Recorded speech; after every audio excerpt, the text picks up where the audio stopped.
Hello everyone, my name is Tamino Pirio. I'm a curious VTuber for anyone who doesn't know me. It's good to see you all here.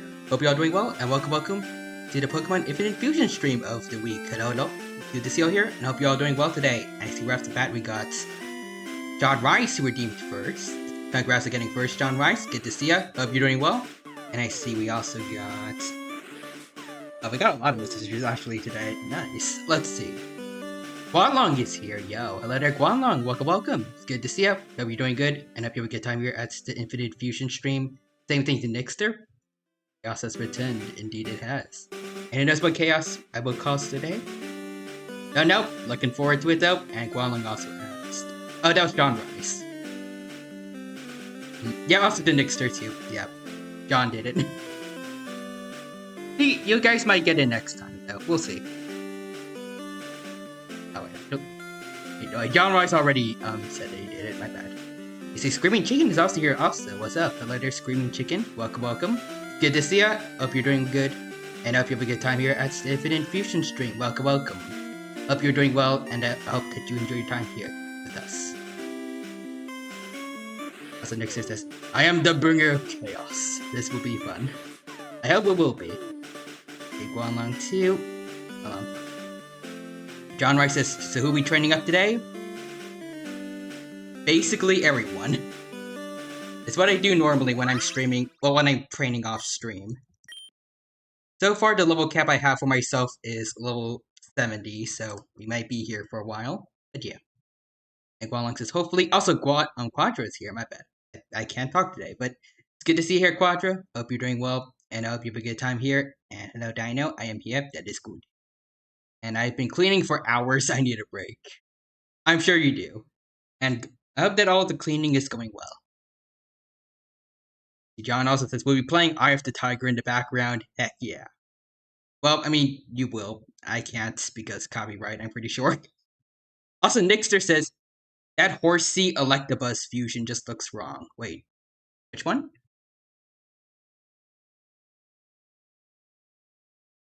I haven't seen one, but I might look that up. But also, John Rice's Eye of the Tiger, overthrow of the fight. I haven't heard of that one yet. Might check it out later. And Nixer says you got a Napoleon. Nice.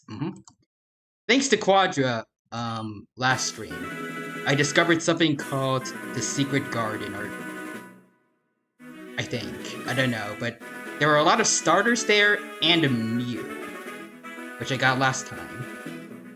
But yeah. I did a little bit of training off stream, and here's the people that I'm working on right now. So what I normally do, first want to make sure. Yep, I'm at double speed. So what I normally do is go up to this lady here, and I just farm this lady into oblivion. That is my technique for farming. So Rock Tomb all the way.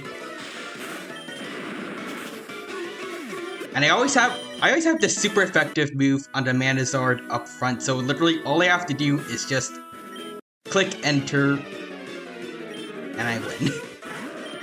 Usually. And imagine this multiple times, like 100 times, and that's what you'll be expecting for the rest of the stream, and what I normally do off stream. But yeah. Also, Nixter says, it was a startup thing, and Quadra says, it's the Eye of the Tiger DMCA. Which just gives Quadra the band hammer for just mentioning something copyrighted. Also, Nixter reading Dancing Dino. I'll do that while I'm reading the messages, because we got a lot today. John Rice is rising to the challenge of survival. See, the Hoarding Bug is awesome. Hello there, Hoarding Bug. Welcome. It's good to see you. And hope you're also doing good today. And hope you enjoy your time here at the stream. Next is the Dino commands the... Wait, Chaos commands the Dino to dance. Okay. I am doing that now. Well, Long also tells me to dance. I'm doing it. Don't worry. I haven't missed the redeem. Like I have a couple times. John Rice says she's questioning why she's here. To be EXP, an EXP farm. I don't know if there's anyone else that might be better for farming, but she has been reliable so far, and I haven't found any new areas since Fuchsia City, I think. Or, no, it's Saffron City. New trainers to farm, so this is the best one I got. There we go. The hoarding bugs is hot over here. Ceiling fan is on, but I still feel hot. There's an AC, but it doesn't work. I hope things cool down in your area. The opposite's going to be happening for me.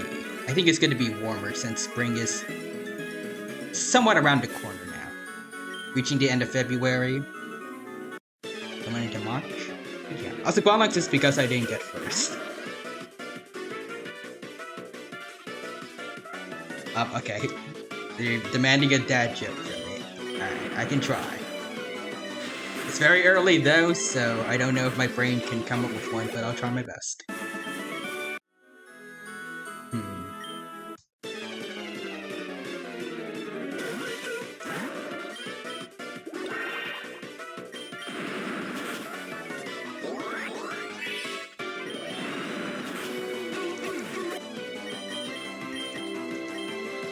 Okay, we don't want Inferno. Hold on, I'm trying to think of one still. How did the Cardinal get so smart? He read a lot.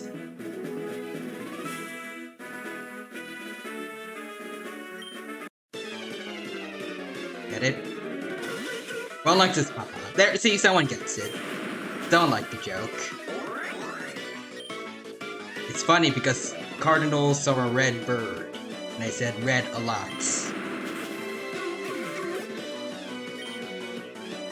Anyways, next we redeemed Tyrannomon, so... Go. And mount? There we go. Now we got Tyrannomon here to join another Pokemon stream. Definitely the right franchise from. Alright, moving on. The Hoarding Bug says... Once May 2nd comes around, I know what game that's coming out on. What game is coming out? So next is I thought of the perfect chaos for a Pokemon stream. Oh, okay, well I saw it. That joke gave me a good chuckle. Okay, I'm glad that I did. I was able to make you laugh, screaming chicken. Thank you. Also, Guanlong says, remember when we wanted Caesar? No. But also, Quad just says, Tyrannomon is my favorite Pokemon. Yep, definitely. Best Pokemon here. There is nothing wrong with this image. In a Pokemon stream. But also, John Rice is a good one. Hoarding Bugs is Abiotic Factor. I'm hyped for it to come out. I haven't heard of that game, but I want to check it out soon. We'll see. There's a lot of things on my to-do list to check out that I have not done yet, because I am lazy. Also, next year says, you know what's going out soon?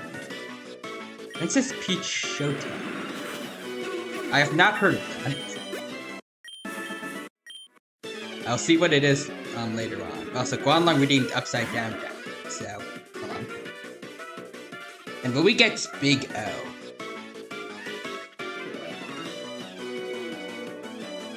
Yeah. Well, just says me cleaning my house after 4 hours. Is like the SpongeBob guy. Let me try my best impression here. My leg.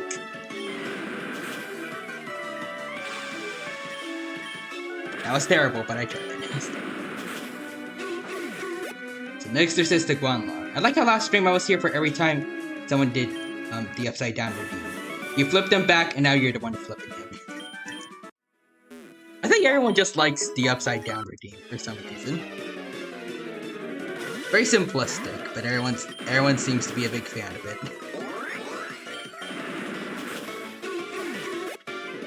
The Quadrus is good enough. Well...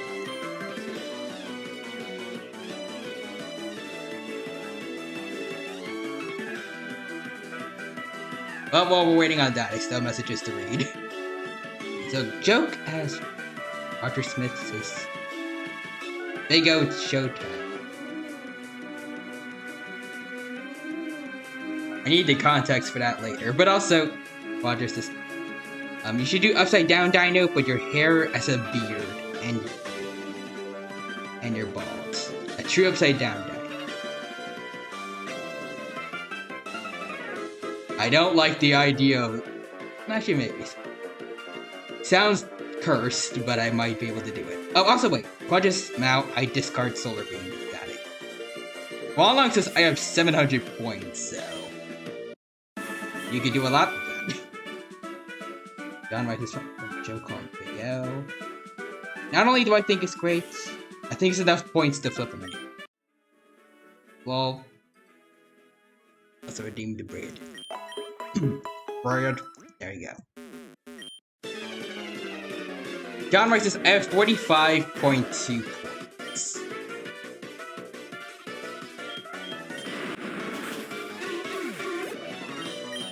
How do you have a percentage of a point? Oh, thousands. Okay, that makes sense. Okay, well then you have a lot.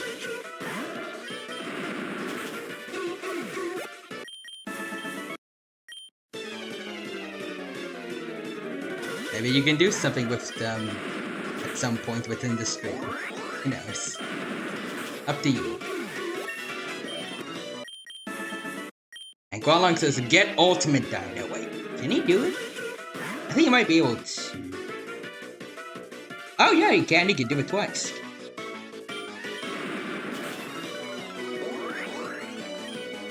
Extreme speed. There we go.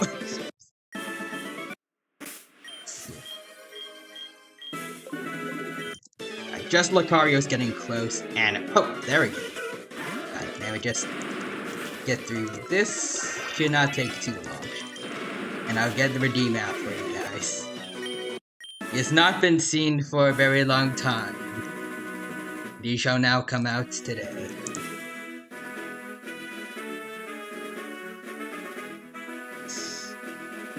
Boom.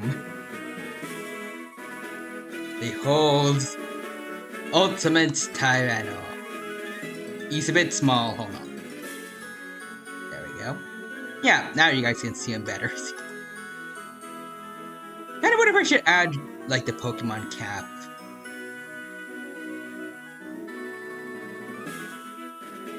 I'll keep it like this for now. We'll see. But also, John Rice says, you get it once, sir. Exorcism, oh god, yes. Ultimate Upside Down Trainer to die. The Chaos level. I think factoring in everything, it's over 20,000 now.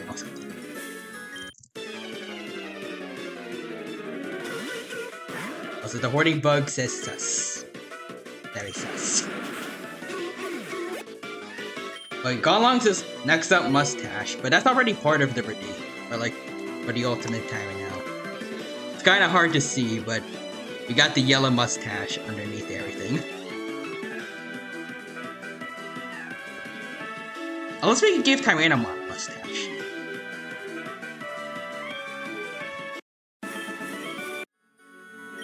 But you want to do that? Oh, he still has the menacing signs from a past redeem.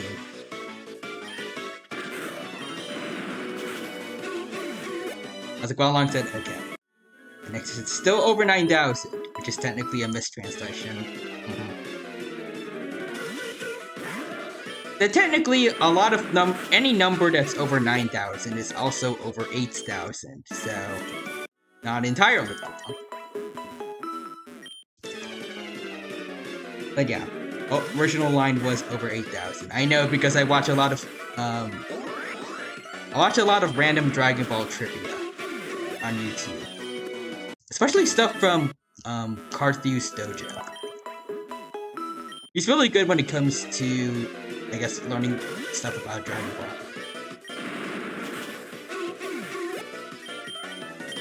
Can't work. Yeah. As John might say, remember, numbers and words are hard. Yep.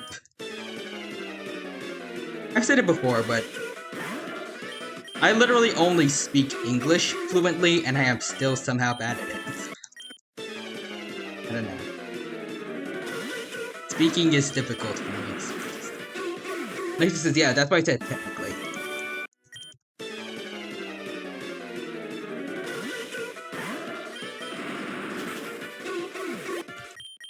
Yep.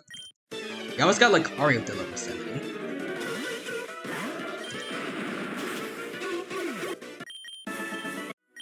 You know, I feel like you'd have to wonder, since I'm pretty sure Pokemon, they lose friendship every time they lose a fight, or like they faint.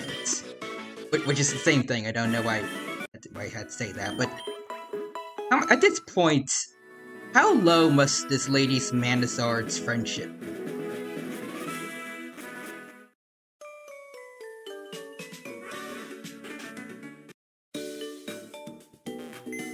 Next is this, I speak Dino. That is a nice roar, Mixter. But also John Rice says, you got to feel bad about this. Also medium.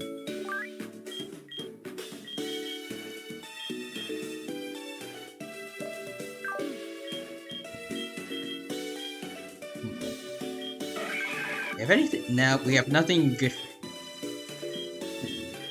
We could use Lux Spray. Alright. Lucario, you're going back here.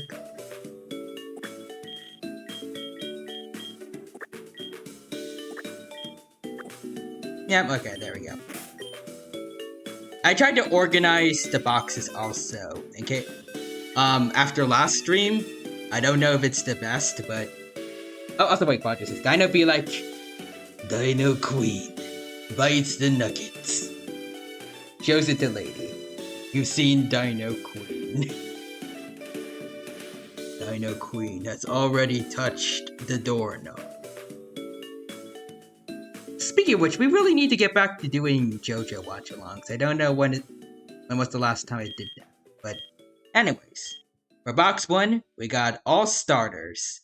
If you're wondering why it looks a bit, I guess, unorganized, it's because the spots that are empty had these guys. If we were to put them all back, then it should look somewhat, organized, yeah. John Rice's Lady explodes, and next says, I'm going to have a fun day with my mentor tomorrow. We got an open activity day tomorrow. Ooh, nice. Have you fun with that, Nexter? And then for box 2 also, we got a bunch of wild mons that we caught before. I got one Nidorino now. Does anyone feel like we should evolve it now, or should we wait? While I'm waiting on answers though, we also got some Pokemon that just didn't really fit in here, but I guess between these two boxes is just for unfused mons. Up, and also Quadra says yes, evolve it. Alrighty. Pretty sure I have a Moonstone for you, so Swampert, you can wait here for a little bit.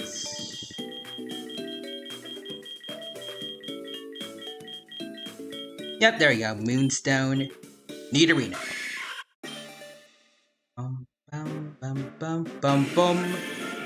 There we go. So next this is, why did you fuse a Duskull with a female Nidoran? Oh, I didn't. It's a wild fusion that I caught. And John Rice says, no Espeon? We got 2 Eevees that we could turn into an Espeon. Ooh, that's a cool sprite. I don't like how the head looks, though.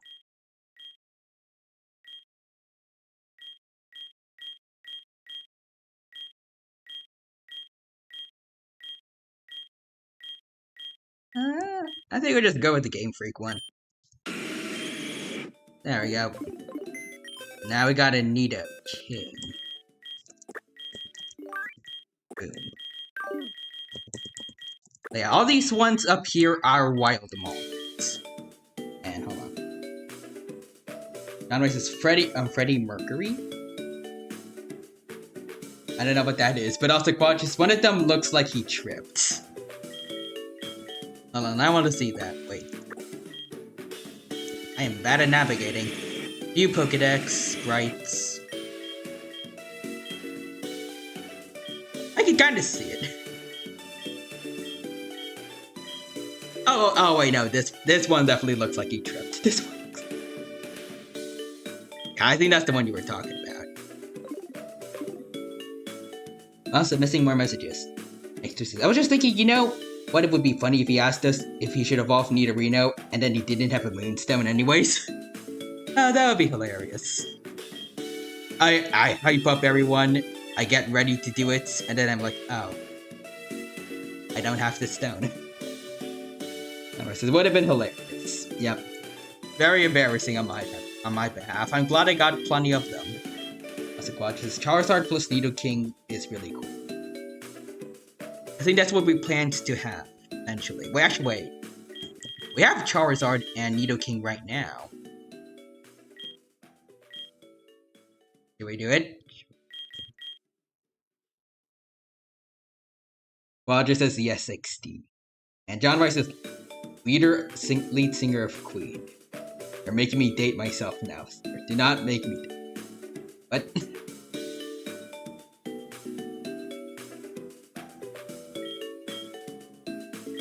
But anyways. We see the Charizard Nidoking. Or should we wait a bit? Wait a bit longer.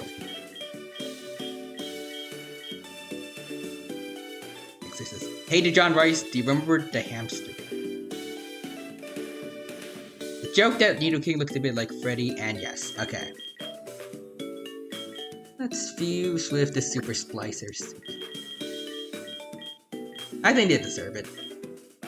As John Rice says, turns to dust. That is Killer Queen's ability. But anyways, which one do we go for, Quadra? And they both look kind of neat. I mean, for what little I can see of the sprites, they're both unique ones. I guess it's better to say, like, they both have custom sprites. Fire Ground is the one you want. Alrighty. Wait. Should I go for this one, or should I go for this one and then reverse fuse? In case we want the ability. Actually, wait, hold on. And so, fusing. Place him down. Save, and then we're gonna see if we get the right abilities from this. Next he says, grabs a copy of the Time Wizard card and holds it to John Rice.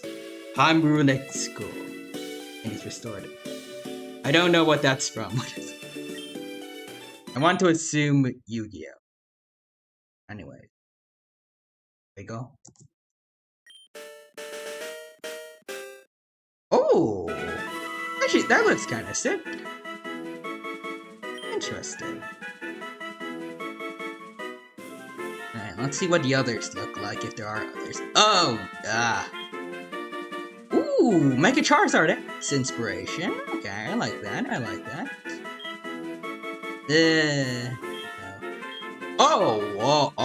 Whoa, what is this?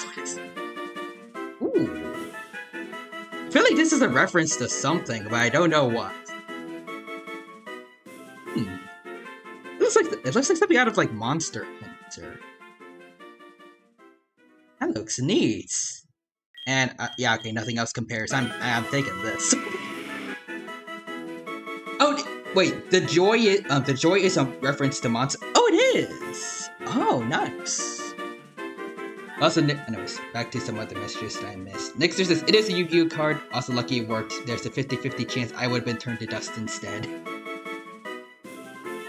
But I've had to use Bites to Dust, though, to turn everything back 1 hour. But also, yeah, it looks like we had a Monster Hunter. We both called it.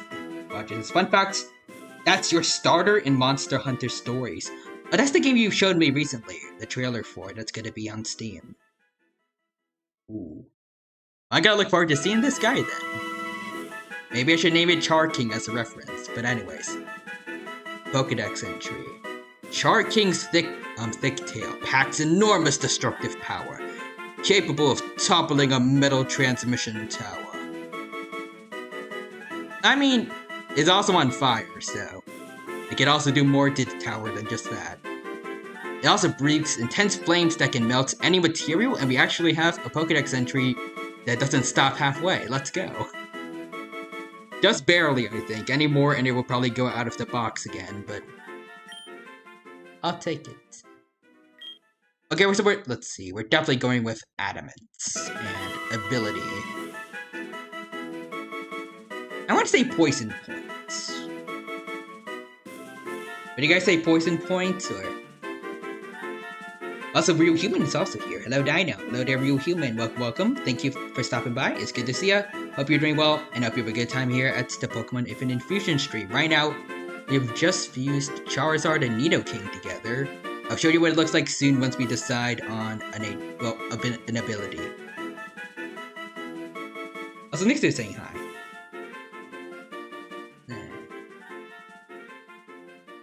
I say Blaze because it gives you a power boost. Maybe.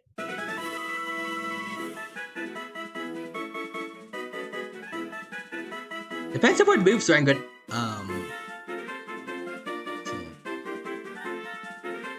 Free poison if they use a physical move could be handy also.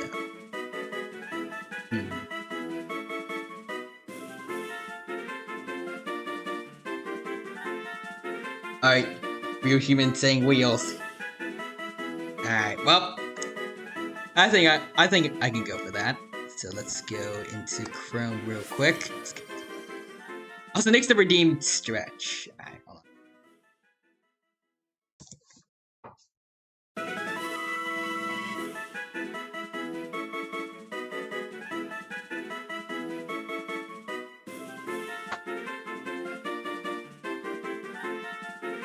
Alright, there we go. I've stretched. Thank you for the redeem, Nixter. Appreciate it. Let's go into Chrome and... Oh, forgot about all the names we added before for... Jurassic World stream. Hold on. Let's see. So... Poison Point or Blaze? If this was the anime, I would say Blaze because of Ash's Infernape, but... We'll decide. Oh, it's up right down to the wire. And it went with poison points. The wheel agrees with me, folks. You love to see it. Alright, so we got poison point, adamant nature. Let's go. Combined movesets.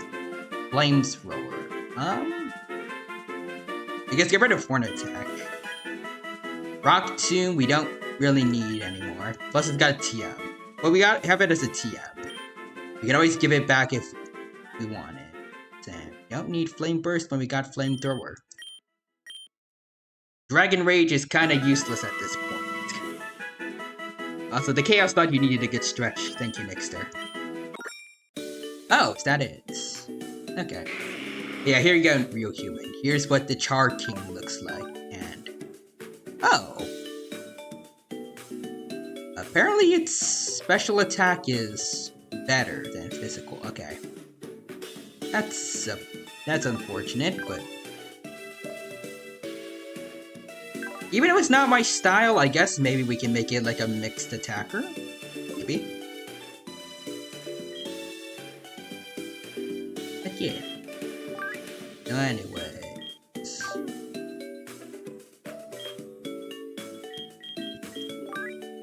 I guess we'll just go back to some EXP farming for now. Wait, hold on. Did I give... Wait. First save, because we're good now. We have everything we wanted. Now for Luxray, I need to give you the lucky egg. There we go. Now we can go back to EXP farming the one lady.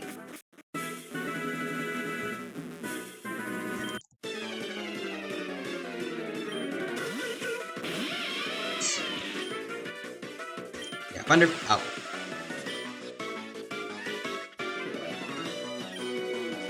There we go.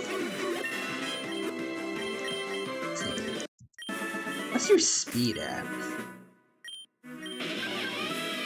100. Okay. Also, Nixus, remember, the dino, only you can prevent boredom. XD. I'm trying my best. Boom. Just press E.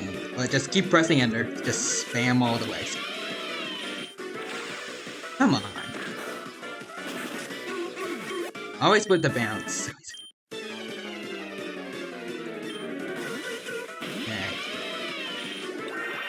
There we go, Aqua Wing. And that's what we want to see.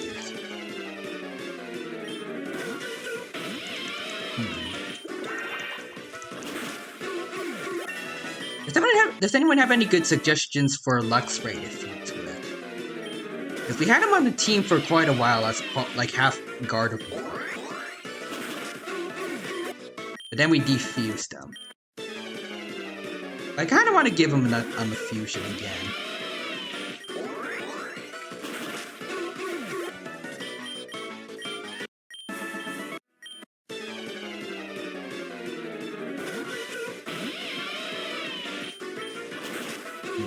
Also, Nixon says, good question. Would electric flying be good? Because that gets rid of electric's weakness to ground types. I guess we'd be weak to rock then.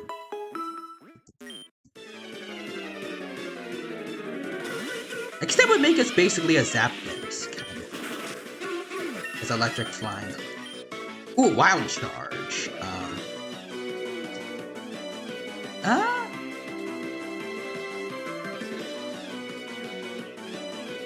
Do I want wild charge? I mean, it looks like it's gonna do good damage, but I don't like recoil that much.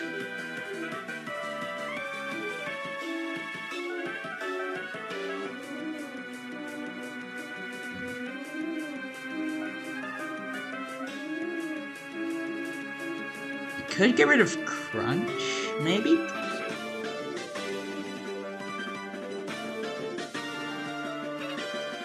Also, next it says, side note, open activity basically means we do whatever the few months we want. Oh.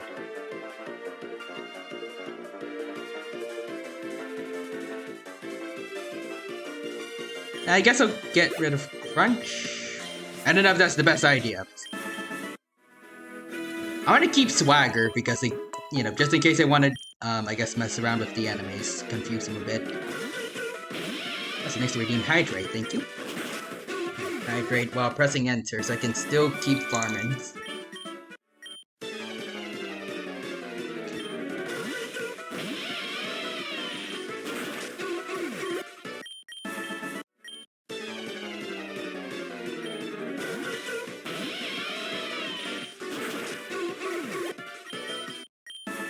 There we go, I hydrated.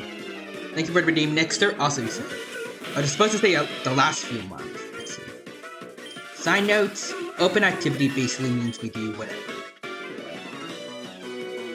The last few months we watched Doctor Who, okay. I think I read that right, I could be wrong there. It's kinda hard to tell about, that word, punctuation.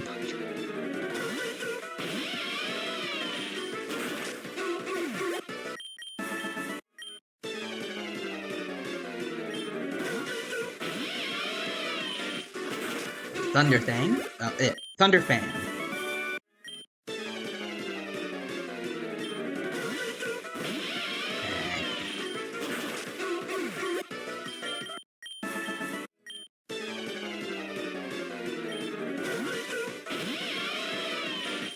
Bam. The dino doesn't use punctuation. I'm pretty sure I do. I feel like I overuse exclamation marks specifically. Very rarely I feel like in a tweet do I ever use a period. Unless I'm trying to be deadpan or something. Otherwise, there's always an exclamation mark, even when I do Dino Facts.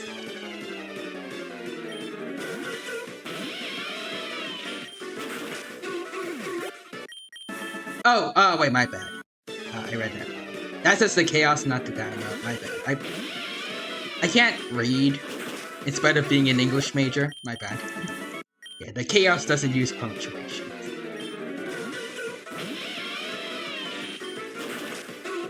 Here so. I mean, it causes chaos when people try to read it, so... It works. It fits the theme.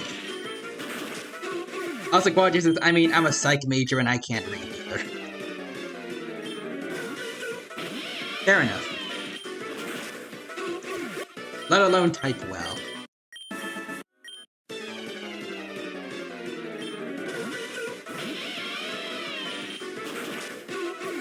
Can't word. I was gonna say, I can relate to that as well. Sometimes it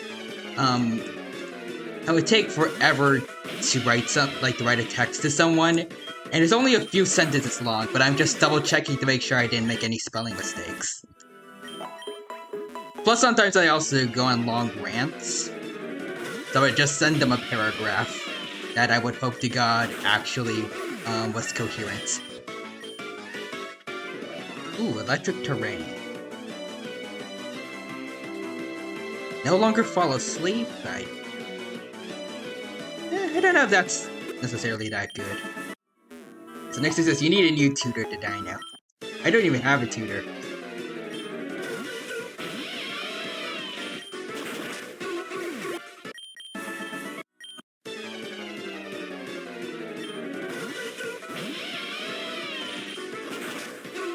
Boom.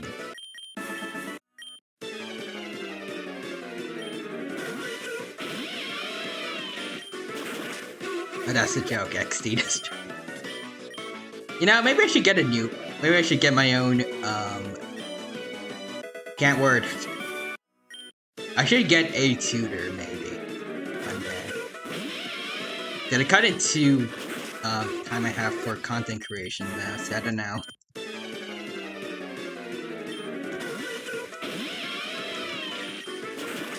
Maybe I should not worry too much on that. School is important, but... Ooh, Rain Dance. That could be good for setting up for other mons, maybe.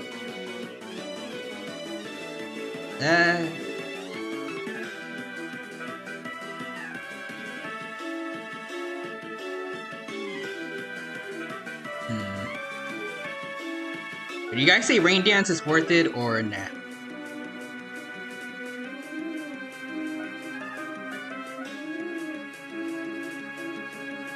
Okay, well, just nah. Alright, get out of here, Rain Dance. Blastoise is not allowed to dance.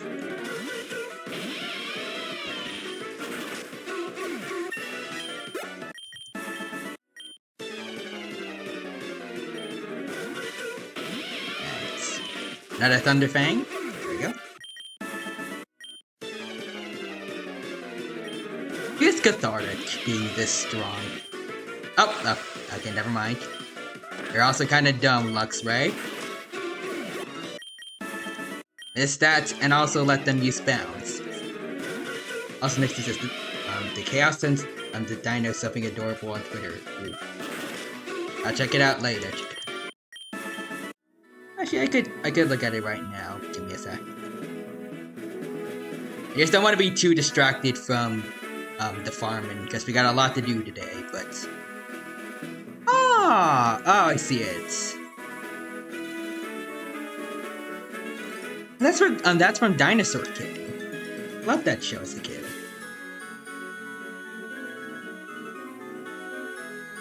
Ooh, should we do a Dinosaur King watch along at some point also? Maybe one day we could just have a week full of watch alongs. JoJo, then Dinosaur King, maybe something else. Because this is one of my favorite shows growing up as a kid. I think I said before, but Dinosaur King was, I'm pretty sure, the first anime I ever watched in its entirety. Even though that's not saying too much, it only got 2 seasons, and I think like 40, 50-ish episodes each, so it's not too long, but still. Loved it. I actually played the DS game, well, an emulator of the DS game a while back. I've looked back on the streams and they're awful, but I had fun. I had the fun with the game itself, almost.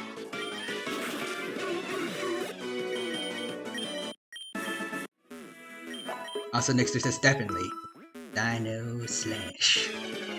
That's messed up. That's still 80 to 100 episodes. Yeah, but like, I mean, it's kind of unfair, but like compared to, say, like Pokemon. It's not that long. Again, yeah, it's not a fair comparison. It's not the longest series out there. Plus, it didn't have OVAs or anything like that, like any bonus content to watch. It was just a TV episode, so.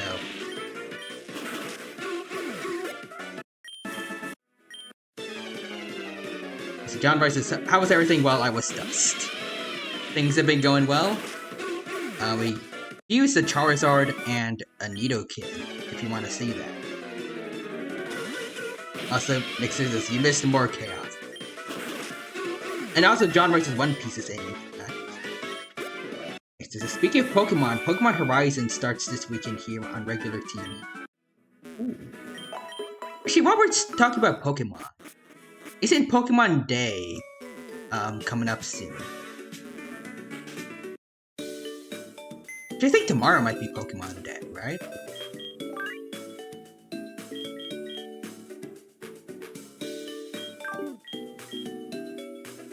John Rice has no idea. Okay. Bunny Zia on Twitter mentioned that to me earlier today. I just know Pi Day is coming up. Oh, I guess it is too. Okay, let's see. Entei? No. I like to. Okay, let's get Clefable maybe. I want to get some super effective moves and make the farming easier. This is gonna be a pain to get through all that. Like, look through everything to make sure I have everyone up to level 70. But also, wait, hold on. Just realized, I don't think I showed everyone the fusions that we have right now. This is when's Nugget Day, XD. Every day is Nugget Day, obviously. You don't need one specific holiday. It deserves every day. John Rice says you could always do the swap.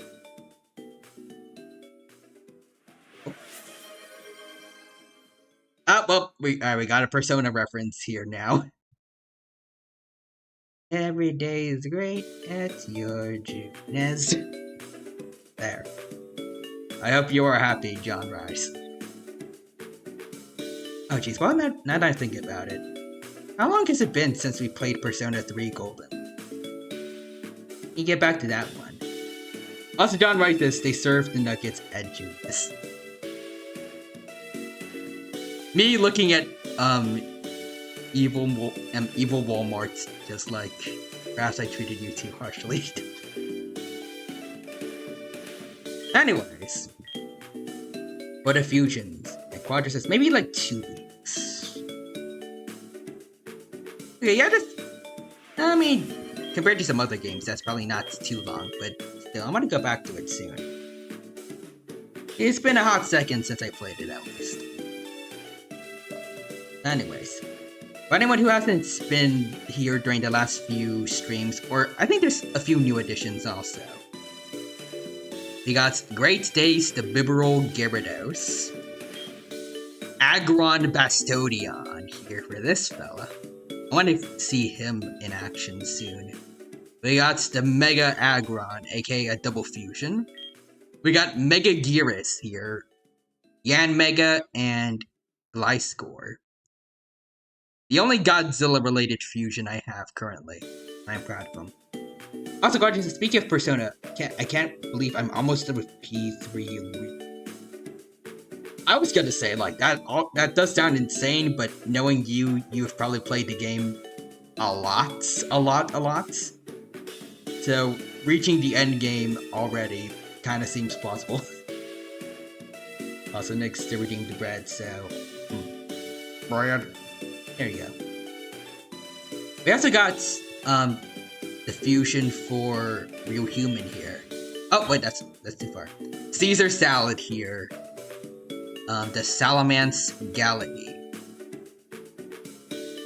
Then we got Ninchula, Ninjask, and Galvantula. Lefairy, Alakazam, Mimikyu, Snorlax, Snorlax, Mamoswine, Mimikyu, Togekiss. We got the huge power Meryl, and Slackoff that I still need to train for Quadra. Fly Dial. Fruit Loops, the Blastoise Beedrill.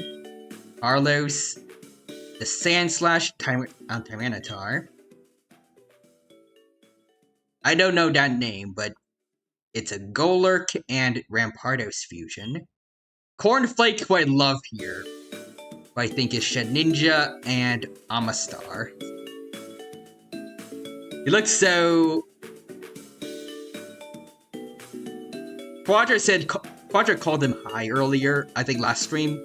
I think he's just half asleep. He can be both, honestly. Quadra says, Cornflake, my beloved. Also, John Rice says, Caesar. Also for this name, I think, Lebanese. Thank you. And next is his head, Fruit Loops. And we got this one over here, Malicious. I think it's Lily. Wait, not Lily. Cradily and Miss Magius. And then this one was one of the wild mons that we caught earlier. Larvitar and Slugma. Now it's Haxorus Macargo, and it actually looks kind of sick. But I don't know if I should defuse it or not. So Hex Cargo looks awesome. It does.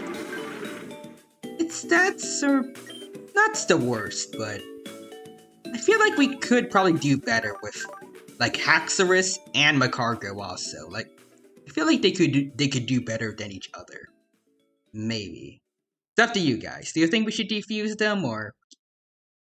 Wish it was Fire Dragon. That would be awesome. But I think for both of them, that's their primary typings. Like Fire for Macargo and then Dragon for Haxorus. So you can't do that, sadly.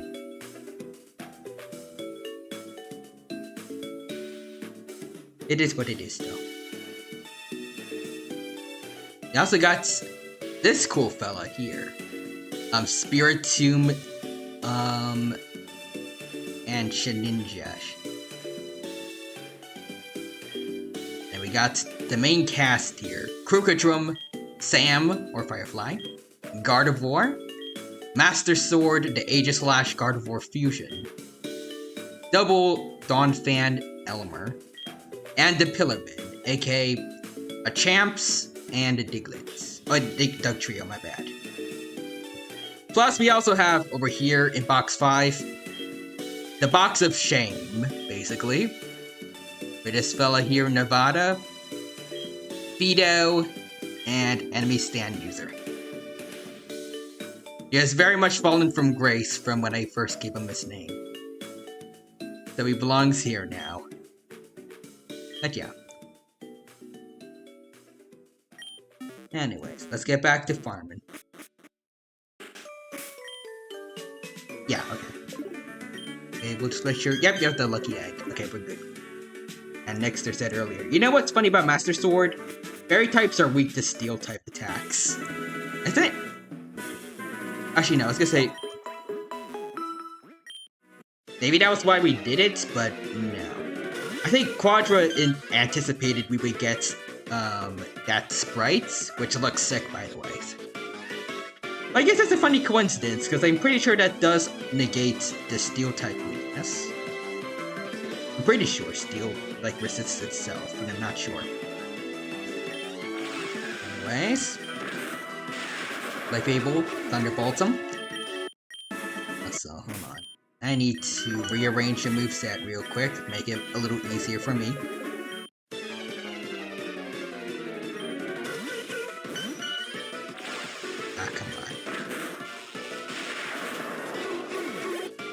There we go. Also weak to poison. Oh yeah, poison can't hit steel types. Gotta be.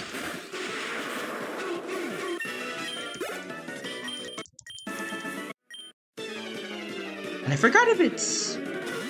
Wait, no, it is Steel Fairy. I was gonna say, is it Psychic Fairy? But like Psychic Steel. Yes. Fairy Steel, I'm pretty sure it also negates Steel's weakness to fighting. So I'm pretty sure it does.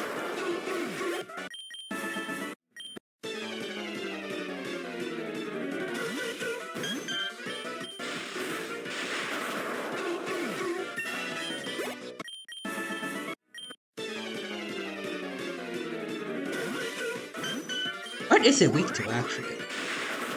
Oh, wait, no, I remember. I'm pretty sure Fairy doesn't have anything for fire types, but I feel like that might be it. So I'm not sure.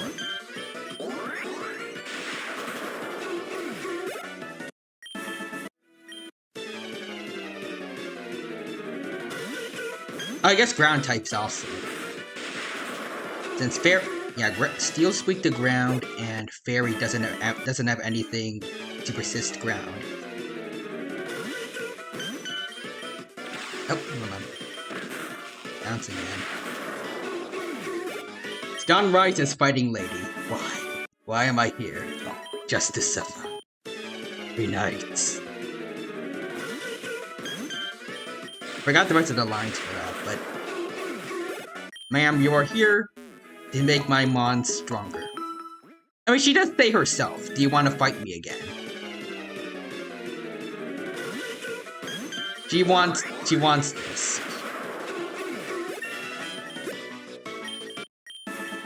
Probably.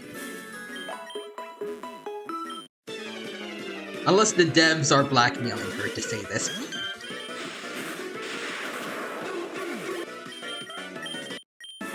I'm pretty sure with Sam, at least. Can't word. Sam is Volcarona and Lucario, so Bug Steel.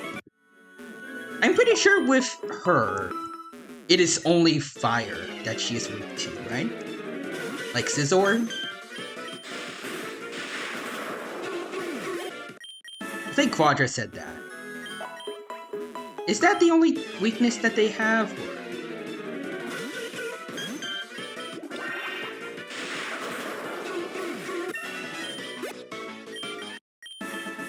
John Rice says we'll be beating up this lady, and yes, okay. I mean, it is a 4 times weakness, but it's still pretty good.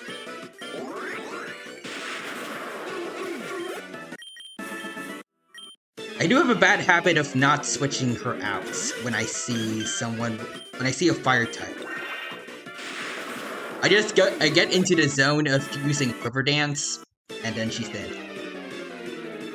Because I am not good at Pokemon.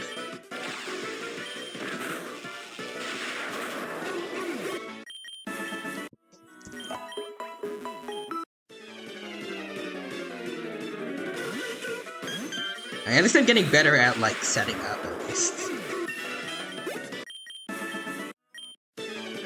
I have at least somewhat improved from when I was a little kid and I only used attacking moves.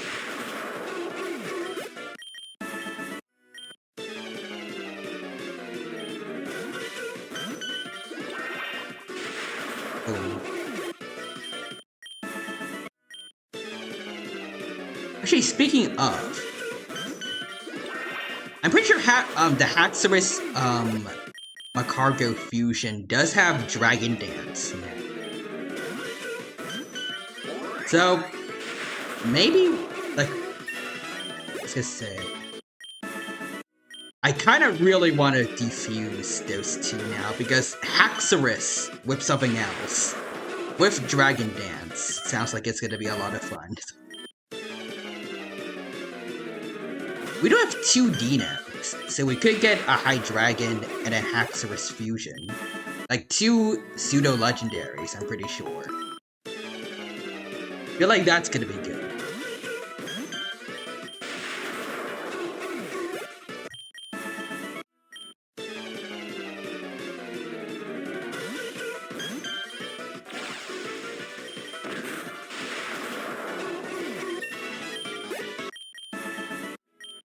And again, I know some people like Quadra do like Hex Cargo. I don't know.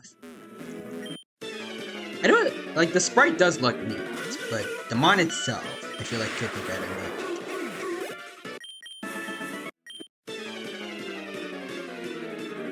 Maybe I'll train up the Hydreigons, and we'll see. Because as far as I know, oh, I got to level 70. Wait. Yeah, I just want to make sure you're a different Swampert, right? I didn't accidentally level up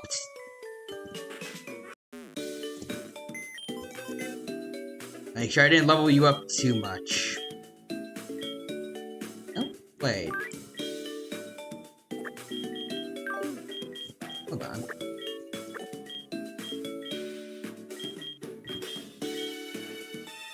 Was it level 70 already, or? I don't remember. I could have sworn it was level 70 when we...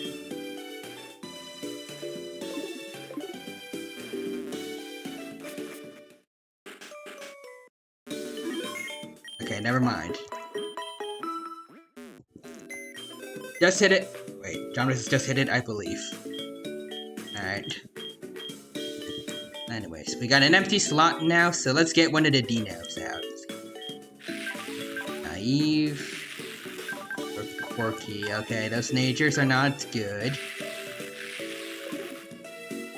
I'll go with the slightly better one, I guess. Oh, wait, hold on, missing messages. Oh, wait, I've been stuck on Nixter earlier. We'll be back in a bit. Alright, see you, Nixter. Also. Sylveons?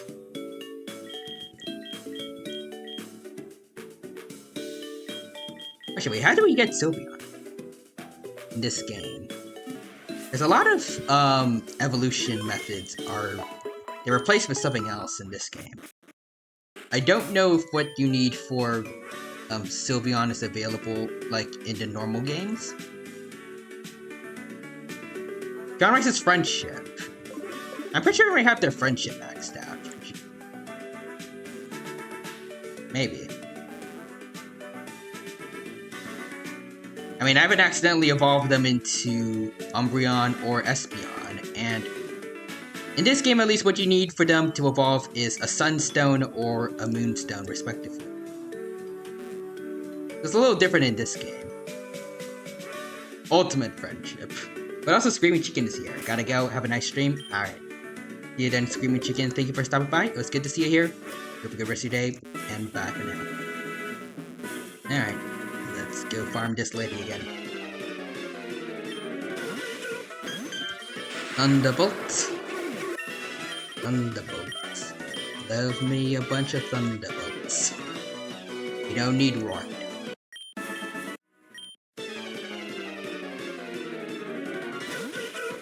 What level does it evolve? Well, like, does Dino evolve? I'm pretty sure since a pseudo-legendary is probably gonna take a while, but like, how long exactly?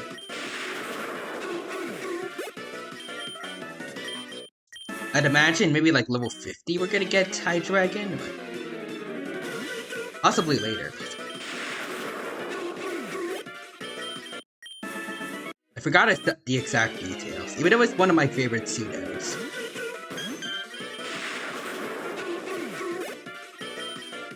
Ooh, Crunch. Let's keep that replaced by it.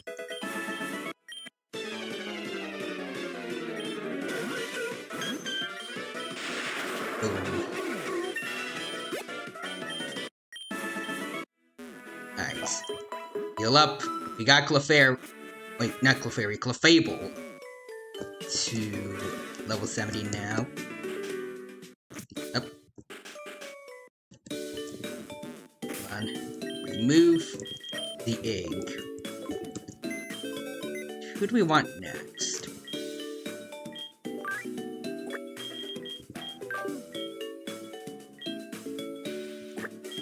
Put you here for now.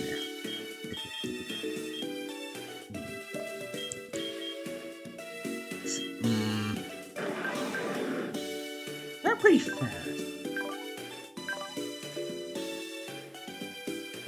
You know what? Let's bring Caesar Salad out for a test run. Alright. Give him the lucky egg. He is plenty strong. Oh, wait. Or just maybe Hydreigon. We're working on getting the Hydreigon. And Nixter says, I'm back. A friend wanted to effectively Skype for a minute at... Well, I'll say it was Skype, but it's over Facebook Messenger. Ah, okay. Also, friendship is magic, XD. Oh, John Rice, I thought we were going to get Espeon Sylveon. Well, we have the 2 Eevees, so we can do that. Alright, Caesar salad. Can stab a dragon claw take you out? Almost. Calm mind. Because I. Okay, yeah. That does hurt a lot.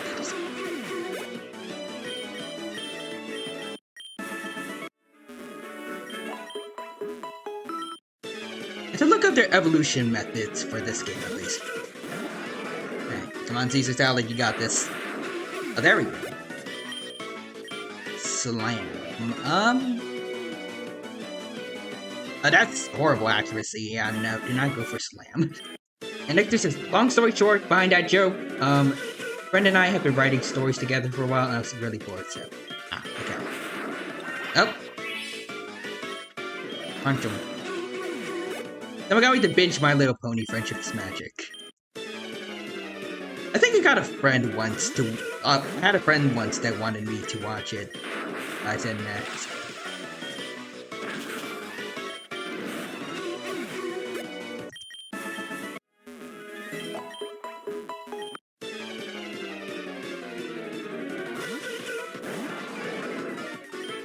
I mean, I was a Sonic fan as a kid, so maybe I should give it a shot.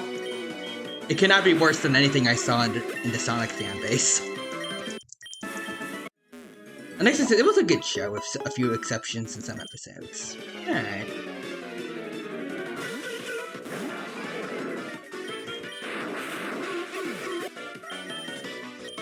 Also, John Ray says shiny stone. Ooh, okay, and that's what Google says. I gotta get rid of Hydro Pump because I do not like things with bad accuracy.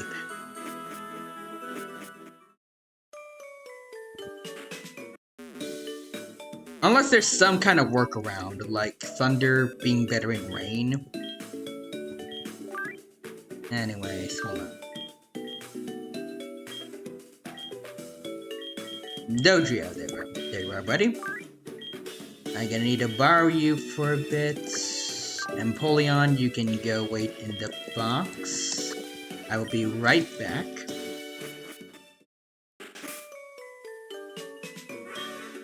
Wait, do I have a shiny stone already? Or...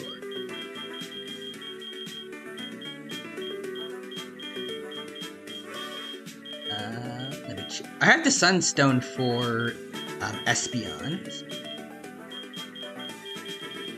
But no shiny stone. Okay. Got it. Dodrio, let's fly over to... Wait, we gotta go over here. Goldenrod. There we go. Actually, yes, thunder never misses while in rain.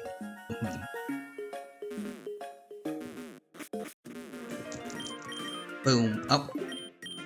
I think it's you, sir. Move, lady. Shiny stone. Let's go.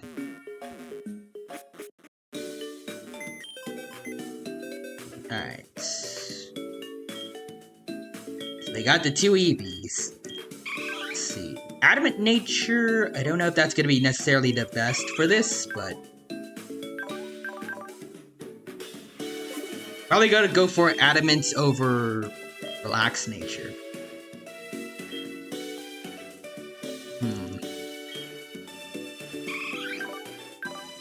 What evolution is best with a tank?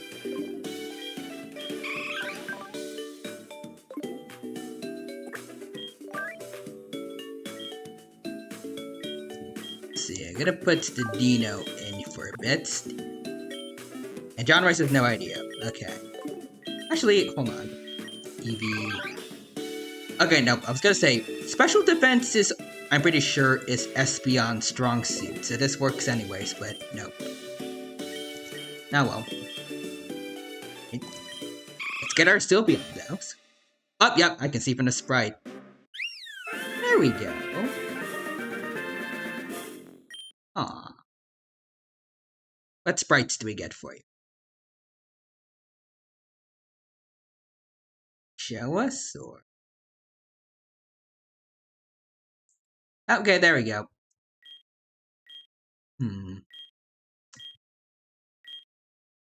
That one looks like a corgi. Alright. Alright. Ooh.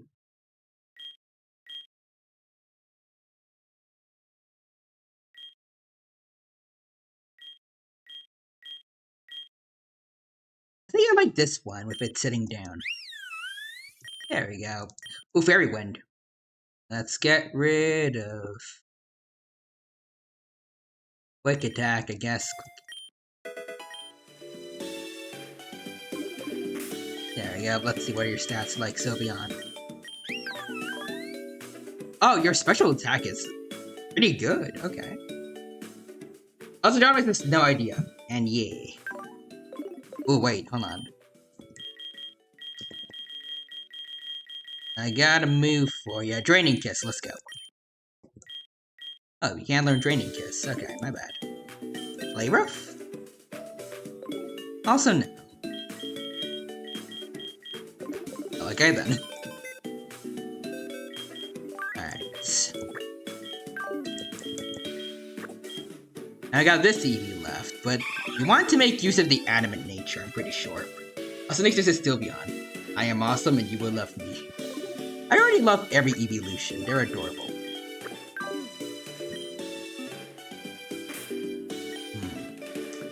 Hold on. Leaf Stone. Thunderstone. Hey, is Jolteon good with attack? I don't know. Waterstone, Sunstone. Moonstone for another Umbreon. Let's see. Evolution with highest attack. It says Flareon is the best for physical attack. Also, we all love the Ribbon Kitty. I always thought they were like dogs, but I could see the cat inspiration for some of them. Let's see. Oh, okay. Hold on. Okay, Dodrio, we're gonna need to fly over to Celadon City, I think. Yeah, we need to go to the mall. Yeah, let's get ourselves a Firestone. Let's make sure the Eevee's in here. Yep. Right. Oh, no, you're not the right person. I think the person up at the very top should have it. Let's go. Oh, yeah, definitely. Alright. Give me a Firestone. Good suck. Firestone. Give it to this Eevee. Let's go. Bum, bum, bum, bum.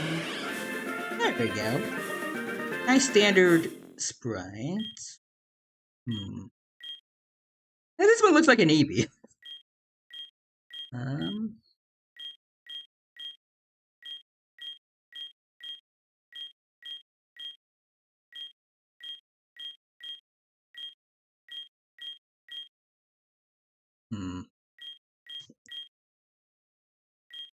I'll go for this one. Also, nice is so fluffy. Very fluffy. Fluffiest of doggos. Alright. Let's see. What is it like? Larion? Oh! 194 attack? Nice. Okay, yeah. I made the right choice. This Flareon is gonna be a beast. Maybe.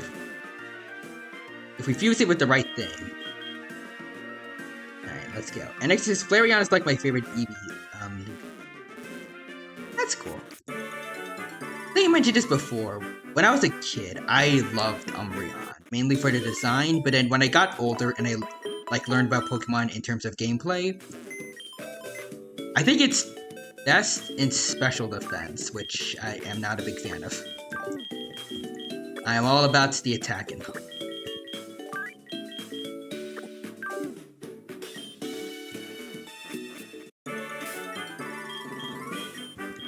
So I think I switched over because I love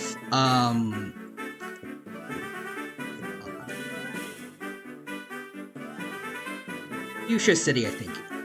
Yeah. I think that's where it's supposed to go.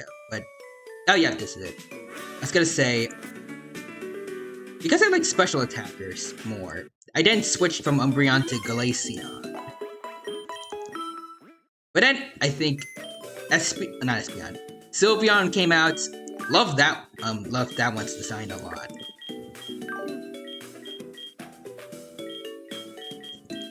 I feel like it's tied for Sylveon and Glaceon currently.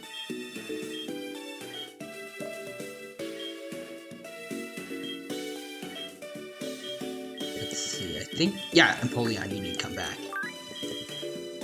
There we go. So John Rice, we need the ultimate fire type. Ooh. They didn't mention Team Rocket was going after the legendary birds. What if we steal one from them and we get Moltres and fuse it with Flareon?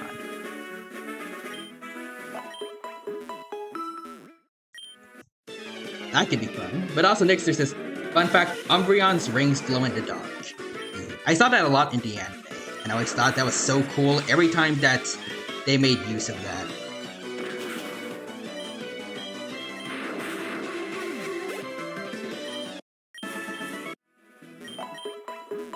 Plus, the shiny Umbreon is gorgeous. Like the blue rings.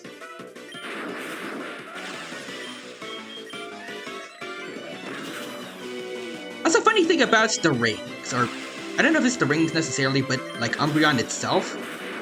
I think there's a Pokédex entry where it says Umbreon can. I forgot the word, but it's like I think you could spray acid or something. I don't know.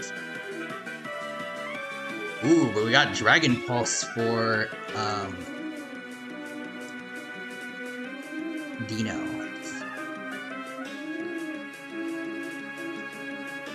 I'm getting...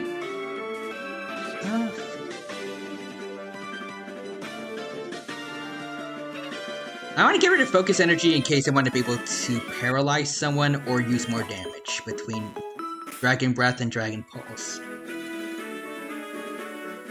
Wait, John Rice's fun fact, Umbreon was supposed to be a poison type. Oh, well that explains it.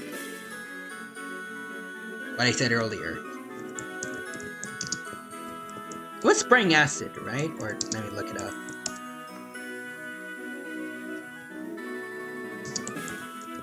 Umbreon Pokédex entry.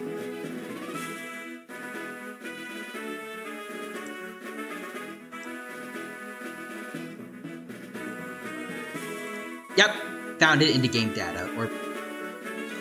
I think in Pokemon Gold, when agitated, this Pokemon protects itself by spraying poisonous sweat from its pores.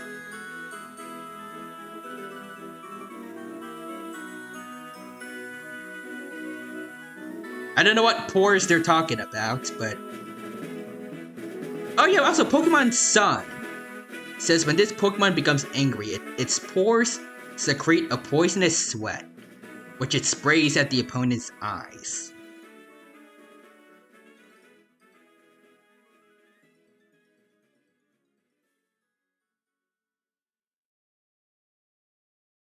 Yeah, it was definitely supposed to be a poison type.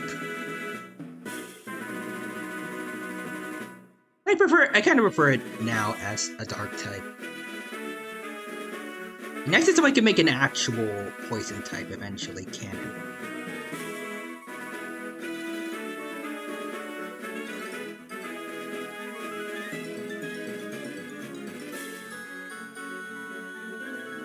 Oh, actually, no, hold on.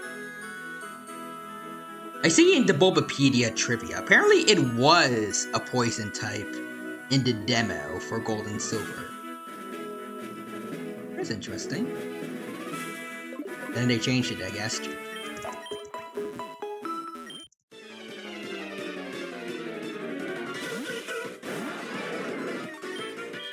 Dragon Claw? Hold on, let me check something. Caesar's Salad. Okay, I know. Physical attack gives you a better stat. I was gonna say, if you're better in special attack, maybe I should switch to Psychic, so I can one-shot it.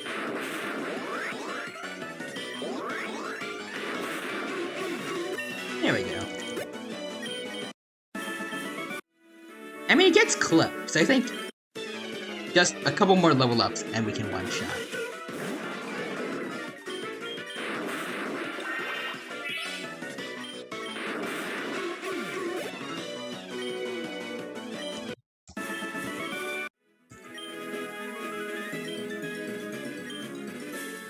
Hold on.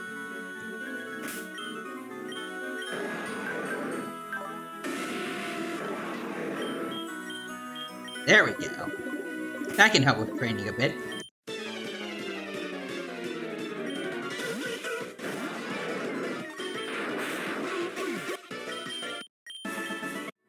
For level 34, I saw someone was at. I think that's probably Dino. Oh, yep, it is. I feel like you should be getting close to getting Swilus at least.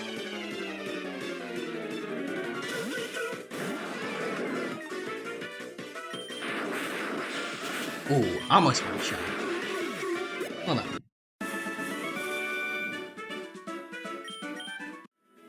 Let me check. When do we get Swilus?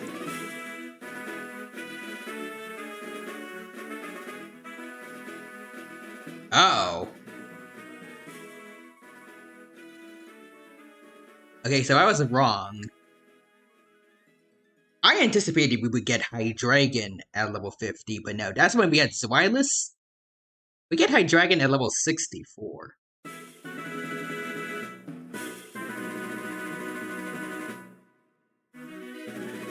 I mean, the aim was to get everyone to level 70, but still. At least I know we'll get it to evolve eventually. Alright. Caesar, we got work to do. Anyways. Soon the Dino might have more chaos to deal with. Maybe. But also, oh, it's pronounced Zwei? I can't tell just from reading it, but that's German for 2. Zwilus? Or... I always pronounced it as Zwilus, so I apologize for that. Oh. This again.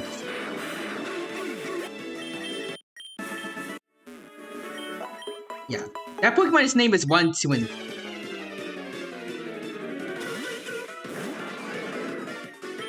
I think I remember hearing about this, or... No, it was for these guys, I'm pretty sure. I was wondering if it was for, like, a different trio, I guess. I'm pretty sure not. Oh, the anime pronounced it wrong. Maybe that's where I learned it from. I come up with excuses for myself. I watched part of the black and white anime. I think I remember one episode where there was a Swilus, or Swilus. That's why I got it wrong. Also next to Redeem's Dino Dad jokes, alrighty.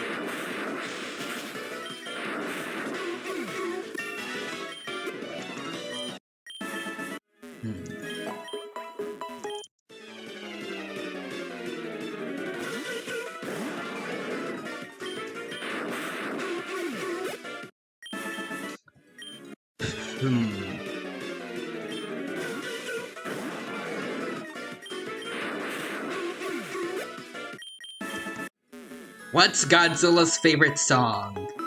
Actually, no, that's it's not even really a dad joke.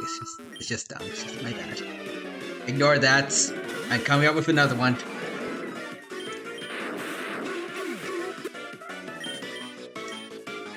Let's see. Also, for listening to the wrong pronunciation, you get the chaos. Alright. John Rickson finished the joke. What does the fox say? Okay, I'll finish it. What's Godzilla's favorite song? Radioactive.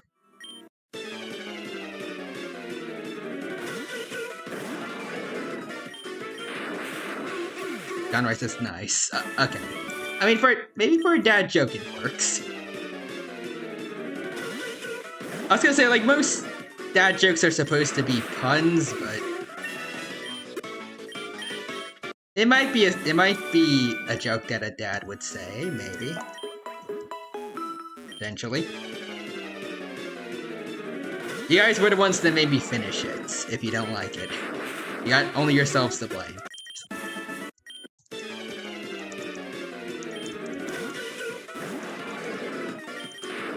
Boom. Alright, now it looks like Caesar Salad's getting into the habit of one-shotting. Perfect. Yep. We cooking now. John Rice says, I made you finish what you started. Yep. And next is this Spider Dino, radioactive Spider Dino. Does whatever a dino can. Spins a web any size.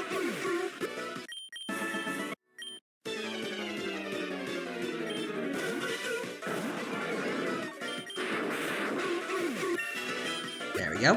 Ooh, over 200 attack. Nice. Good job, Caesar.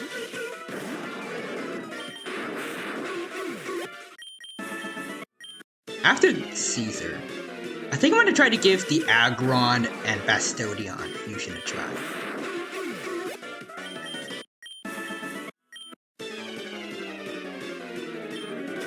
Let me check out my other mons just to make sure. Is anyone getting close to... Ooh, Empoleon is close. Summary... 10,000 EXP left. Okay, you're getting there.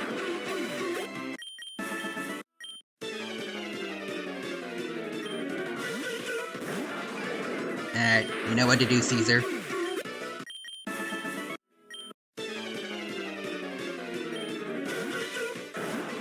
Here we go again.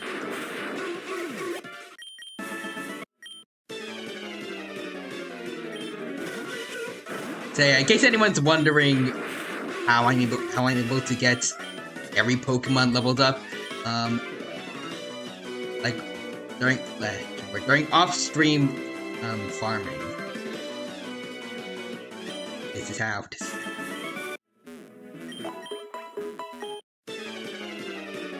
Definitely do not want Dragon Rush because this accuracy is garbage.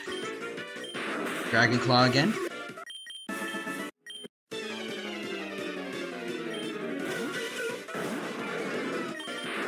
Boom.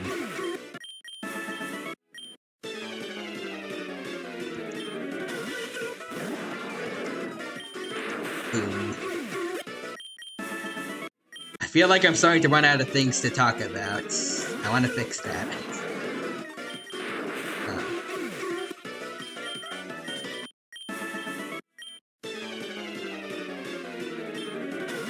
Dino Brain cannot think of much.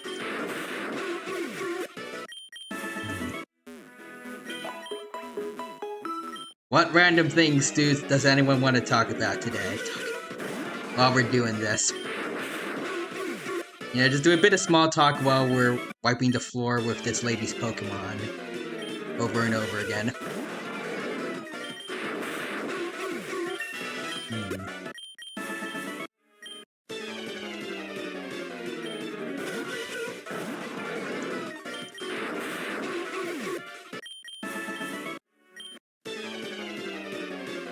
Next is they caught a cool looking Dialga in Pokemon Go yesterday. How so? Oh, Empoleon's level 70, let's go. Well, what did the Dialga look like? Is it the one from like Legends Arceus? Or like a shiny? I hope it's a shiny. Alright, there we go, Empoleon. Oh, it's the origin form from Legend Arceus, yes. Alright. It's not too bad. First, I kind of feel meh about how it looks, but to each their own. I can see the appeal in it. Alright, let's get another Bulbasaur. There we go. Other starters are getting close. Alright.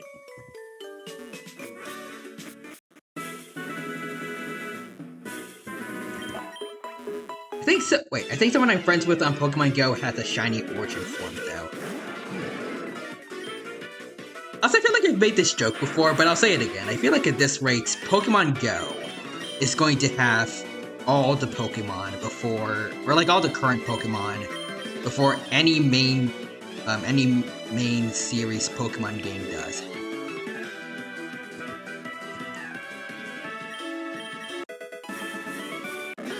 Ooh. Alright, straight to Ivysaur. Let's keep it up. Ooh, Dragon Claw. They don't even have the Galar starters yet. I know, but like, at the rates they're going to make it.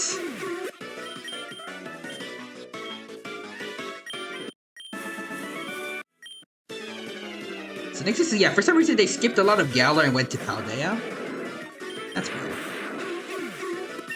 I mean, I'm not the biggest fan of Galar personally, but still not choice.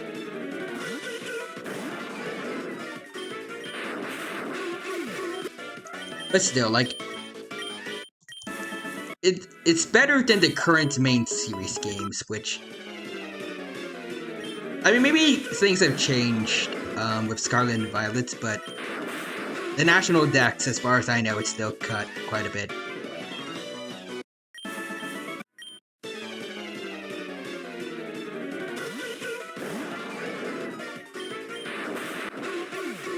So next, redeemed Pat's Dino. Thank you for that, Nixter. I appreciate it.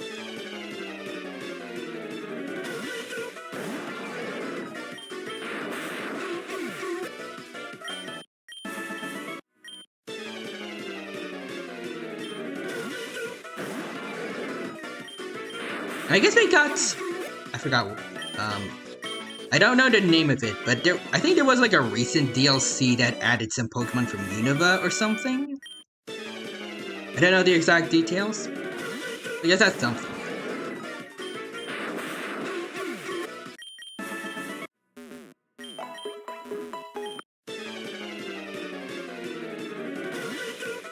As John writes, and the grind goes on.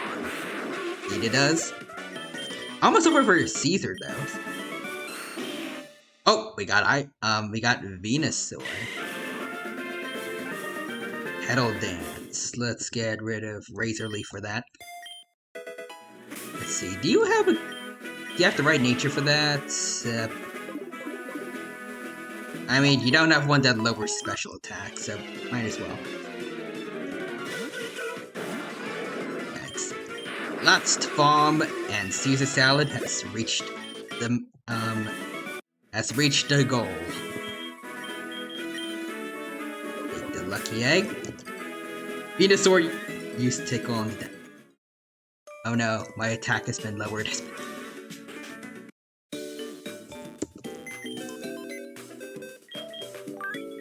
Alright, so let's see. So Caesar Salad, you're going back in the box, and I'm going to bring in... Oh, nope.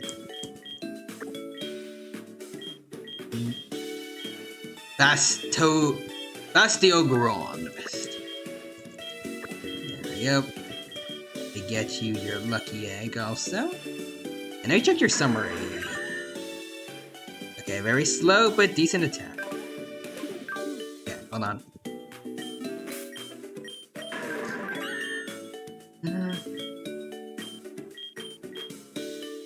I'll trust Rock Slide for now, but if the accuracy is too bad, we missed too much, I'm switching to Rock Tomb.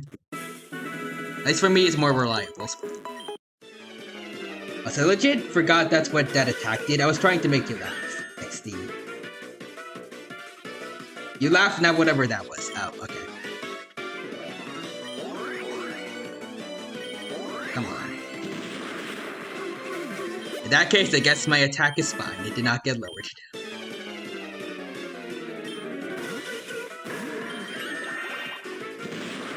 Oh. Okay, Rock Slide is doing good.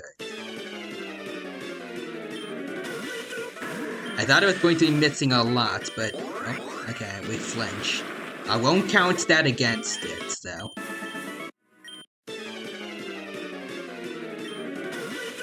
Hey, Bastio Agron is doing good, though, I feel like. Oh. Okay, well that wasn't good. Come on. There we go. Ooh. Level 47 rights now for Dino. We're getting there.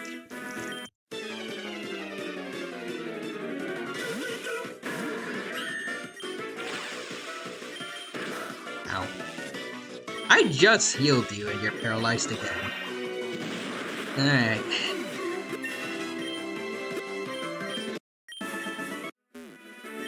If it weren't for the fact that we're farming, so I need the lucky egg, I would give him like a hard stone, I think, to boost rock-type moves. Actually, wait, no, that's not what he needs. I don't know if there is a move that helps with accuracy or not.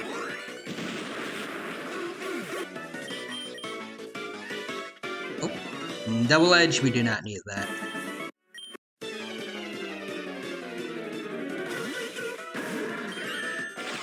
Not this again. Just don't get paralyzed this time. Okay, there we go. Good job, buddy.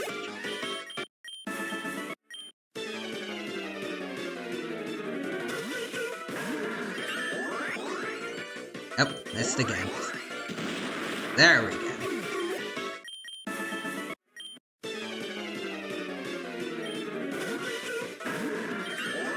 Come on. There we go. And I wish I could give any Pokemon no guard. That'd be nice.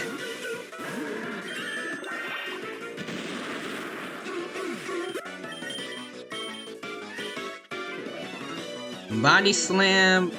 Ooh, wait, actually. Flinch or Para... I could go with Body Slam, actually. Slightly more base power. I feel like Paralysis can be a little more helpful than Flinching. At least it'll be affecting the enemy for more than one turn. Now we're receiving. Also, Quadrus is my favorite rock type move. Rock misses and stone misses. There you go. My favorite rock type moves: Rock Miss and Stone Miss. Like I say, Rock Slide and Stone Edge. Like I've said before, that's why I dislike moves with relatively low accuracy. I say this even though Rock Slide is only like 90%. It's not that much from it's not that much from 100, but it still is noticeable when it does miss. Come on. There we go.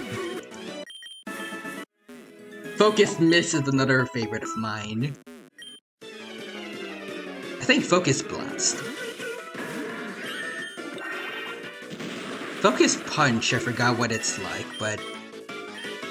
Ooh, Metal Burst. Is Metal Burst good? I feel like a Bastodion Aggron fusion should be pretty darn heavy, but I don't know. Also, wait, missing messages. Asian Dino says, well. Hello there, Asian Dino. Welcome. It's good to see you. Hope you're doing well. And I hope you have a good time here at the Infinite Fusion stream. Also, Rock... Does that move have bad accuracy? I don't know. It's been a while since I've seen that move. And Nixter says, or Rock Tomb. I feel like Rock Tomb, it also does miss. Like, I notice it a couple times, but it is better than Rock Slide at least. Got 95% instead of 90. And I'll read that too. And also Quadrus, oh no. Paralyzed plus Air Slash is insanely annoying. Fair enough. Chance of Flinch plus Paralyzing.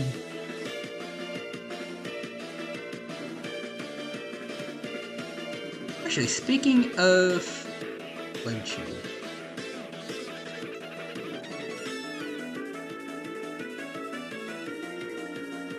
I forgot. Is this Serene Body or like whatever move or whatever ability Togekiss has? Why did you want it on a Togekiss Mimikyu fusion again? I know that's like I think its ability. Oh yeah, I think it's Serene Grace actually. It increases the chance of additional effects, but what did you want it for? It's like was there a specific move in mind? Also, honestly, keep Heavy Slam. How about Metal Burst? Dexter says. Going for tonight. See y'all next Chaos, stream. Alright, see ya, Nixter. Take care.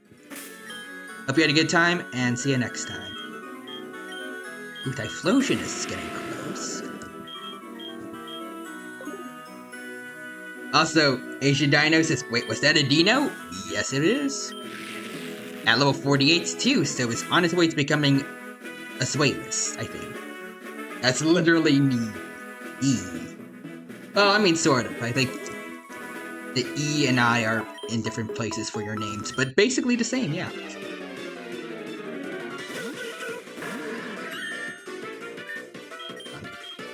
Probably not right now, but can I? I want to name it after you.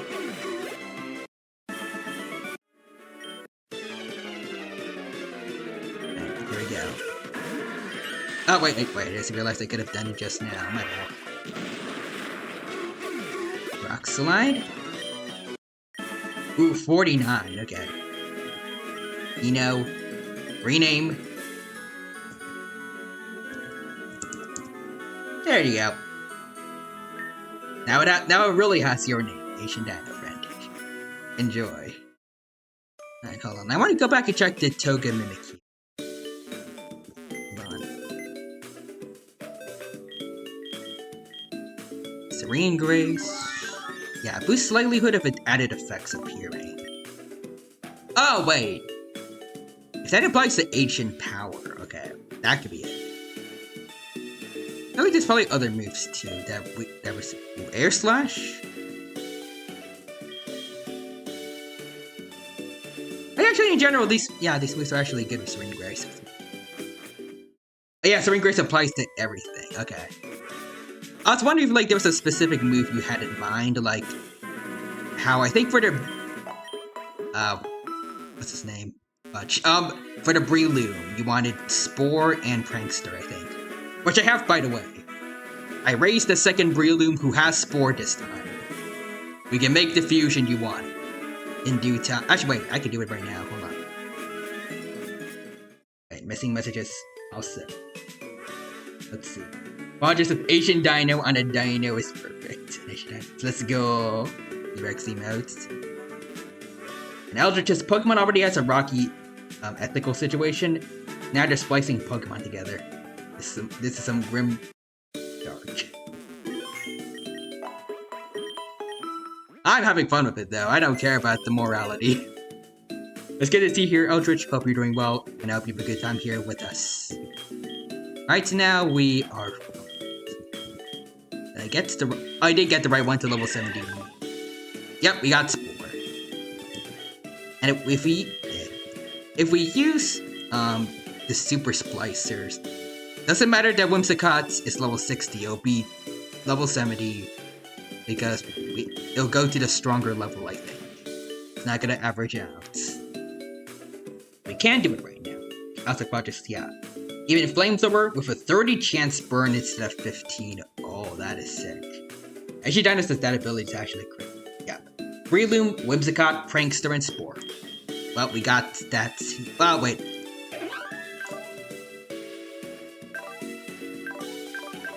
We could get the ability, maybe, from farming? Well, not from moving around to fusions here and there.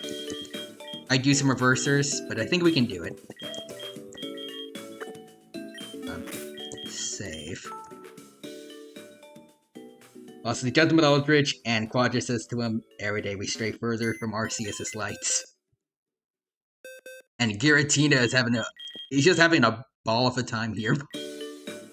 Alright, Super Splicers. Whimsicots. Please change your nature. Well, not nature, change your ability. And we do this. Reverse fusion should be fine. Actually, wait, hold on. Just. No. Stop fusing. Place down. Save. I forgot if I already did that, but I just want to be double sure. Okay, fuse, Super Splicers. There we go. Reverse fusion should be fine. But which one do we go for? Which is the better typing? Grass Fairy or Grass Fighting?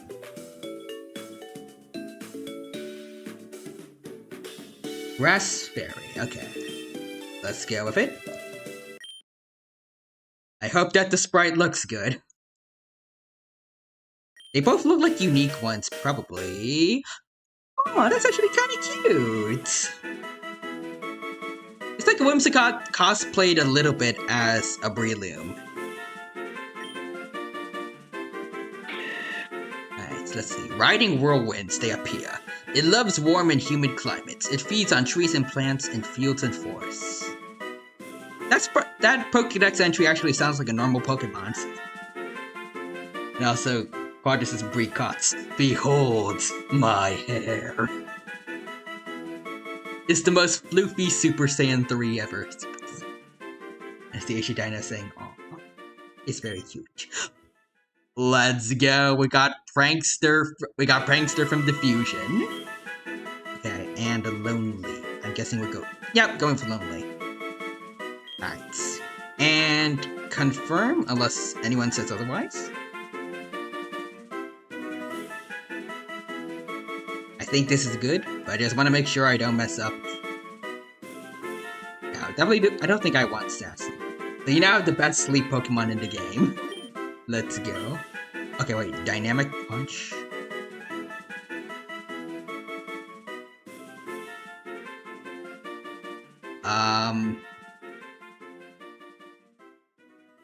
Where did Spore go?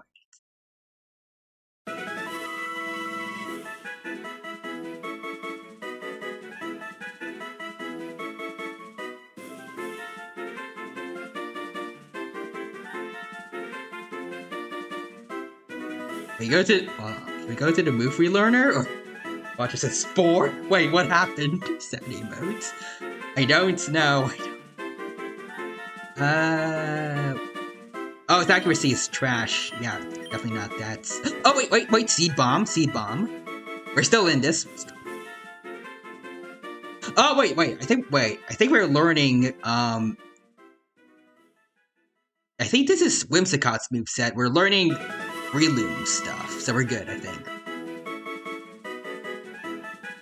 I don't know which is... I'm gonna go with Energy Ball, goodbye to Seed Bomb, I think? But just, oh, thank God, yeah.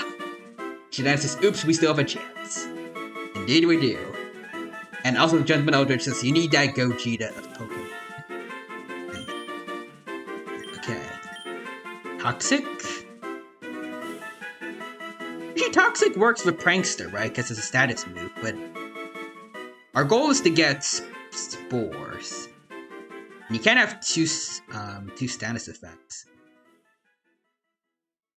But get rid of Toxic then, and Spore, please. Very good utility if you want to stall out. This is why I'm supposed to wait on stuff like this, but we got Spore, let's go. Yeah, oh, thank the Lord. I'll get rid of Cotton Spore, I think. There we go. We have the boy. So let's see. Oh, attack is a lot better, actually. I should have probably kept Seed Bomb. Okay, but there we go. We have the boy. It's level 70 like I anticipated. Awesome. We can move you over here to the box of fusions, little one. Excellent work today, everybody. Let's see, what other fusions do we want? I can't think of any at the top of my head.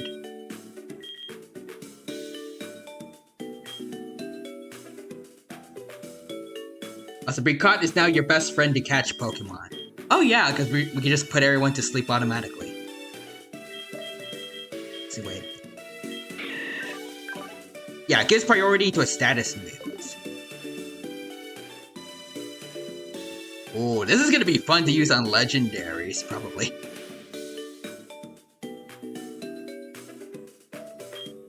Alright, let's see. Actually, no. We don't have anyone at level 70 right now. So still got farming to do. John Rice says yeah.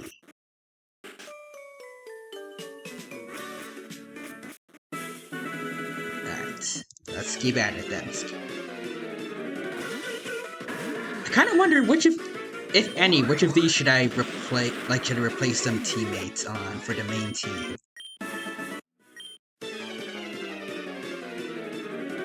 There's a lot of good mons that we have made. And which ones do I actually want to take with me to the last 2 gyms, and then the Elite Ford? Plus, I think the Johto gym leaders too. Probably their Elite Ford. I think you should get the Togekiss Mimikyu Fusion. No, I'm not biased. Clearly not.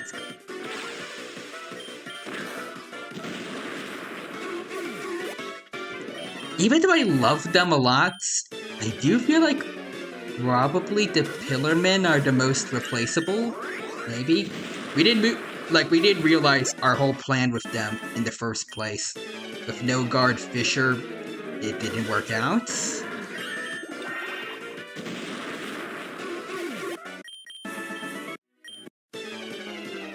I'm not gonna count the constant losses in the Lavender Town against him because he just doesn't have a good matchup against ghost types. Like,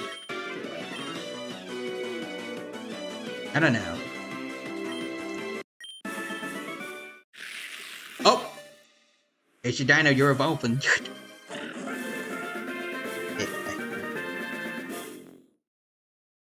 Nice. All right, let's see. Ooh, that's a cool sprite. Ooh, this one makes him look rambunctious. I like that. Let's go with this one. More lively. Also missing more messages again. Let's see. To be honest, Locking and Azumarill is going to be a better version of the Pillarman. Alright, well, we're going to see them soon enough once I'm done. Probably with Typhlosion. Oh yeah, he's like right there. But anyway. Eldritch redeemed Upside Down Dino. Okay, well. I mean, I guess Nixter isn't here anymore, so we will not have to worry about. We will not have to see the end of the chaos there. And then dad jokes. Alright, Gentleman Eldritch, I'll get you your dad joke in a bit. I just need some time to brainstorm one. Dino says, let's go. 2 heads are better than 1. There we go. Should I name them Asian Dinos with an S? Since there's 2 of them now, or? Also, yeah, gorgeous. Now he is. Asian Dinos. Oh, wait. Oh, okay.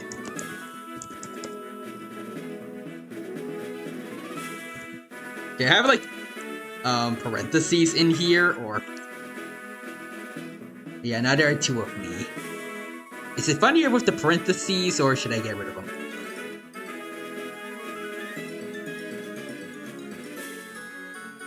Oh, just, yeah, great. Now there are 2 of you. They're expanding.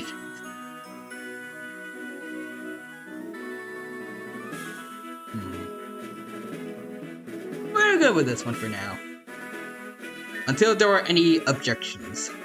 And we got Typhlosion up to level 70 now, so let's get the Meryl Slack off then. Alright. Into thy box. Almost all the Johto starters we have fully evolved.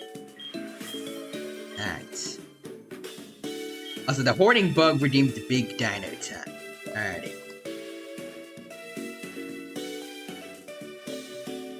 Bam! There you go. I don't mind covering up, the main group, right? Like, the main team right now, since we don't even have them, currently. There you go. Back off. Oh, you're going over here, buddy. There we go. Alright, it is time. Just wait until I reach level 64. Asian Dinos times 3.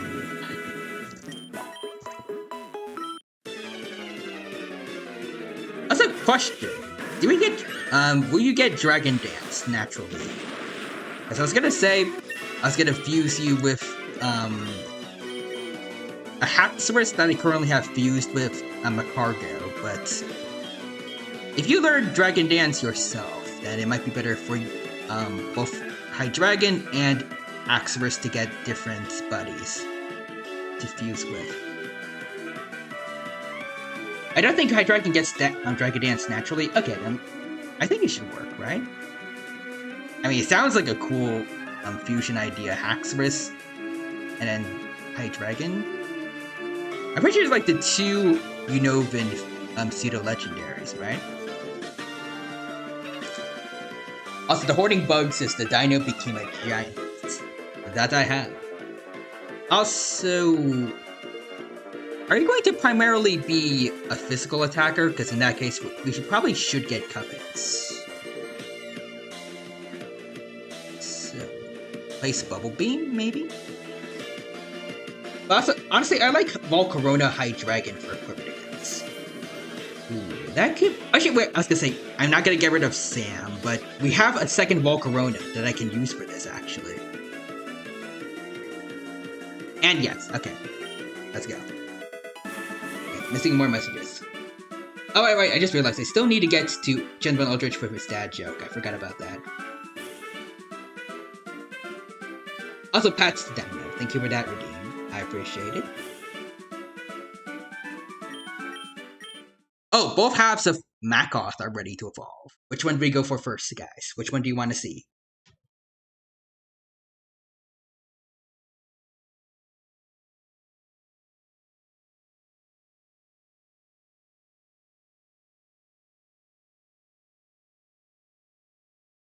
Also, Bug Dragon is a sick typing. Should have also been Flygon's type.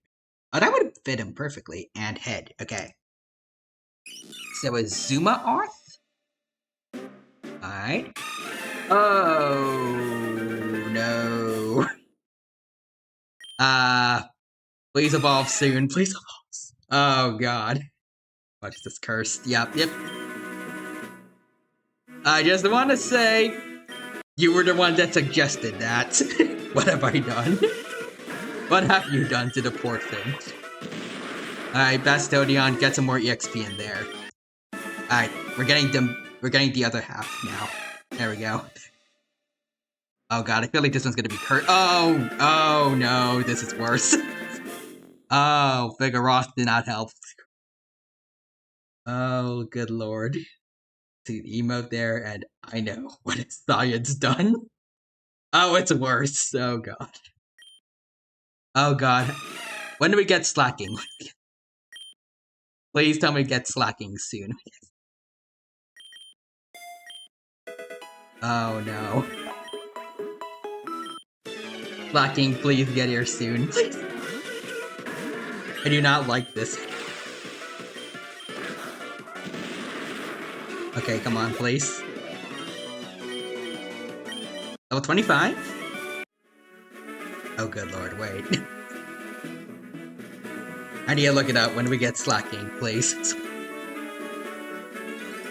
Oh, level 36. Okay, we got a while to go, but not too far away. We'll get there. Also, you spent so much time wondering if you could instead of wondering if you should. Yeah, I am in Gen right now, Eldritch. I have become John Hammond. I created a genetically engineered monster. Also, yeah, cautious. I'm slacking at 36, and Azumarill Vigoroth be like, smiley face. Smiley face atop a behemoth body. If the sprite actually looked good, I would kinda like it. Like a giant, jacked monster with a little smiley face. Oh, but also Eldritch for your dad joke.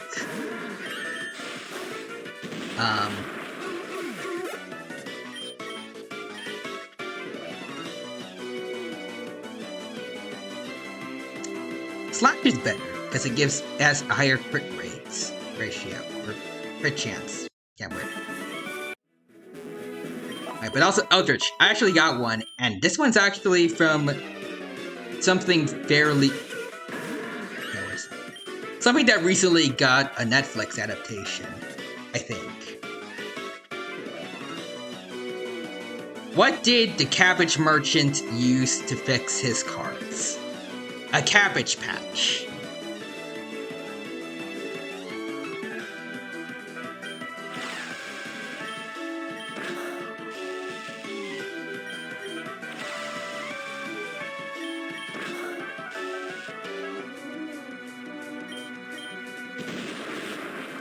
Is that good? Or...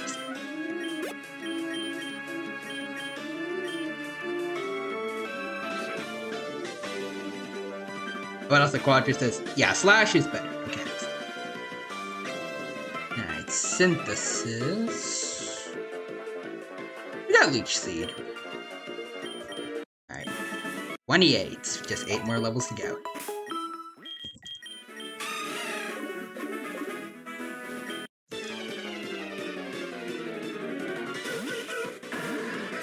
Boom.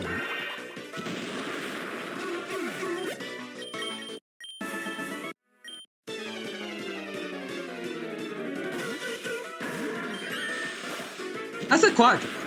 Did you see that recent trailer for Sparkle that came out recently?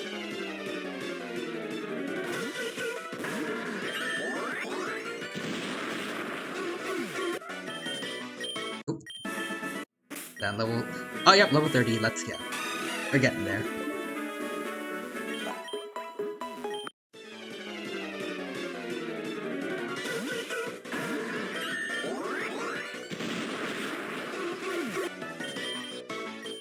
Ooh, Aqua Rain.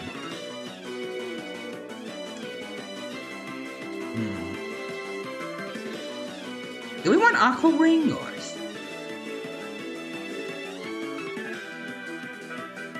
Rogers is eh. I'll get rid of it then. Yeah, Aqua Ring is not great. Alright. I say this to this one lady who does use Aqua Ring. Your moveset sucks, ma'am. There we go. Okay, back to the Sparkle trailer. What did you think of it?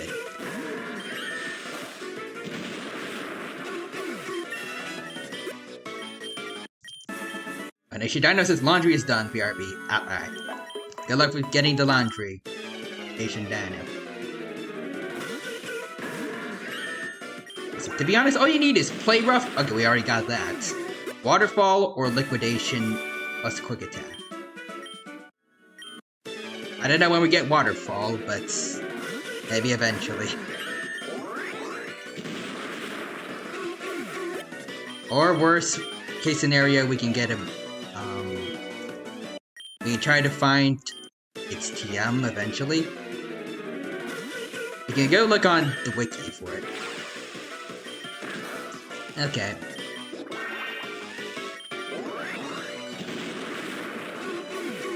Boom.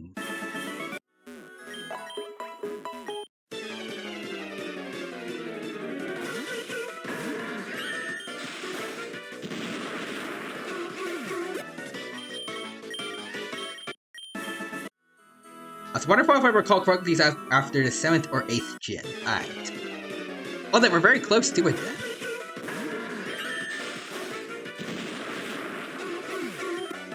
Alright. Just keep on farming, keep on farming. Oh! Level 30. Wait. It's 35? We need one more level, I think. Yeah.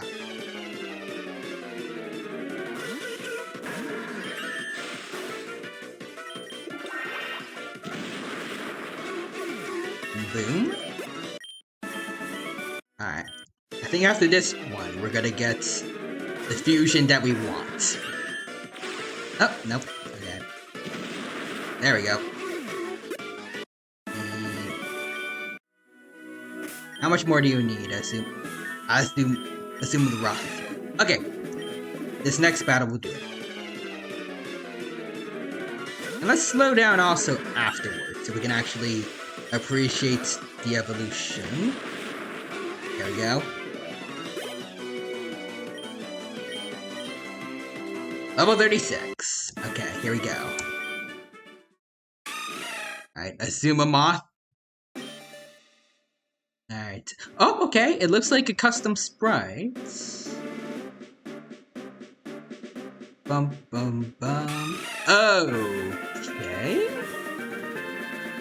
Moth usually, cooks with his sprites, but I don't know about this one. Oh! Oh. Hello. I forgot where this is from, but I recognize it. That's cool.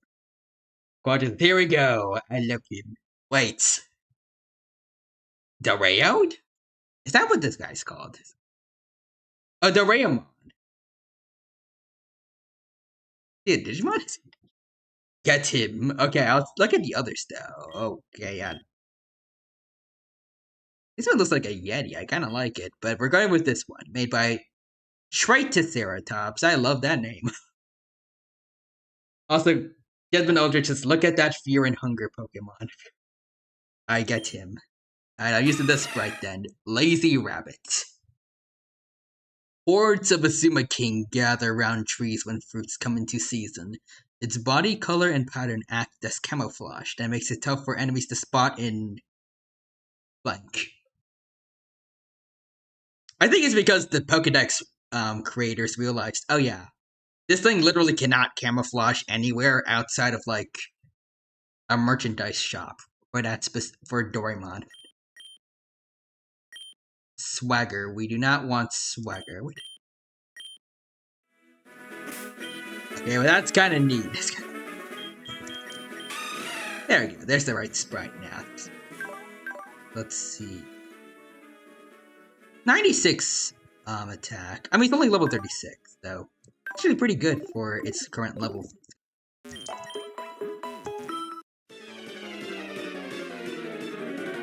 look forward to seeing where he progresses from there. Oh, come on.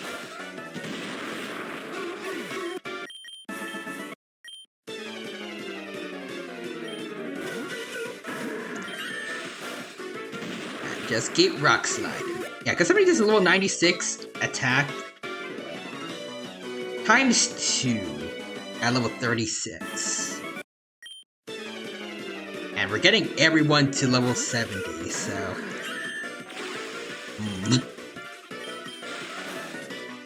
We might have a powerhouse in the making. Well, I mean, we probably are gonna have one based on what you have said.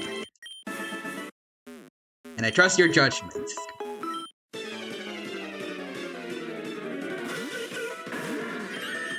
We just need a few more moves to help it reach its full potential after this.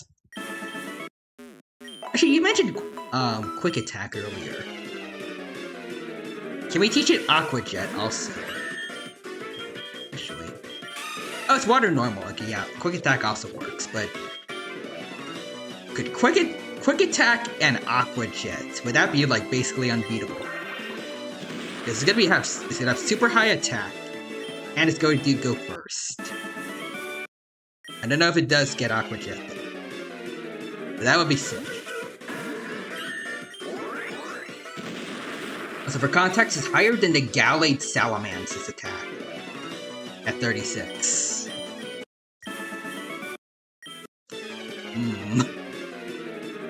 We might have it on the team eventually. Who knows?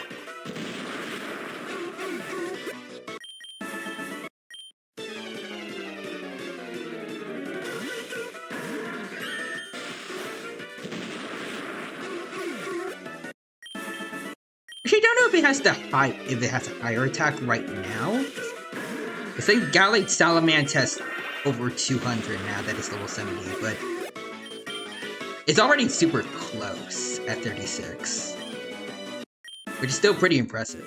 A couple more level ups, and then we might see a monster.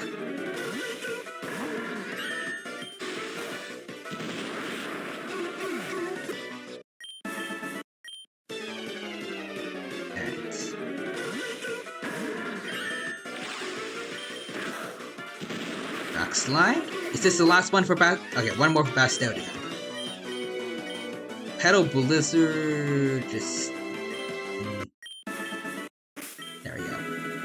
Oh, wait. Oh, Venusaur is Venusaur's level 70. Okay, we're good then. Let's go. Aldrich says, this Pokemon has been altered so much it probably hasn't even remembered what it was before.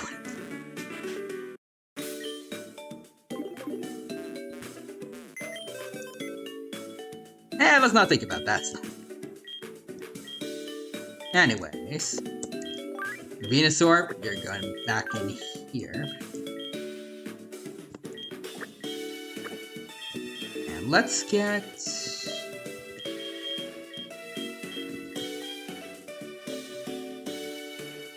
Let's see.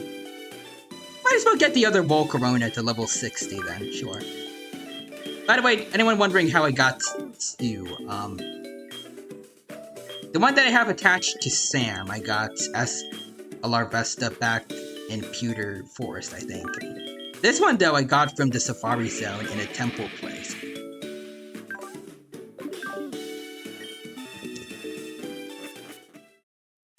I don't know if that means anything, but it was kind of fun finding it.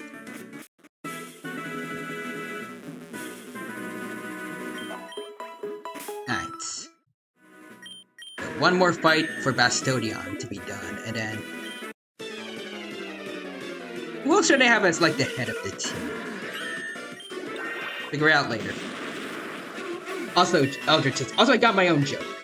What do dinosaurs call the meteor when... How the day when the meteor hits? E-Day. Come on. But also, in black and white you find a wild Volcarona. In black and white?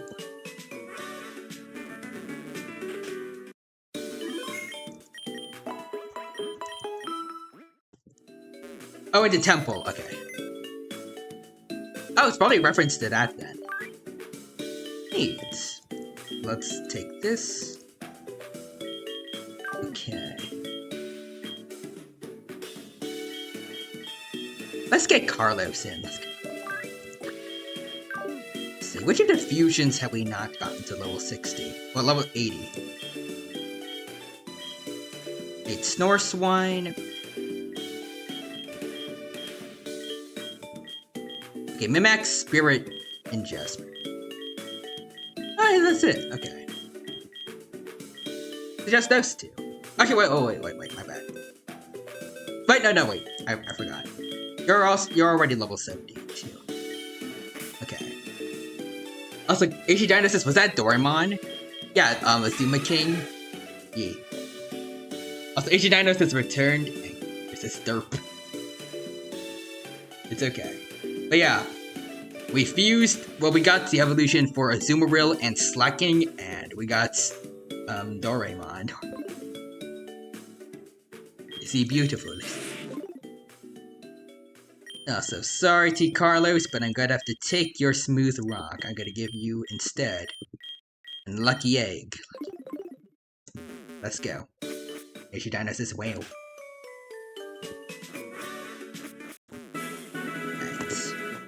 Now it's back to farming the lady.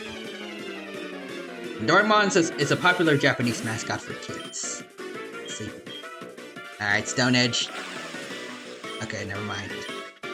Let's use Sandstorm then. There you go, we damaged him a little bit.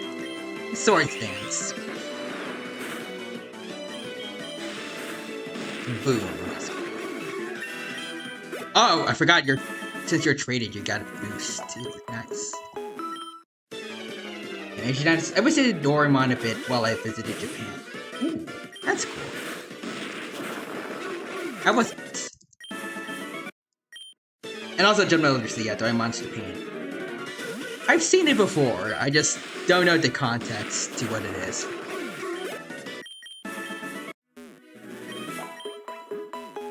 Also, I'll say this again, his name sounds like a Digimon.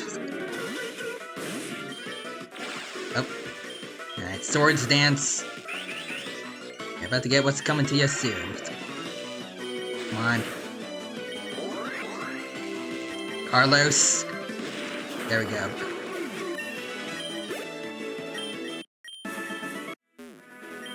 Let's see, who else is getting close to level 70? Okay, Blastoise. Okay, you're getting there.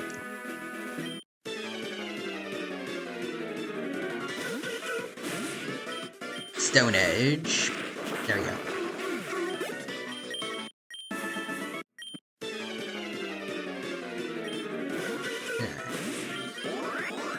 While we're farming, gotta think of something to talk about so people don't get bored.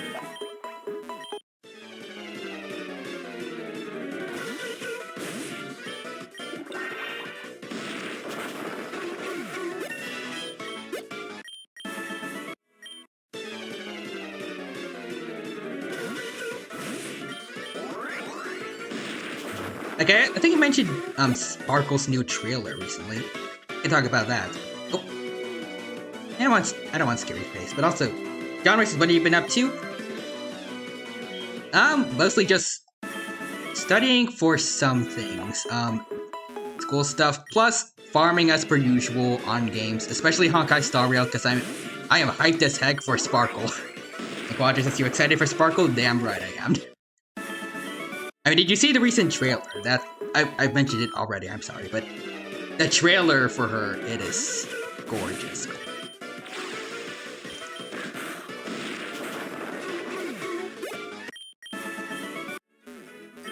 I liked the initially wholesome looking and then slowly getting more deranged and terrifying way they portrayed her backstory.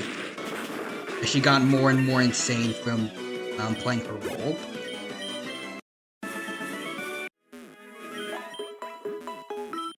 I saw a lot of people compare it to Farina, and I kind of agree. I feel like Sparkle kind of is like if Farina from Genshin was never saved, and she just went nuts during the 500 years before the Traveler showed up, or if the prophecy of Fontaine came true and everybody died except her. And like, if it was all she had left.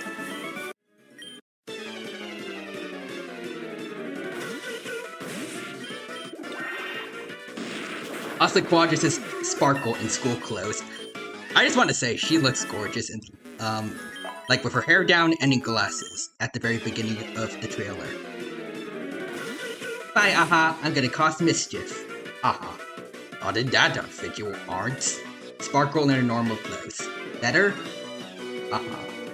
Yes, girl, slay. I know the meme template you're referencing. But yeah. I mean, personally, if I was Aha, I would be fine with both outfits, personally. Kinda want to see the other one as, like, an alternate skin. I would wail for that.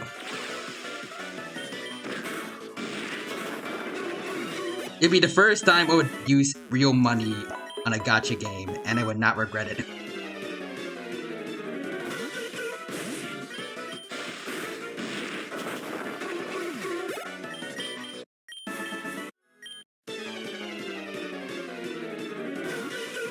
Also, HG9 says it's hard dodge. Oh, it's hard dodging HSS spoilers. Oh, I'm sorry about that, but I mean, it's a trailer. It's not too much in terms of like the story. Besides you knowing who the character's gonna, like the I guess that character exists.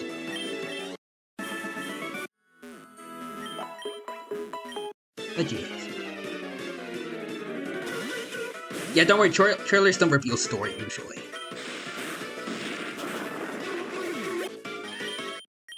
Speaking of story,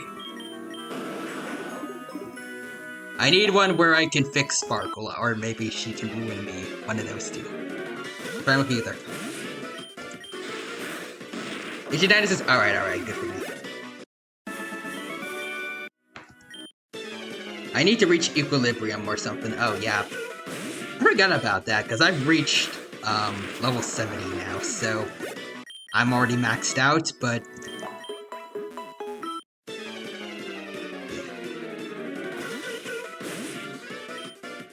I can't word it.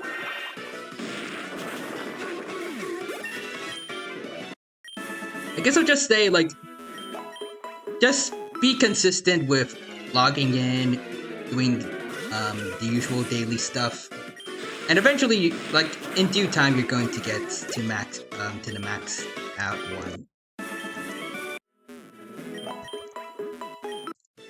I can't word, but I reached maximum equilibrium pretty quickly. I feel like. I was slower than other people, but it only took me like maybe a couple months, and that's partially because I can't word, but we had to wait between updates and stuff for more story to come in, which normally gives more EXP, I feel like. You don't have to worry about that, so you should get through it quicker than me.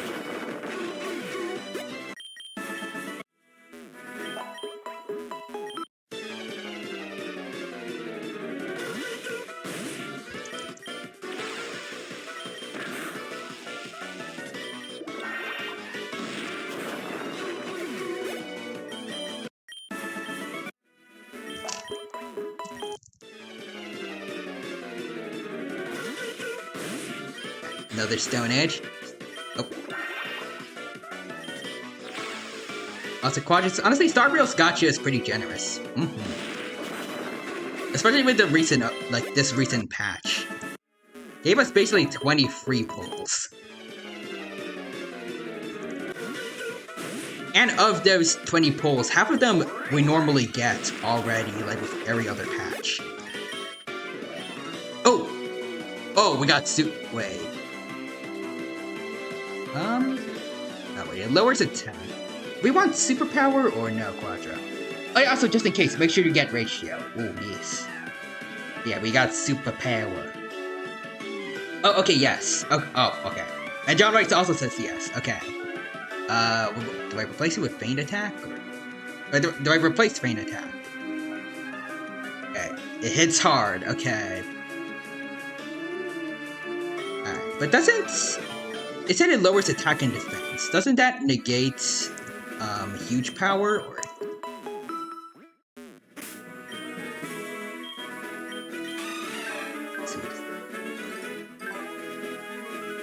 Or does it like sharply raised? You can negate the downside with a swap, and not really? Oh, okay. Like how much is, I guess, huge powers multiplier and then the other one? It only drops by, I guess 25% each time. And huge power, I think you said it was ×2, right? Okay, yeah, so... Okay, yeah, okay, I guess that works.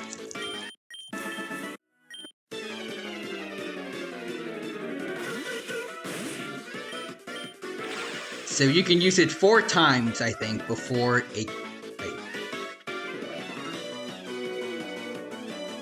You can use it like 8 times before it reaches the amount of power it would have normally. And our base attack is already pretty good still, isn't it? Yeah. Oh yeah, it's 122 at 46. Yeah. Doesn't matter if they are... Drop doesn't matter if they're dead. Fair enough. Let's see, Blastoise, what are you at? Okay, 2. 2,000. And also, Real Human redeemed Teddy's glasses. Alright. Hold on, let me get Teddy's glasses real. I don't know if I have the if I have the PNG. I probably could have gotten it. Okay, here it is. I'm gonna save that. Persona glasses. Okay, now I need to go into Krita real quick. HD Dynasty's power points for superpower is only 5, so drop won't matter too much if you want to smack everyone with it. Alrighty. I'll do it then.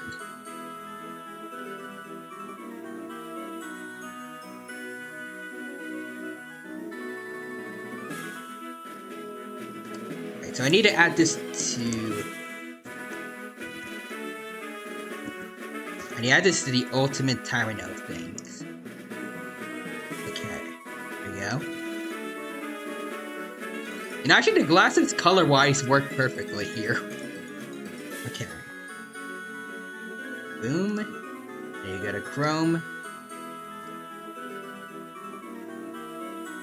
Also, oh, wait, what? Oh, HD Dynamo. And did a paleo summon also for Dinosuchus. Ooh, okay. I like your taste. Let's get Dinosuchus in here after I'm done with the glasses redeemed from Real Human, I think. Yep. Okay. Boom. Now we need a Dinosuchus to add to the string. Real Human says the glasses plus the ultimate form, what beast shall I be unleashing upon this earth? The same one you released before. Or someone released before, but with prescription glasses punch.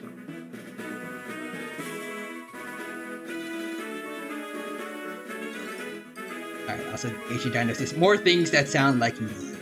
True, and John writes the ultimate dino. That it is. Alright. Isle or I feel like this one's I feel like the Isle's PNG's gonna fit better. Gonna do that. Okay.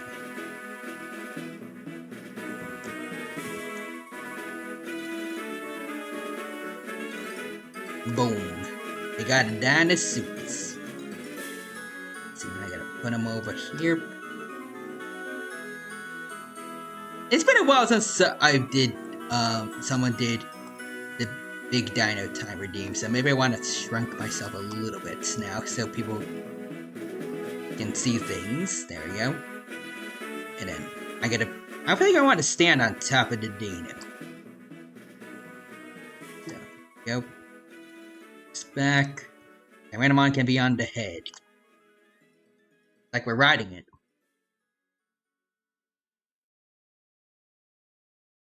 Yeah, there we go. He is our noble steed. Yep, now let's get going. And Quadra says insert Fubuki meme about how glasses are versatile.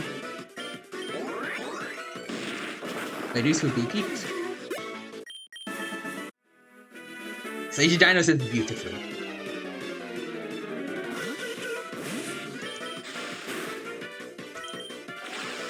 Also, speaking of glasses, sparkle with glasses. I need that.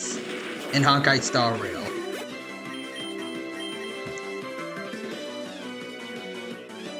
Ooh, Fling, I think we're good, right? Aquatic says, I'll go post the meme. Okay.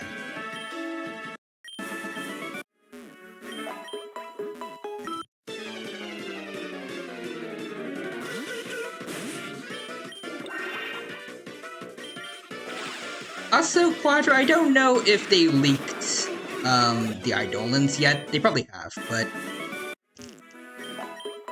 if they have, is it worth trying to go for like E1 or E2 Sparkle, or should I try to get Sparkle and then Sam / Firefly?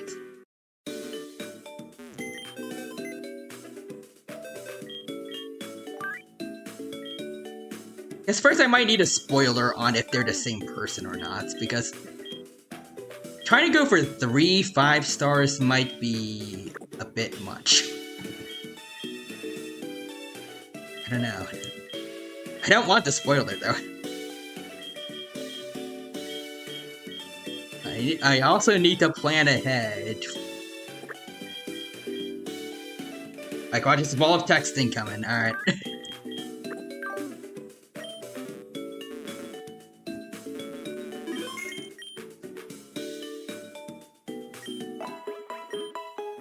Okay, let's...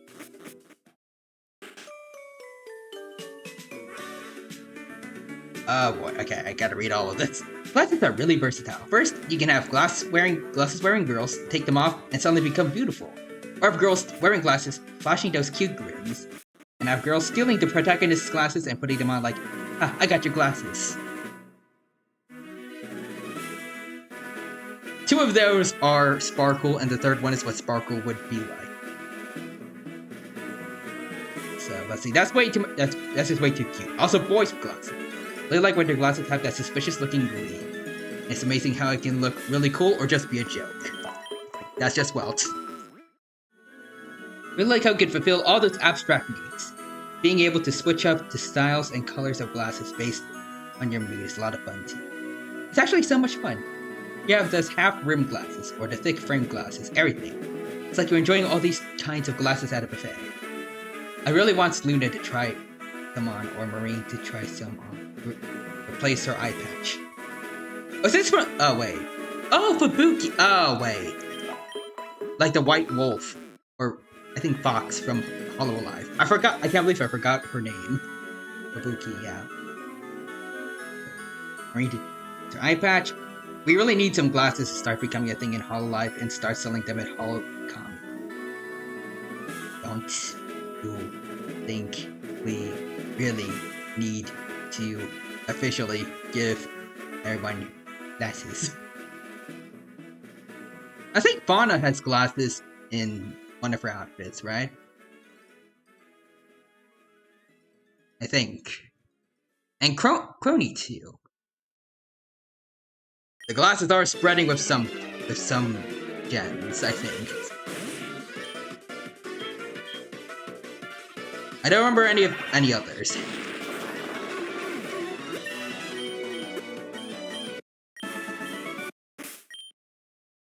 There we go. Good job, Carlos. You are now relieved of duty. Quadris is from Fubuki's Hololive's Fubuki Shirami. She said this in 20 seconds as a run-on sentence. 20 seconds, good lord. AG Dino says, I just wear sunglasses. Also,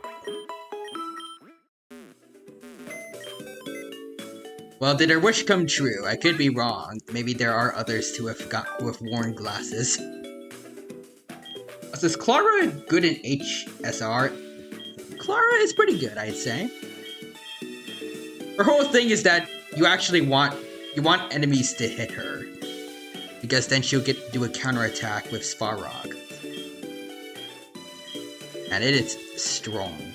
In my experience, on my alt account, which is where I got Clara. Then again, though, I feel like with Dr. Ratio now, maybe they can work together, but you know, yeah, I was gonna say they both do follow-up attacks, but the way they work are different. Dr. Ratio's hunts, while Clara's destruction path.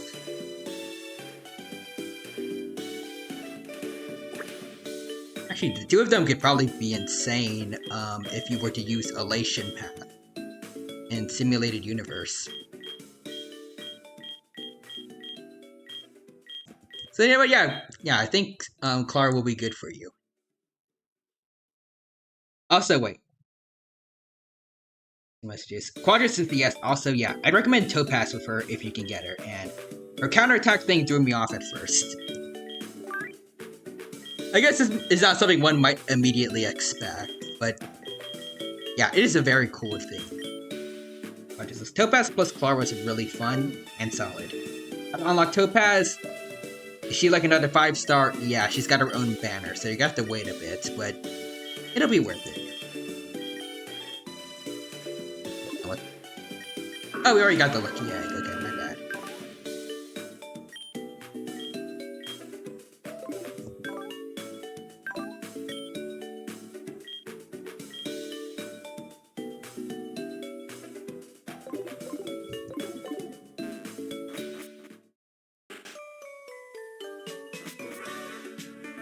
Quadris says, yeah. Topaz is a gotcha, 5-star, sadly, you gotta wait for her. And Ishidana says, aw, oh, damn, alright then. Yep. The rumors are saying she's coming back soon. And Ishidana says, yeah. Possibly. I don't know the full details, so... You know what? I'm gonna use something similar to him. Phantom Force. Okay, so that does not one-shot. Okay. Probably coming back with a certain blonde man in 2.1. Which blonde man?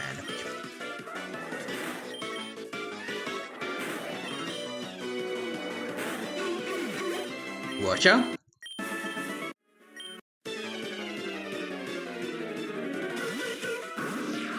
I guess there's also Adventure, possibly. Probably Adventuring, actually. I don't know, but he sure loves money and gambling. Okay, yeah. Oh, yeah, I should have anticipated that, because they're both from the IPC.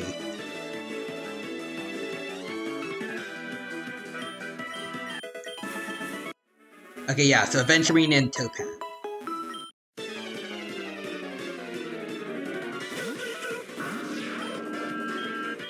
Phantom Force.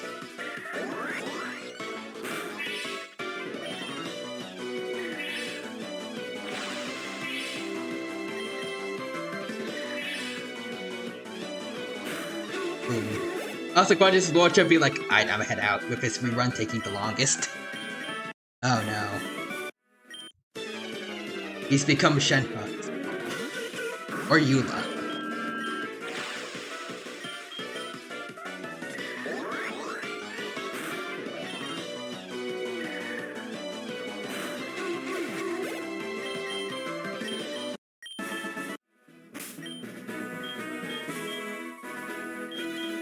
Ooh, Ichidino is getting close. Yes, 6 more levels, I think. Right.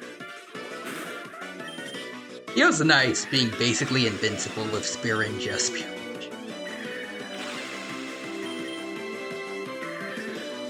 I forgot, what am I weak to? Like, what are the few types I'm weak to? So we have the same, we have the same typing as Spirit Tube, normally. Plus 1 by cards. That's like the you are only weak to Fairy, so Fairy's the Fairy is the only thing that can even hit us at all. Thanks to Wonder Guard. As long as we don't run into anyone with Fairy, this could be one of the strongest Pokemon we have.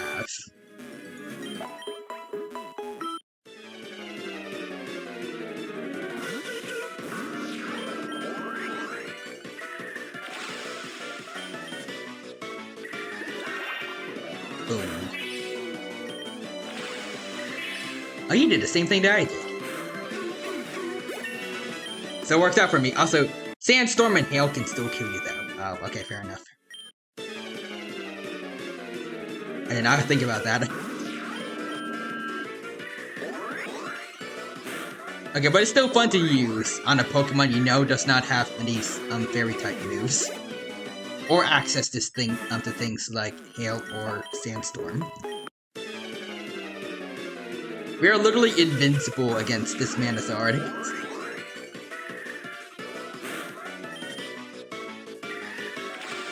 Oh wait, missing messages also. Yeah. So far, Argenti, Huahua, Topaz, Luacha, and Fushuang have not had reruns. I guess with Topaz that's gonna change, but the others, no clue. Also, HG9 says Argenti hasn't had any reruns. It sadly not. Bad face. Well, he'll probably come back soon, maybe. If you're lucky, he won't become the next Eula. Yeah, be patient, he will come back. Indeed, Padre. We just need to hope that the dev team, yeah, word. Like, we just need to hope that they'll give him a rerun event, like, fairly soon. We'll see. HG9 says, I won't be able to unlock my husband anytime soon. Probably not. But that just means if you only want to go for him, then you can save up tons just like me. Just dedicate your entire savings to one person. Skip the other banners. You can do it. As many banners as needed.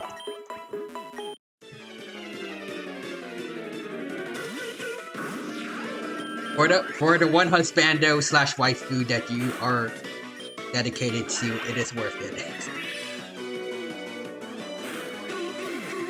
Also, Quadra says, also real talk, he probably will be back, because he's super popular in pure fiction, and they want more money. Ooh, maybe. Also, you could save for Argenti's best teammates.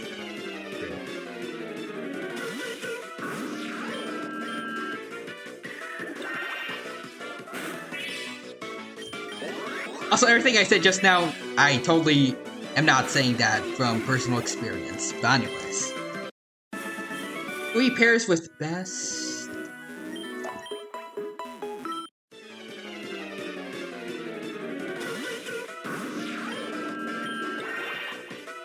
I mean, I feel like Bronya is a good pick with everyone, so... If you lose the 50-50 to her, just know you have won. You did not lose the 50-50. She's gonna be very helpful to you. Yeah, Bronya too. Also, for other people's... Huohuo, Young, and Hanya. Yep. And for the record, only Huohuo is a 5-star, so the others you can get just randomly during banners. So you don't need to worry too much about that. Or if you get tickets for, like the standard banner, you're going to get them. Probably. You have a very high likelihood of getting them. Dinos, it's time to get to grind. Also, Quad just said earlier. Nah, that's a bad idea. It's not the smartest. Hides the fact that I'm saving my mortal possessions to Firefly. Plus, a lot of other characters I think you mentioned too. He said Duke Inferno, I think, once. What else? Sam, Firefly, Duke Inferno. I know there were others. But also, yeah, Huohuo is my child, and my child is broken. And AG Dynasty is Sampo Koski a 5-star? And Quadra says no. Yeah. He doesn't deserve to be a 5-star. Only one masked fool deserves to be a 5-star, and she is coming out very soon. And I've dedicated everything to her. Also, AG Dynasty, what is this slander? It is the truth. Mr. Shampoo stinks. Also, Quadra says, honestly, I think Shampoo is going to be a 5-star in the future. True Fool Sampo. Maybe. This doesn't deserve to be a 5-star. Yeah. Not kidding, though, he is overall a pretty fun character. Like, in terms of, like, the lore, at least. I have not played him at all, gameplay-wise, so I have no idea.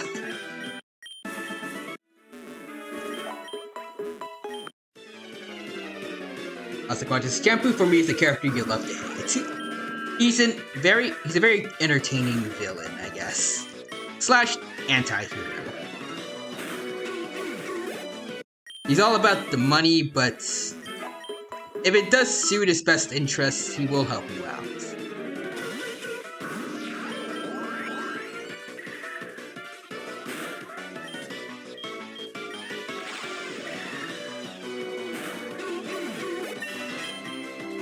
Lots of questions. Note, this is not a spoiler, this is my theory, yeah.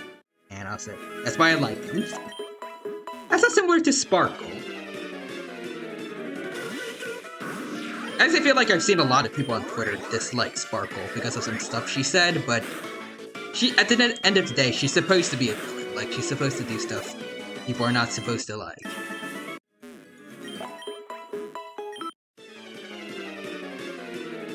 And I just realized I have made fun of Quadra and a lot of other people actually, like Kafka fans in general, for falling for red flags. But then I like Sparkle.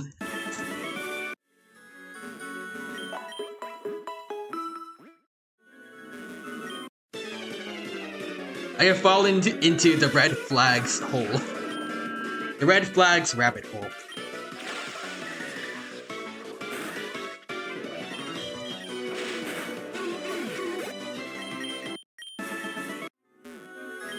Also, hold on, wait, missing messages. HE Dino says, all my friends compare me to him. Is that a bad thing? Not necessarily. It depends on other things, too. Like, he does have an eccentric... Sampa also has, like, an eccentric way of speaking, if that's what they're talking about.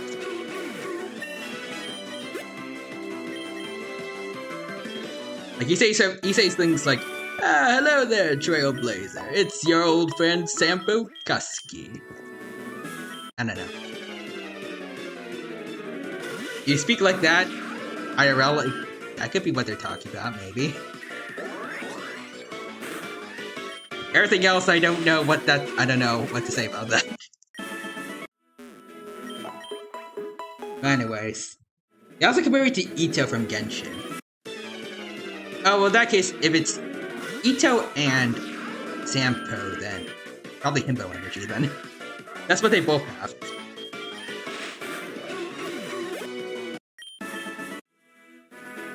But also, Quadra says Sparkle is definitely a villain, and she should act like one. Also, she's such a red flag, she even wears them. She wears all red on her. Plus, I think she's even associated with a flower that means death or something. Or at least she was in the trailer. Sampo is honestly pretty charming. I guess so, yeah. Also, Quadra says, also Sampo talks like Markiplier. Kind of, yeah.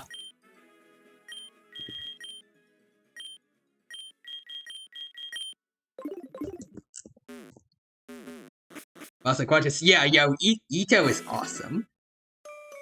He is. In terms of writing, I would say he's probably one of the best, or he was one of the best male characters in Genshin. I say was because in the story quest, he was written to perfection, but in later quests, he's got, like in events, he's kind of just dumb.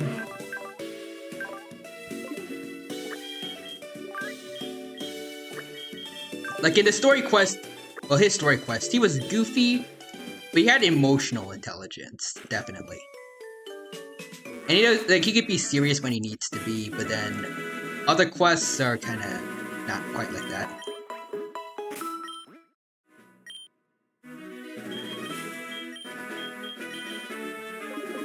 Just listen to the voice lines and the story quest version of him. That's the true Ito. But also, Ancient Dino says, oh, that's his line. I mean what I say what I mean what I say. Sounds kind of mean, but I say it anyways, kind of guy. There's something I love a lot about that line. I don't know what it is. Maybe it's because of how fast he said it in the event. It sounded like he was a rapping.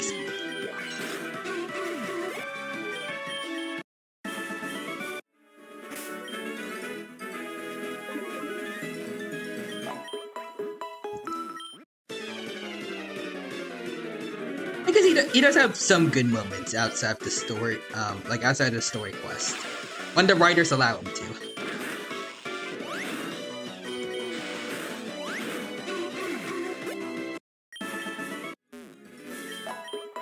Ooh. Also, Quadra says, fun fact, Ito's VA also voices Saitama from One Punch Man. Oh, I did not know that one.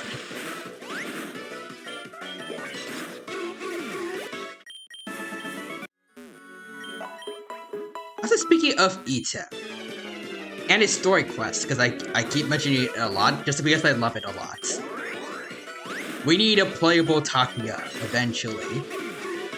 It's been too long since, we've been to Inazuma. Notland's probably not going to be here in a while. We revisited Leeway for the Lantern Rites. Let's revisit Inazuma, and then they can introduce Takuya as a playable character. It could work. They just need... Might be a bit, I can't word it. I can't word it, but they just need the guts to make him playable instead of just an NPC. Also, Quantus, you know who I want? Barca. I mean, I guess I want more Mondstadt content too, but for some reason I'm not that interested in Barca.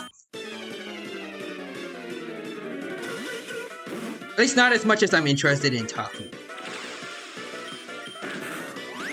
I just want to see him interact with the Arataki gang, especially like him and Kuki Shinobu, like the only other level-headed person in the Arataki gang. Rogers, you're not a fan of Crow as a character from Ruby? I mean, Crow was an okay character. I liked him a bit, but it wasn't the most interesting to me.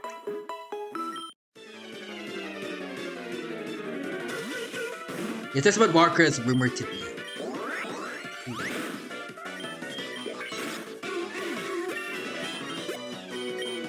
I mean, I overall prefer Oswald. I think that was his name. Or Oz, at least. And we don't have a Welts in Genshin yet. But we could. Also, Quadras is dang. Dino does not like rough, older, badass men.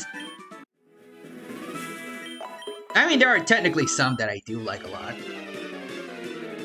Jinyueng kinda counts, I think.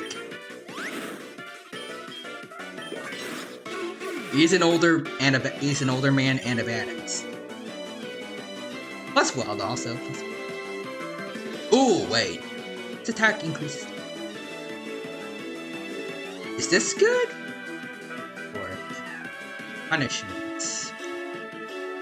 Also, yeah, Jinyueng counts. You're right, XD. Yeah. Also, a mountain. Alright. Never mind. Dragon Rush, bad accuracy, no thank you.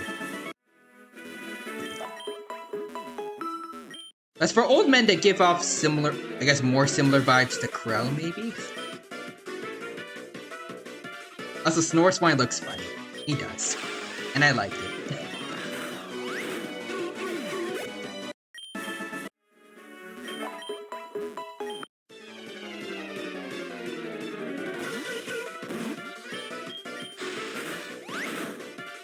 I try to think of like more like badasses with beards, I guess. Because Jinyueng, he does look fairly young.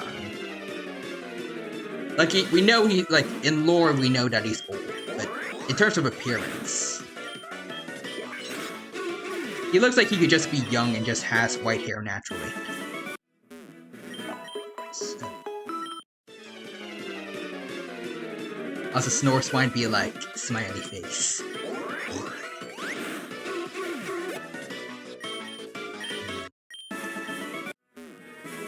Who else?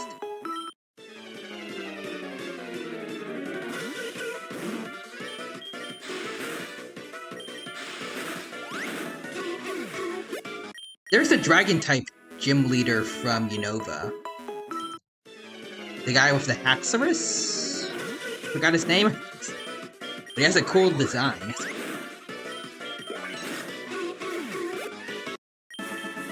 Yeah, Drayden.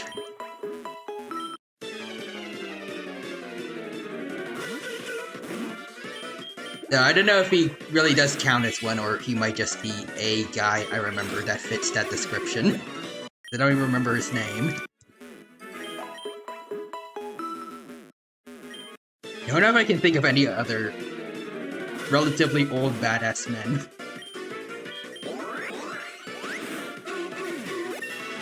But I swear I do not dislike that kind of character. They can be cool. It's just Crow is kind of meh compared to some other characters from Ruby.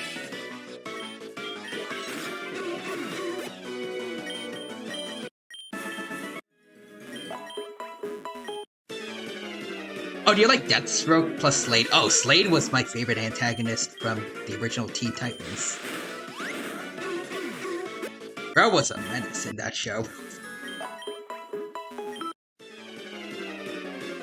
I guess we never got to see, like, how he actually looked under the mask, though. But yeah, I'm pretty sure he counts.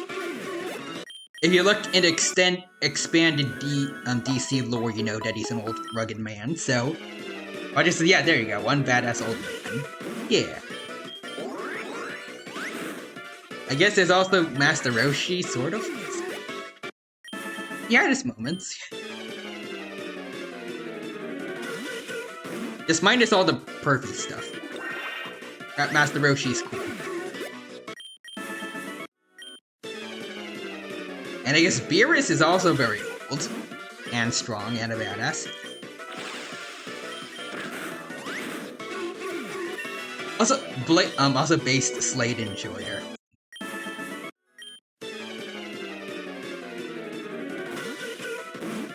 I don't know if they ever had Slade in Teen Titans Go, but they will never have.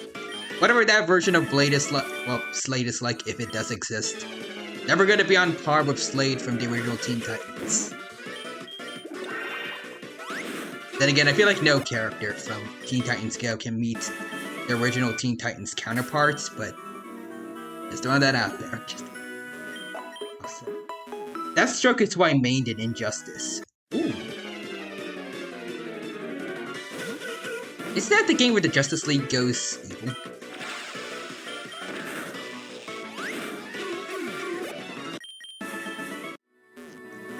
That's cool, but also, while his code name is Deathstroke, his real name is Slade Wilson, hence his name being Slade. Wait, does that mean he was okay with giving his real name to kids in the original Teen Titans show?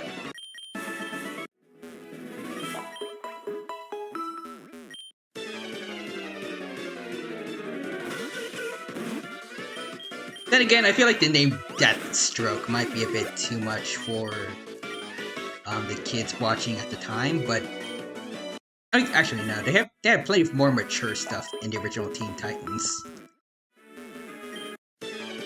But maybe, I mean, it happened with Avatar: The Last Airbender. They had very mature themes, but when Jet died, they also had to censor that. Like, they couldn't say directly he was dying. Maybe Deathstroke would be too much of a, I guess, too mature of a name? I don't know. Also, Quadra says, yes. On one hand, that would be kind of badass if he was like, my name is Slade. I'm telling you this now because you're never gonna tell anyone what my name is, but I don't think he ever did say that. Plus, he definitely wanted to keep Robin alive multiple times to make him like his disciple or something. Or just because he wanted to mess around with him.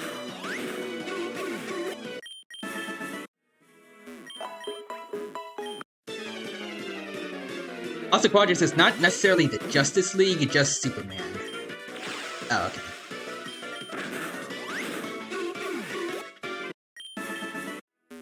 I'm pretty sure Wonder Woman was also kinda evil in it too, right?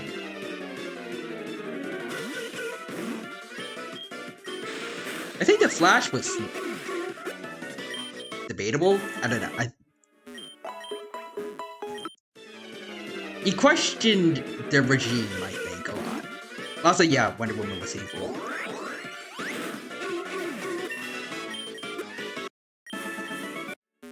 I don't remember what the others were like.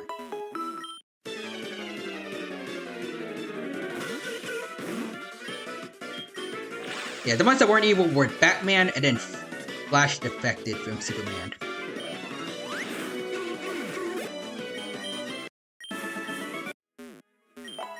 I kinda like that they did that for him. Because I feel like Flash is basically always, like, the voice of reason. And, like, the heart of the Justice League. But there's that one...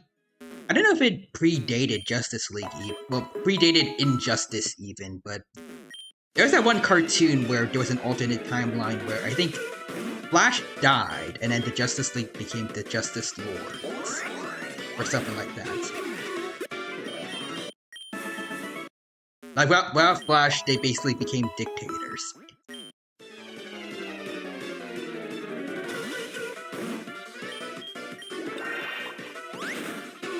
She kind of makes me think who would win between Injustice Superman's regime and then the Justice Lords from that cartoon.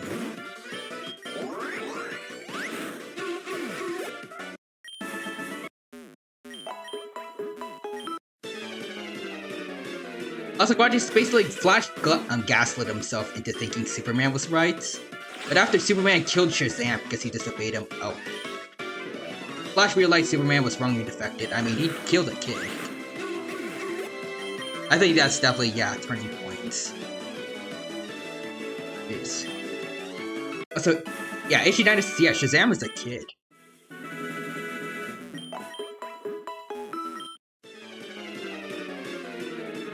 I mean, maybe he could have gotten a bit older, he could have gotten a bit older in the Justice League timeline, but still, like, pretty young, I'm pretty sure.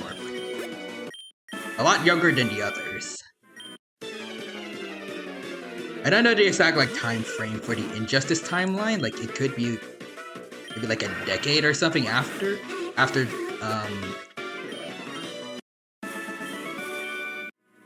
think it was like the Joker blew up Metropolis or something. I don't know the exact time frame, but pretty sure Shazam was still young.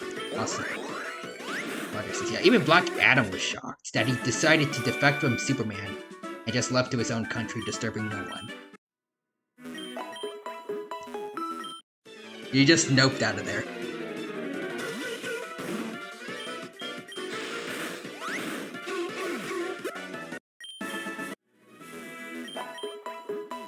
Actually, that reminds me. Is Black Adam a bad guy or like an anti-hero?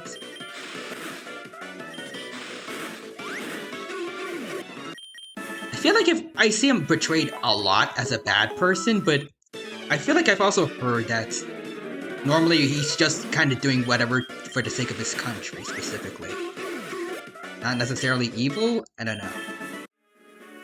I have no idea. Black Adam is both in media and it's confusing. Okay. Is it just like Godzilla? Like, his overall morality can be whatever the writers decide? Like, he can be neutral, he can hate humans, he can be defending the Earth. Or... yeah, it's weird, okay. Also, yeah, also, Injustice lore is weird. I can imagine.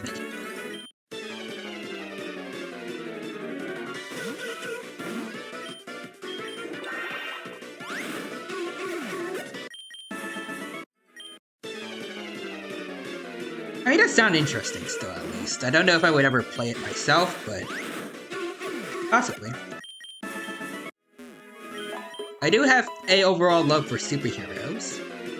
Like a general love for superheroes. I'm not as big into it as some others are, but I definitely like it, and I've consumed a bit of superhero content. I feel like I've overall been more in favor of Marvel stuff. Unfortunately, I don't have like a PS5, I think, for the new Spider-Man movie. Oh, that's Spider-Man games. I can't talk. I would have loved to play them at some point now. But being realistic, I don't think I'm gonna be able to afford the consoles for them. Also, wait, the Spider-Man games are on Steam? Ooh. Oh, now we got another Smilus. Oh, and Asia Dino, if you're still here. The one we named after you is getting very close. Oh, wait, hold on. We already have someone at level 70 yet? Okay, we know. We don't. Okay, just wanted to make sure. I remembered somebody was close to it. There we go. Asia Dinos is more of me. Yep. Just in a bit of time. Okay, Spider-Man 2 is down on Steam, but that's it. I can play the other one then. I just hope my laptop can handle it. Like, is it well optimized for PC or?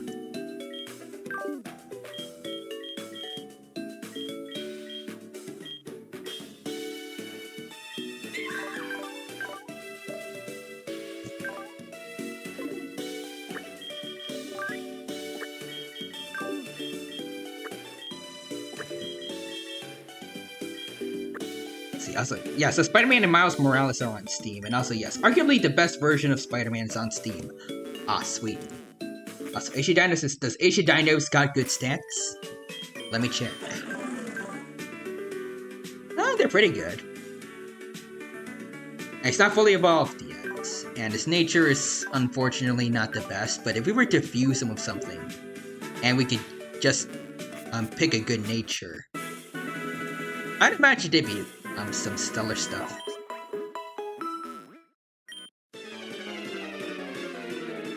It's definitely gonna be better than the other one. Let me check. Oh yeah, naive. Actually, more speed is not bad, but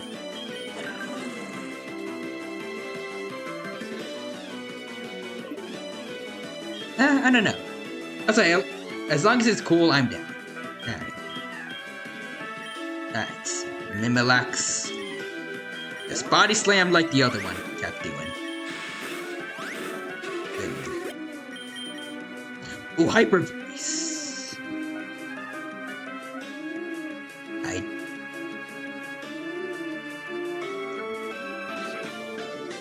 Hold on, does Hydreigon specialize in special or physical? I feel like it's special.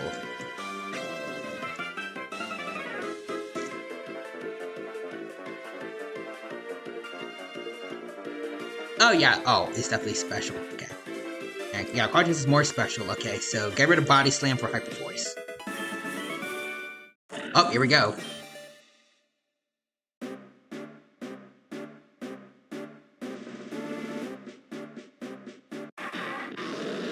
Ooh.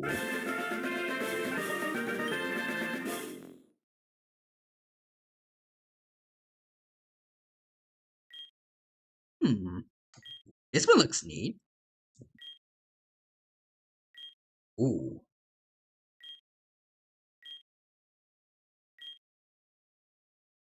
Do we want the classics or?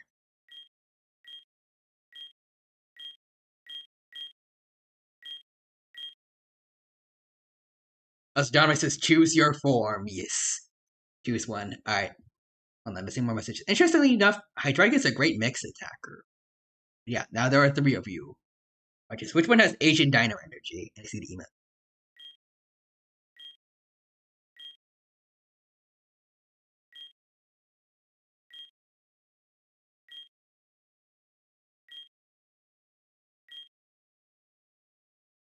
The one where he's yelling at the other head. Alright, hold on. Which one is that? Just the normal one? Just the quadrant with the email there. So this one, or I can wait. Just want to make sure.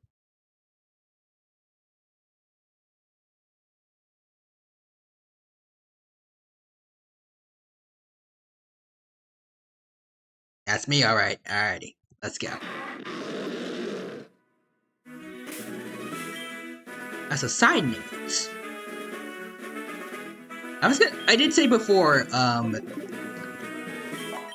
wanted to be like Haxorus and Hydreigon, but another option, should we have like a double Hydreigon fusion?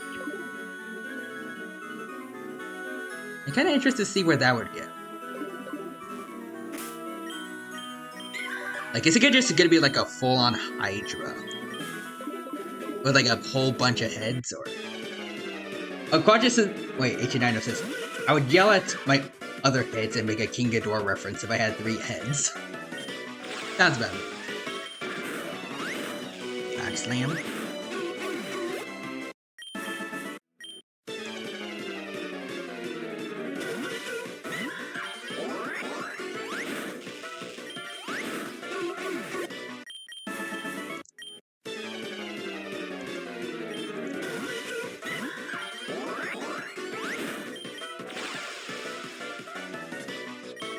Quadrus says, head 1. I told you, we are going to Taco Bell. Head 2.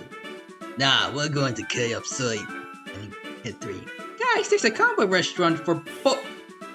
And then head 1 to head 1 and 2. Shut it, head 3. I'm just imagining them all with like the normal names for the King Ghidorah heads, like Ichi, Ni, and San / Kevin's.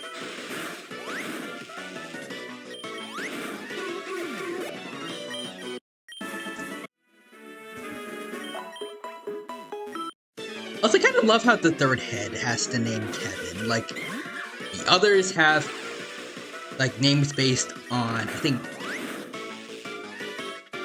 like, 1 and 2 in Japanese. But then Sand just has another name that's very normal sounding.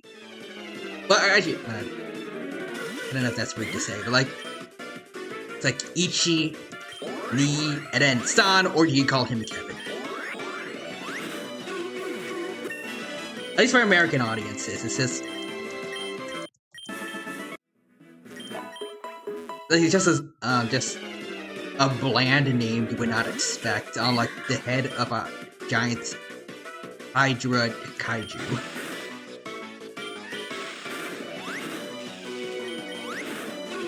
But also, John Rice's head 4. That hasn't happened in years. Was there ever a Ghidorah with more than 3 heads? I don't think so. Kind of an interesting concept, maybe. Like a Ghidorah with a deformity that causes it to have an extra head. Also, H.G. Dynas's mysterious head 4 makes an appearance. Also, Quadrus, we had Silverwolf, Kafka, Blade, and then Sam. Most normal name. That's true. And he's probably the most weirdest of them in terms of appearance. Like, some of them are pretty eccentric in look, but Silverwolf, Kafka, and Blade. They're all humans, at least. And then there's Sam, who's got the, I don't know, Ultraman, Power Ranger, that kind of look. And yeah. John Rice says, how many heads will it have by the end? Also, no, Sam is the oddest name. Yeah, it's like naming Kiryu John Godzilla. Or Johnzilla John. Or Little Johnny Zilla.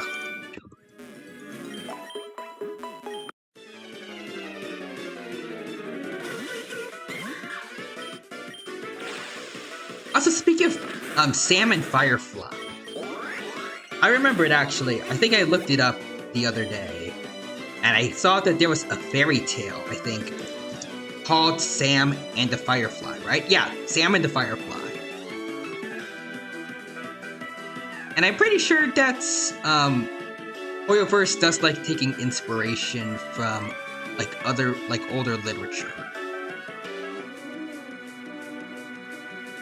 But it's, oh my god, you're right, yeah. It's a children's book made in 1958. So I was saying, like, I was thinking to myself when I saw that, because I just looked up Sam and Firefly, and then I got this, but I was thinking, like, is this another connection for the theory we have? That they're the same person.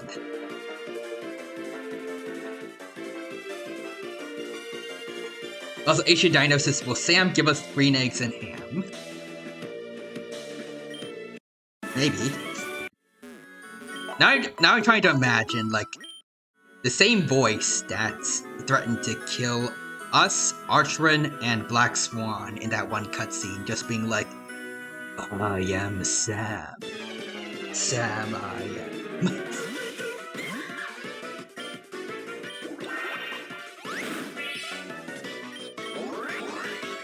I want the VA to say it.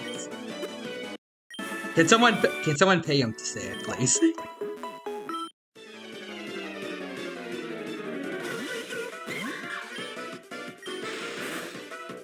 Actually, now that I think about it, it would be kind of funny, actually, to get Firefly and then Sam's VAs together, and then they both narrate the entirety of Green Eggs and Ham.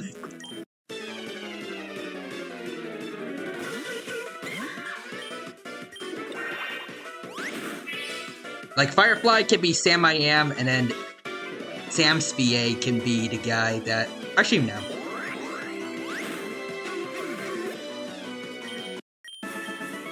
I was gonna say, like, Firefly would probably fit Sam I Am more, and then Sam would be, like, the older guy that doesn't want to eat green eggs and ham, but...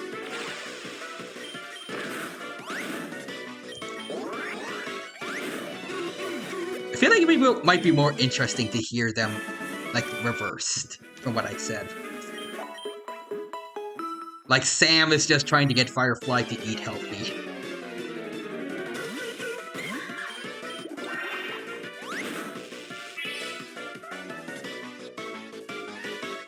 But also Quadra says, no, he won't give us green eggs and ham. No, he won't. He is Sam I Am, and he will burn us alive. You should have made it rhyme.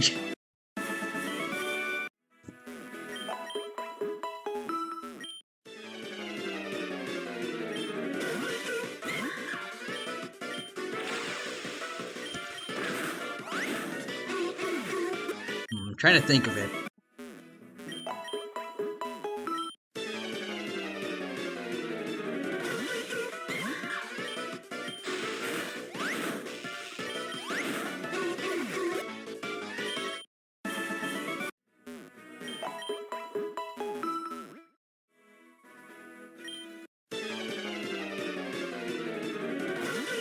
Oh, what? Wait, I got it. Well, I don't know. Okay. Quadra posted it. Alright. Sam's burst will be us giving us... Sam's burst will be us... Will be giving us green eggs and ham. But it makes us explode when we eat it. Oh, I thought it was gonna rhyme. Whatever. In canon, that probably sounds about right.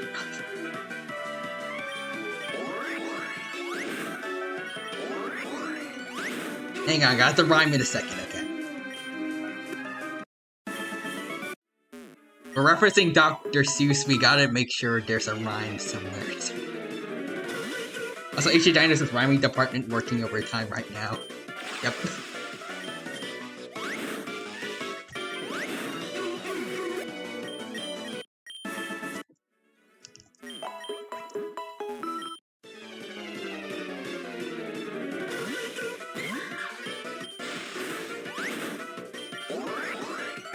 John Rice says, did they get overtime pay or not?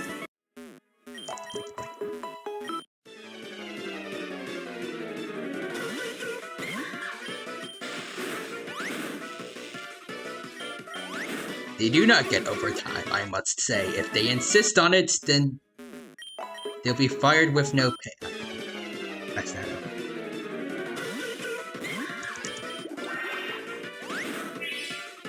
Roger says, no, he won't give us green eggs and ham.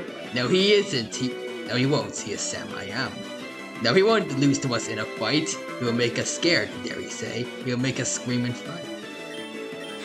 I like that one. Asian Dino also says, no. They don't get overtime pay. Also, bravo. That's good, Quad.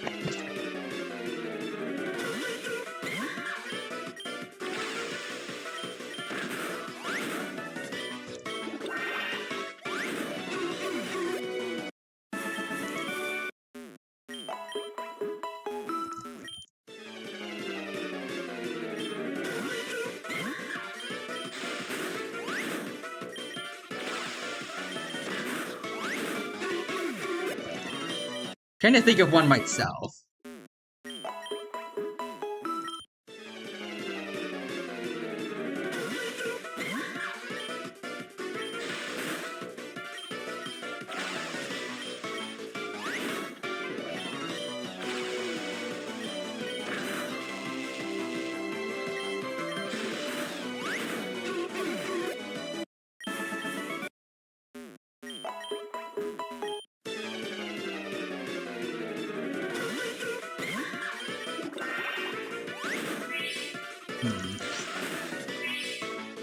The fact that I cannot think of one, and I am currently taking a poetry class, does a lot.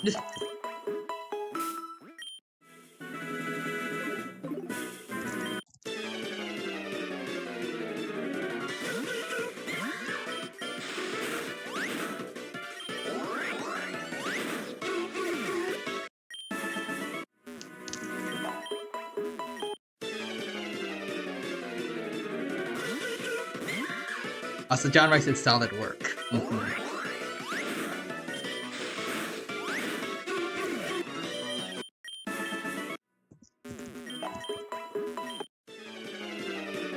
Also, Gentleman Aldrich says Oogie Boogie Snorlax. It's half Mimikyu. And I honestly really love the idea for its sprite. Like instead of a Pikachu costume, it's got a Snorlax one.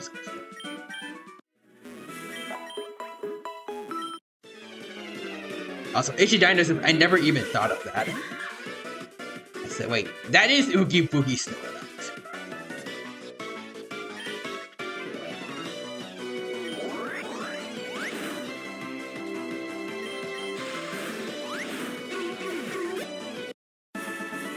Oh, from Nightmare Before Christmas. Oh, wait.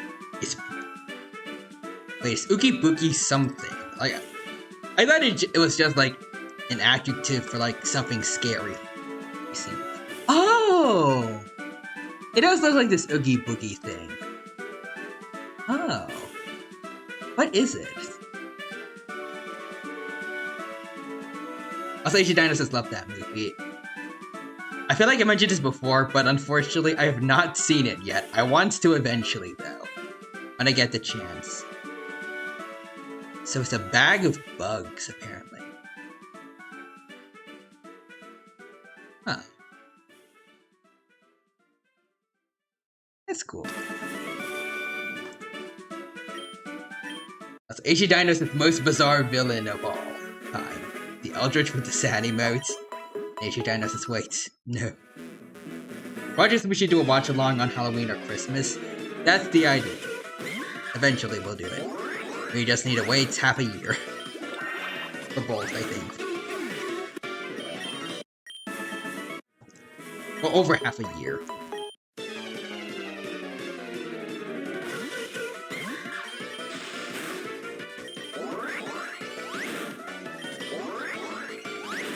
Boom.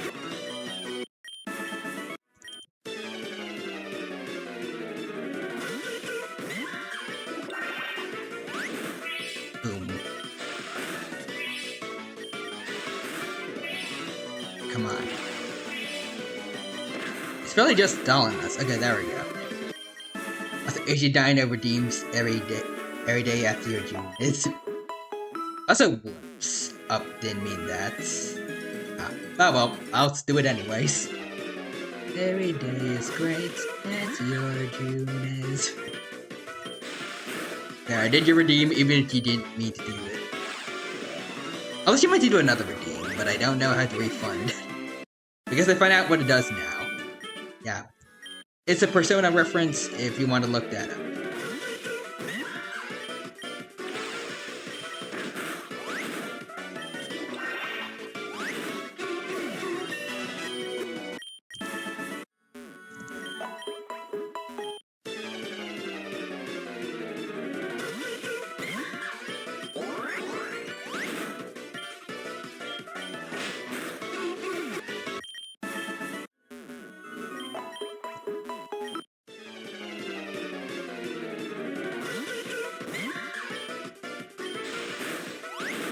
Boom.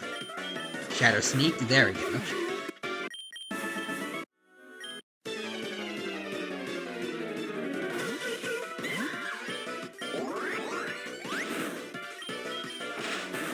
Boom.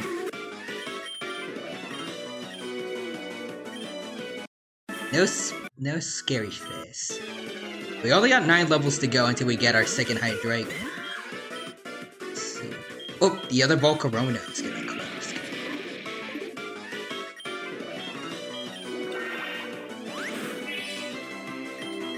Let's see, hold on. I don't know if I checked. Do you already have Quiver Dance? Or you should, hopefully. Oh, you have Silver Wind. Dust and Flamethrower. Hopefully the Move Tutor will give us Quiver Dance.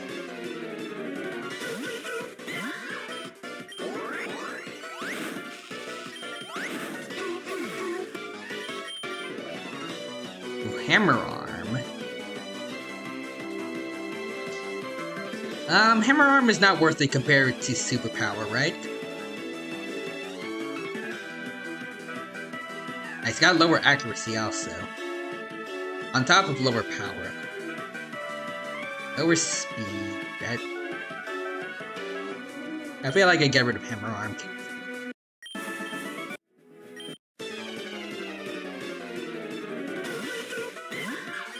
Right, body slam again.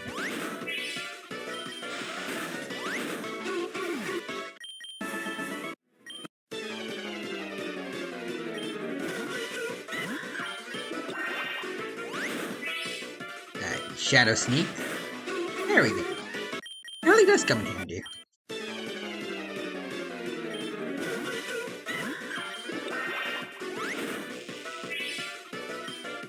Boom.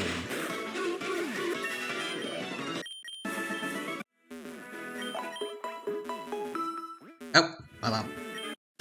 There we go. I messed up a bit.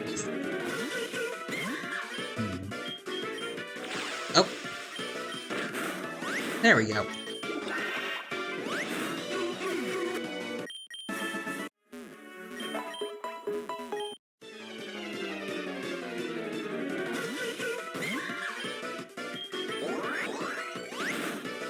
Shadow Sneak. Oh, oh, wait. Oh, Bug Buzz. Okay, get rid of Silver Wind. We love Bug Buzz. There we go.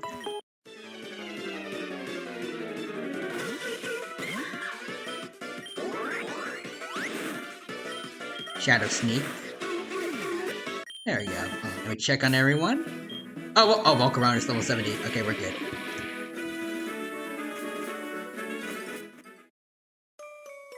There we go.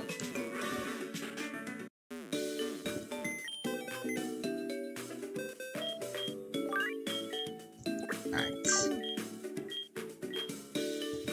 Should we do the fusion now between Volcarona and Haxorus, or should we wait? I feel like whenever I say this, everyone's just like, nah, we ain't waiting, but I just want to ask in case.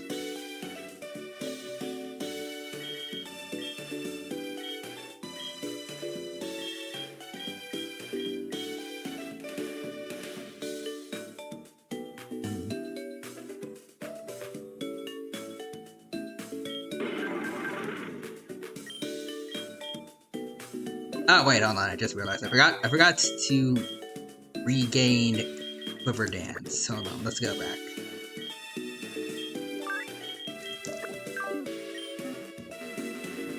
Get out of the way, Mankey. There we go.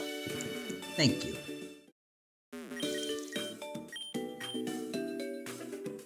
Let's see, to Volcarona. Oh, okay, there's Quiver Dance right at the top. And get rid of Whirlwind. Ooh, hold on. Let's see. Volcarona. What is Fiery Dance? Ooh.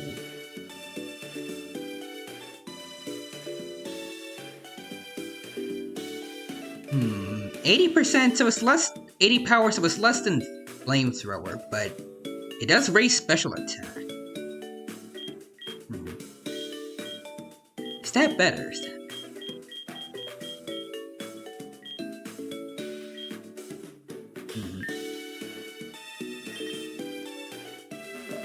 I'll wait for someone to confirm, but also... Oh, wait. Oh, Asia Dino has to go. Right, but let me rhyme before I leave, my friend. Okay. Thank you for the great time. As it's now the end of... Then autocorrect says, damn. Autocorrect, damn you. Oh. What was it supposed to be? Thank you for the great time, as is now the end of the... Strime?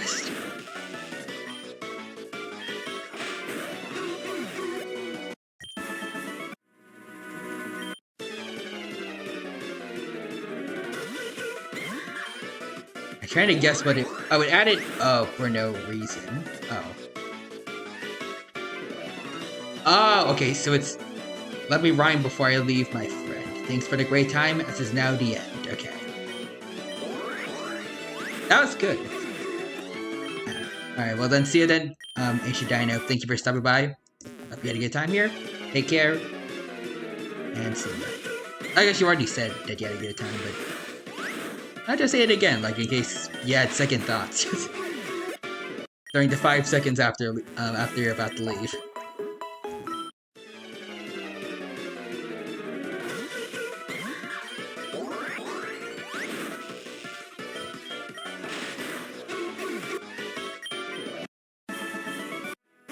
Nice. Oh, wait, I forgot.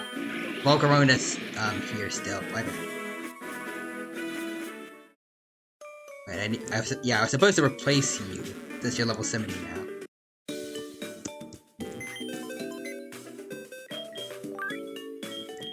You know what? Hold on. You know what? Let's do the fusion now. I want to check it out. I want to check it out. Okay. Let's see. So Quattro, I think, mentioned Dragon Bug. Oh, actually, wait. I don't know if we can do Dragon Bug. Maybe? Actually, hold on. First, I need to defuse using a DNA splicer. Okay, there we go. Okay, they went lower. Oh well. Can't talk. Okay. Okay, actually no, it's pure dragon, so I think we can get bug dragon typing. Alright, hold on, wait. Let's also take the silver powder in case we accidentally lose it. Fuse with the super splicers. There we go, fuse. Okay, we got bug dragon. Wow, wait, hold on. Not fusing. Place down. A save. What nature do we want? Mold breaker or flame body?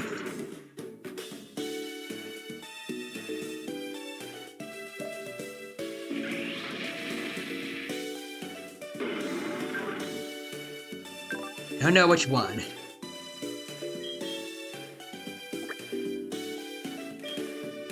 I guess we'll see which one we actually get when we use. You could get a hidden ability. Anyways, here we go. I think one is Volcarona legendary, or I'm not sure. Two sorta legendary Pokemon of Unova. Let's fuse them. Oh, that's interesting. Alright. A heavily armored bug. Okay. Want mild, I think.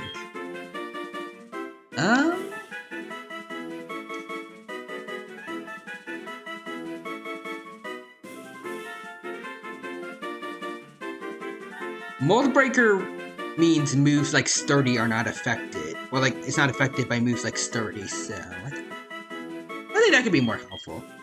Let's do that. Combine movesets. Dragon Dance, we're keeping Bug Buzz.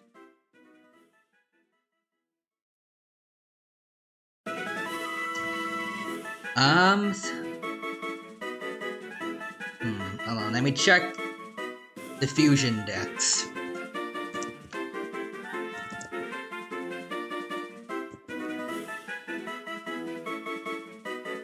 Let's see, so Volcarona and Haxorus. I got the other one. Okay, so that one's got more physical attack, but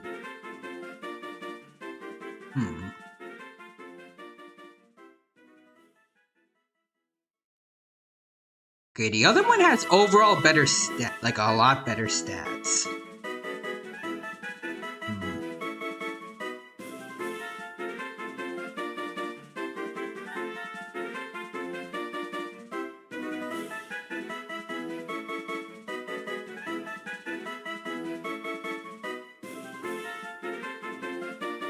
Wait. Oh, wait. Hold on, wait. Wait, this one's Dragon. Wait. I thought I chose Bug Dragon, didn't I? Or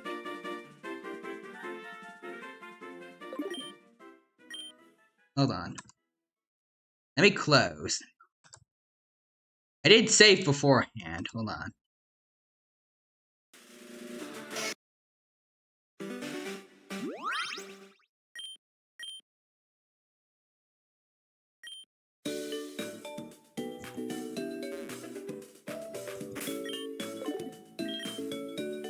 Okay, yeah, we got everything.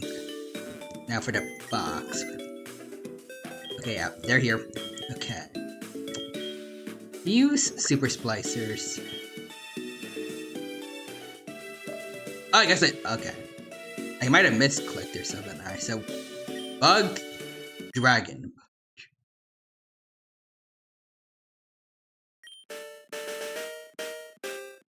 Okay, yeah, there it is. And this one has better stats based on what I saw on the Fusion decks.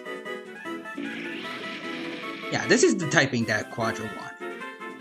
A sturdy tusk will stay sharp even if used to cut steel beams. A sea of fire engulfs the surroundings of their battles, since they use their 6 wings to blank. Let's see. Deals more damage to a foe of the same gender.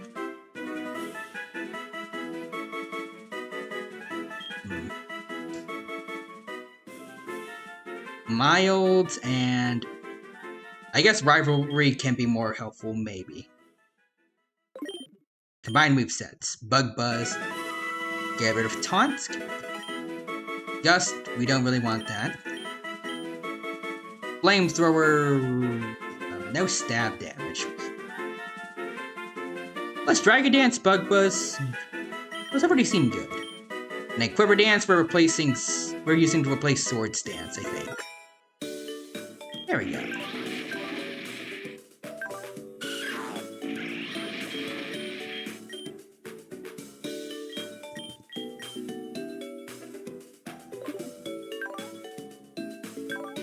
Yeah, this seems alright. Alright, now we just gotta move you over here. Boom. Now we got 2 Volcarona fusions. Oh, I gotta say. They look pretty neat. Like the 6 wings on both of them. 6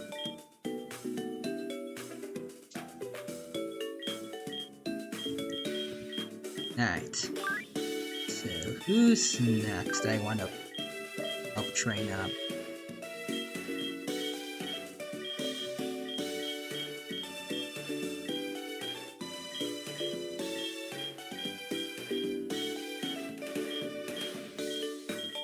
I think that's all the fusions. Okay. Now it's just the normal mons left.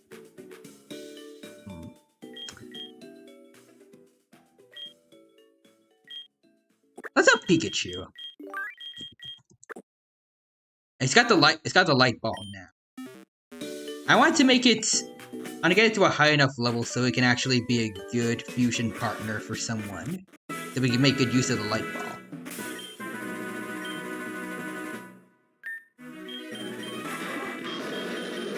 There we go.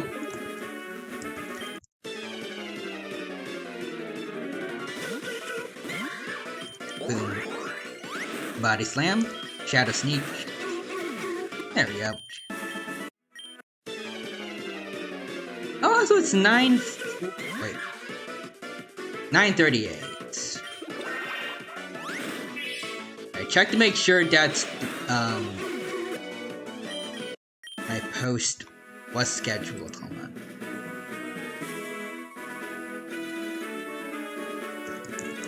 Let's see. Did I do it? Oh, yep, I did. Okay, sweet. Alright.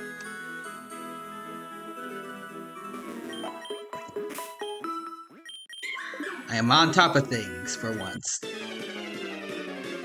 Alright, let's get back to the farming now. Body Slam again. Shadow Sneak. There we go.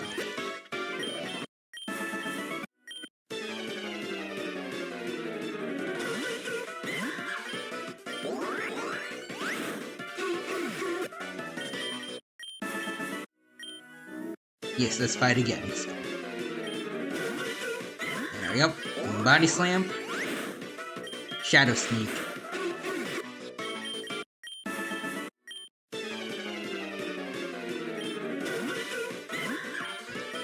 Who would be a good partner for Pikachu?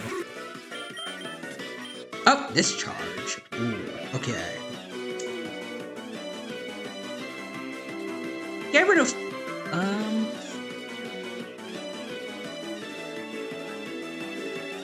Let's get rid of quick attack, I guess. Oh, actually, should we have...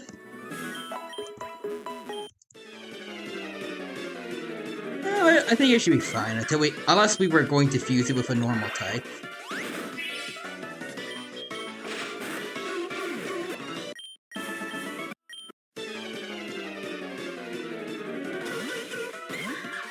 Alright, body slam again.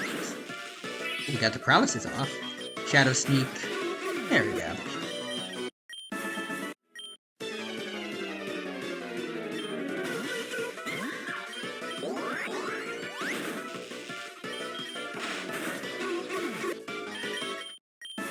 Oh, hold on. Oh, that's the... Oh, that's the smileless. I think. Oh, whoops. I did not mean to do that. It worked out. Cancel out the bounce. There we go. Okay, body slam again. Oh, okay.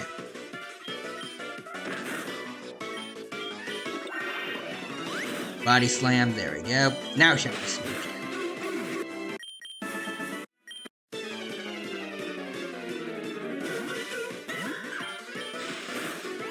Boom. There we go. Almost level 68. Body slam again. Yes, please go for that. Shadow sneak. Ooh, slam. Play nice. Actually, wait, no. Slam was... Wait, slam is the one with the bad accuracy. Ah. Ah, well. Whoever we're gonna fuse it with will probably have a better moveset anyways.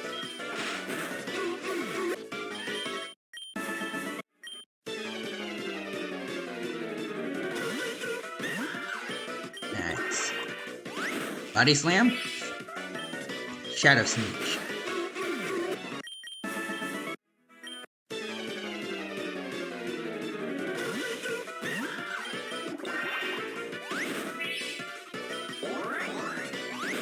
Boom.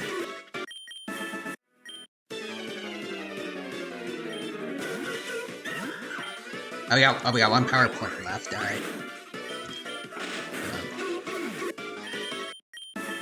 Ma'am, I need healing, thank you.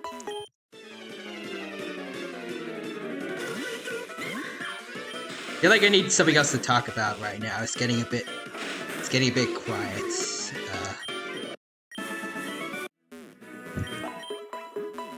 Still not good at this.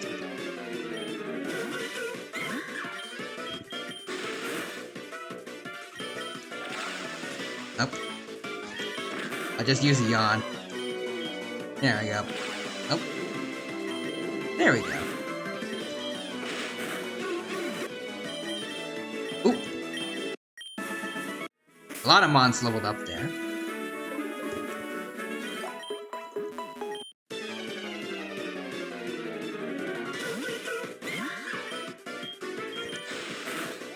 Body slam.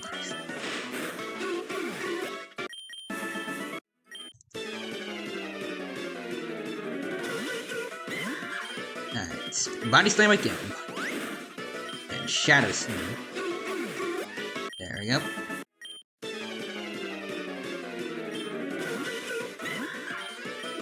Almost done with Mimilax. And then, I think Mimilax should be the last fusion that needs leveling up. Or, sort of. We got Azuma King still. Like, all the others in the box are fine. It's just gonna be normal mons from here on out.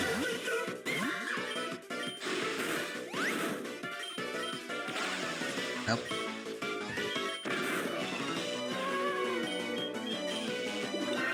Darn it. Shadow Sneak? Come on. Shadow Sneak, there we go.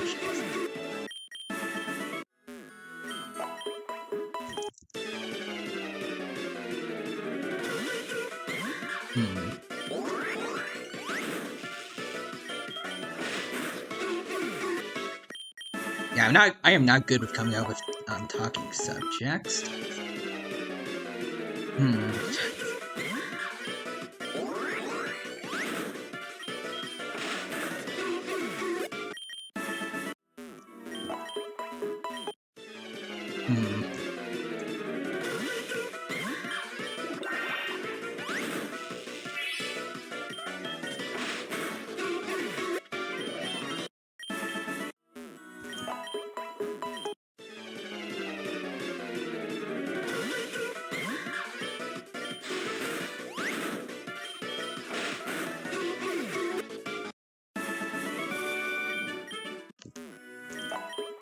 Thank you, ma'am.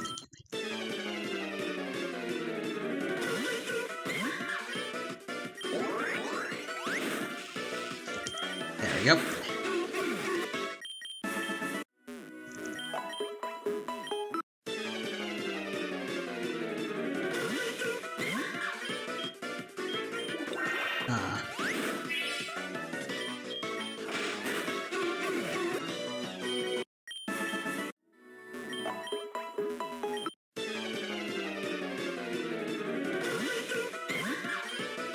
I guess I'll just start with something random, like just, I guess, how everyone's day's been. Let's see.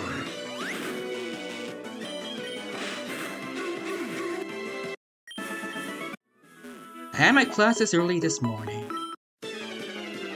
Did a bit of studying for the exams that I'm gonna have tomorrow. Part of why I had the break scheduled for tomorrow.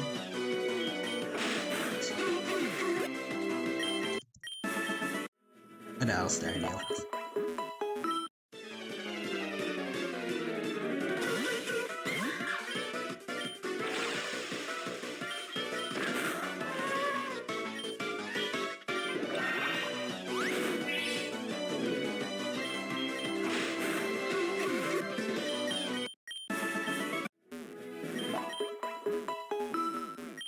I guess there was also just for, like, replying to everyone from yesterday's post. Kind of surprised how popular it got from people. It was like a late night brain, last thing I could think of to make sure I got a post out for today. I was not expecting for it to get that big, but seems it did. Not complaining though. Also, wait. Have I been farming without? I've been farming without a lucky egg this whole time. Oh.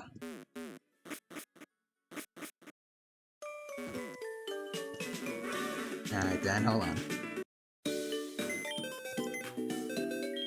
Okay, we're good now for Mimolax. What do I want to replace you with?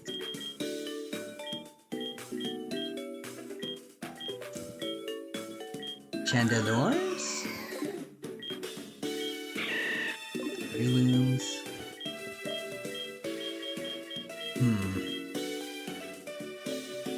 What's up with some super effective moves? To probably... You know, hold on. I'll have Mimikyu in because I want them to level up. Yeah, maybe someone I already have here can do it.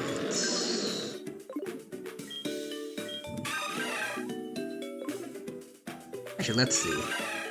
165 attacks. Let's see, what move do I want to try out? Let's just see how Slash does. On Doraemon with huge power against the Manazard.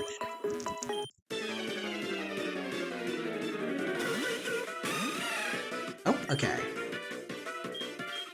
Slash. Oh, okay, well. Roger's right, it was very strong. Let's try it again. Okay, yep, nope. Let's see. That. Definitely was not a fluke or just a critical hits. Yep, just one-shotting him. Guess we also have to factor in that it also is it gets stabbed for slash as well. Agility. We're good about it. I can really just click enter with no fear. Now we're just gonna rake in all the EXP. Wait. I'm dumb. I forgot the lucky egg again. Ooh, Venusaur's getting close. It's 9,000 more to go. Asian Dino is not too far behind. Alright. Slash. Yeah, there we go.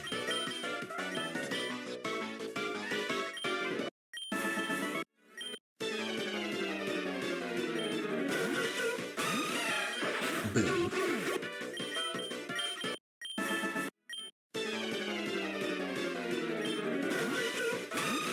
A spam enter. There we go. Alright.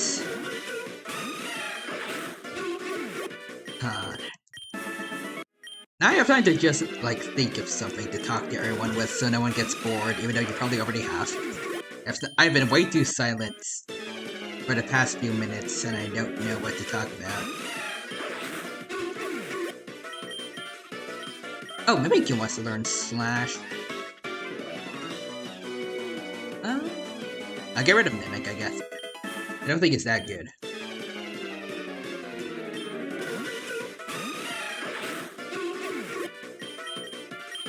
There we go. Well, let me check on the others. Venusaur? Okay, you're getting close. Okay. Gonna keep an eye on them. I want to overlevel them too much.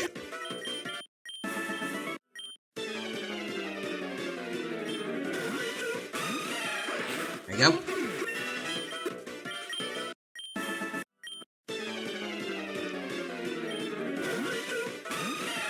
Slash again.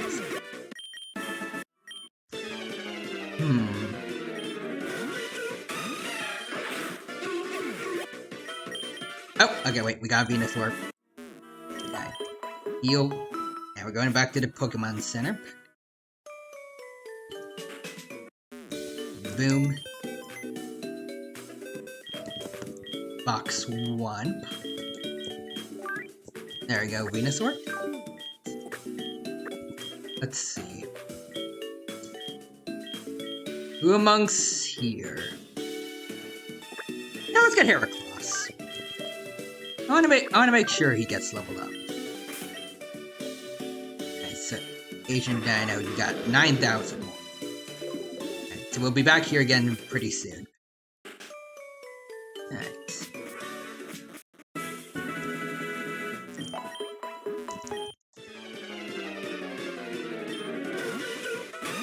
Alright, now back to spamming enter. Alright. Now I can think of something again to maybe talk about. If my brain can think of something.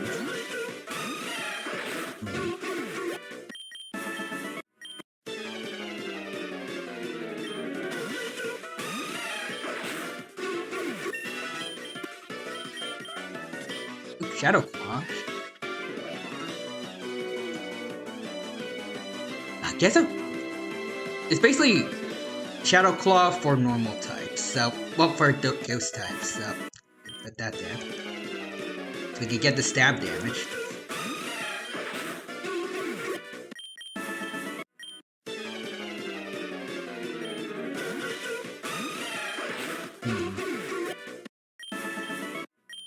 I think after almost 3 years of streaming, I would be better at this, but no.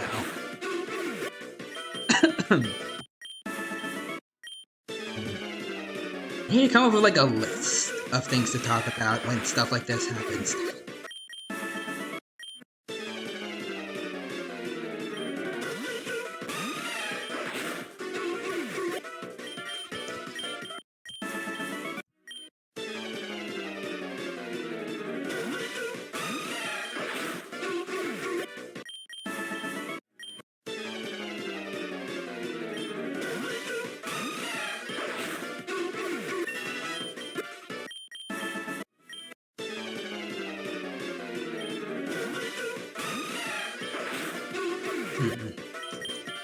Oh, wait, hold on. Let's see. Alright, Asian Dino's level 70 now. Alright. Let's bring him back.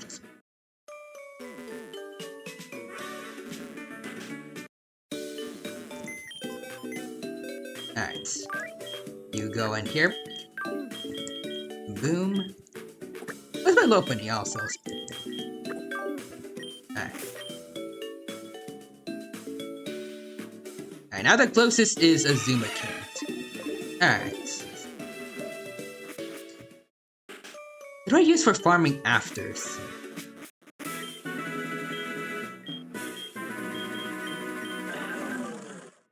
I can try out Spineless.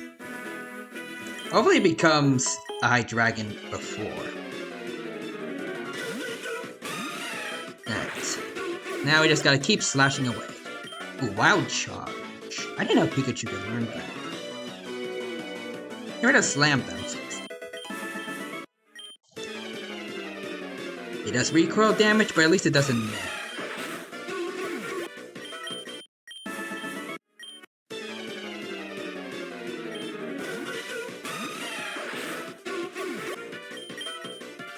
Oh, Hone Claws.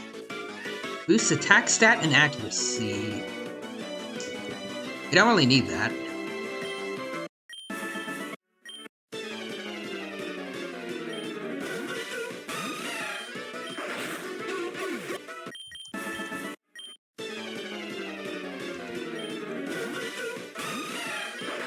Boom.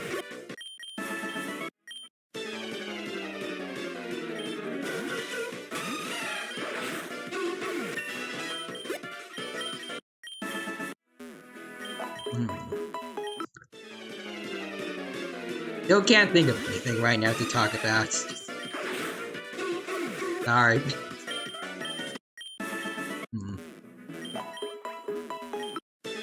Anything at the top of my head, maybe I could talk about.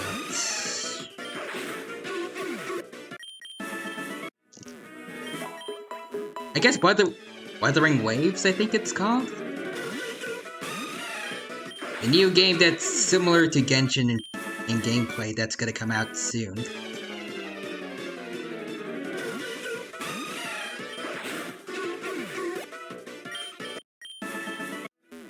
I feel like I already talked about it fairly recently, though. I don't know.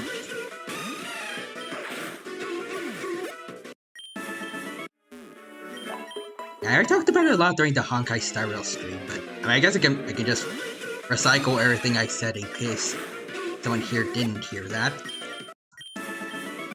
So,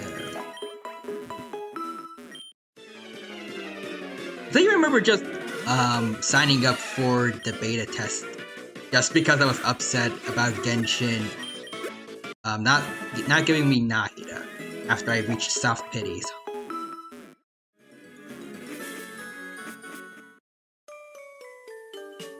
I think I already missed the dates, but I guess I'm registered for Wuthering Waves for like if they have another closed beta test soon. Maybe.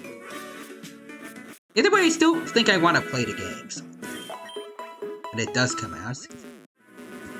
Seem pretty interesting. Oh, wait. Already level 70 again. Egg. Alright, let's go back to the box.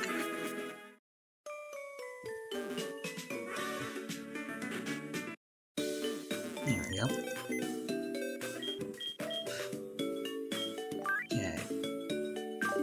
Who did we replace?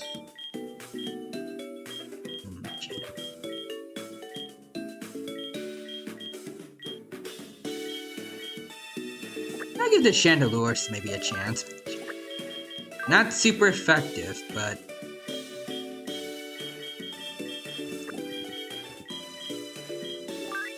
Let's see, how strong are you guys?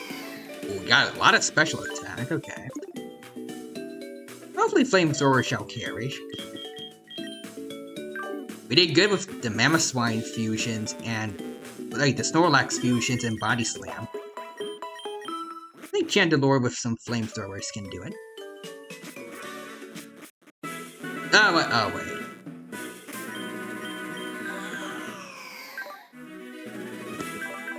Okay, hold on. I just realized we're dealing with a part water type, so I'm gonna switch to Shadow Ball. But then we should be fine. The only moves it knows are Bounce and Air Slash, so it's not gonna. We're not gonna have to worry about any super effective moves. There we go.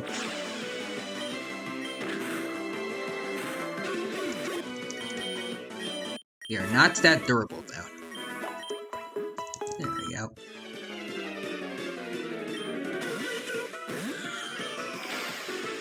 This again.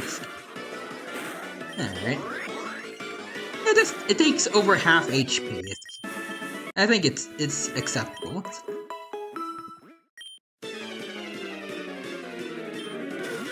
Let's see, hold on. Also, who's the next closest to... Alright, Spireless is at 62. So we don't have to worry for a while. We just keep pressing enter without too much fear. Oh. I think we got a burn off, I think, from Flame Body. There we go.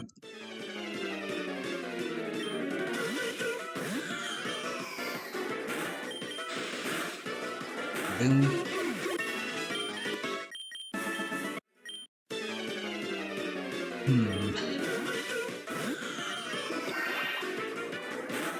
I need my brain to come up with something else again.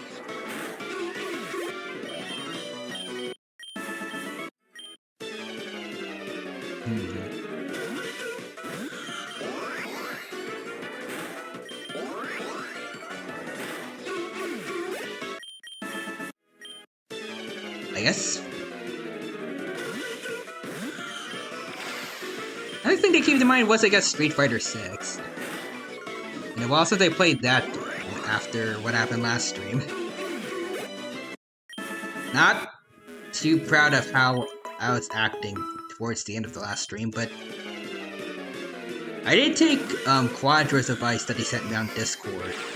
I found all the I can't word. Found the best equipment that he told me about. Forgot if I maxed it out in level yet, but I do have them ready to go for next stream at least. Been out of practice lately though, so don't know how well things are gonna go the next time I stream Street Fighter 6. I have to go on my own training arc for that game too. Play rough. Gain attack so we can get stab damage. There we go.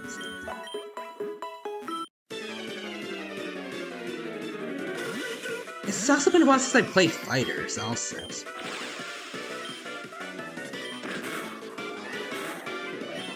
And I guess I don't really have much to do in that game except just practice, since I already finished up all the story. I'm pretty sure I joined pretty late into Fighters' lifetime. I feel like I'm pretty sure someone said at this point it's not gonna get any more updates.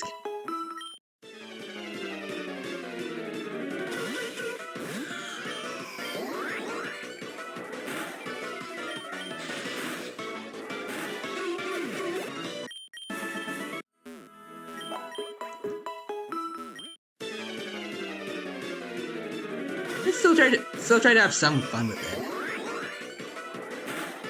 I was making progress towards actually being able to do that one combo that's, I think, Real Human, Quadra, and a lot of other people in chat were trying to teach me how to do it.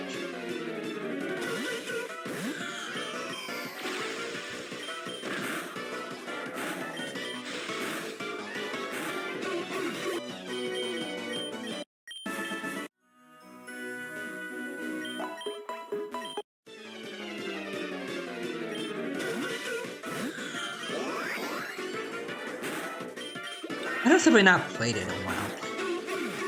I think Paleopines too, actually.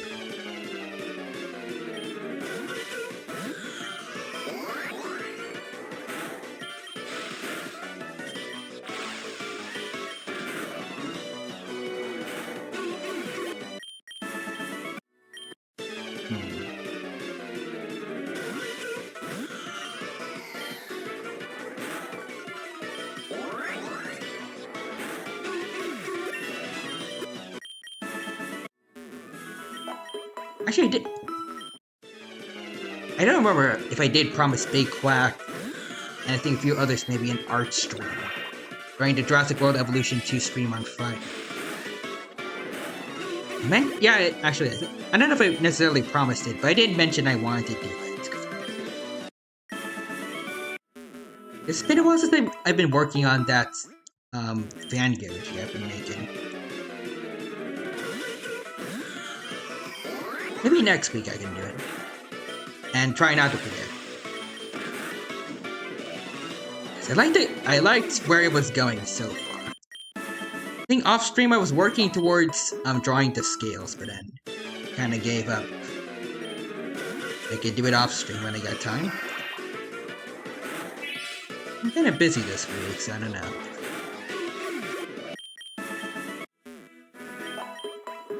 I have a lot of college stuff that I've been putting off. I need to get back to.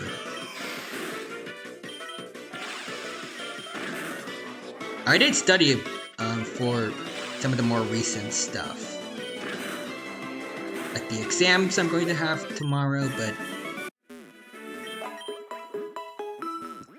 I should probably trying to get ahead of the rest of the classes, so I don't have to worry too much for the next maybe week or so.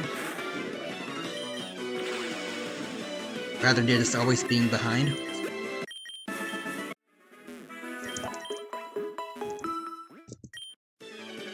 I could do that during the break tomorrow.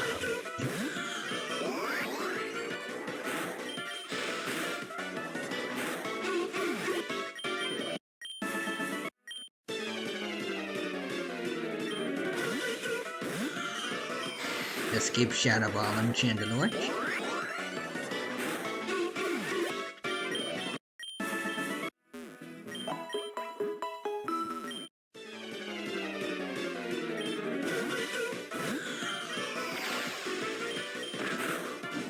Oh, got Flame Body. Ow. There we go. Oh, let me check on everyone. So 65, 6. Ooh, Swilus has 63. 4,000. We're gonna get our second ever High Dragon soon. There we go. Ooh, Flame took it. The Burn took care of him. There we go.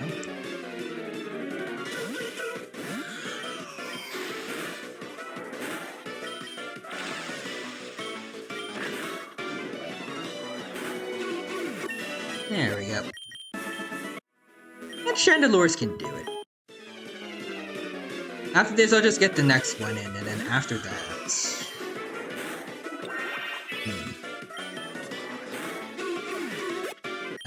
I'll just see who else is available. That we haven't leveled up yet.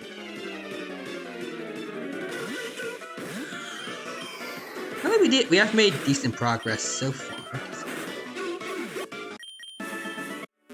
On the fusions, well, I guess minus the ones in the shame box, are at level 70 now.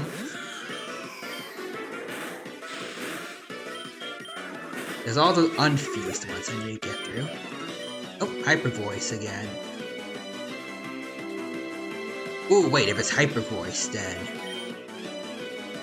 Pain Sports. I don't want that. I'm pretty sure that means we're gonna get High Dragon, right? Oh, yeah, we are. There we go. Second ever High Dragon. Ooh, its special attack is through the roof. Nice.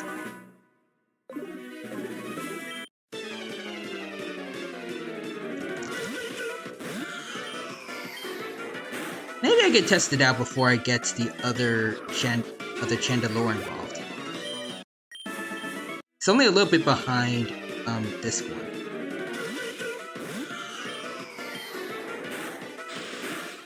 Yeah, I'll go with this Chandelure, High Dragon, and then the next one.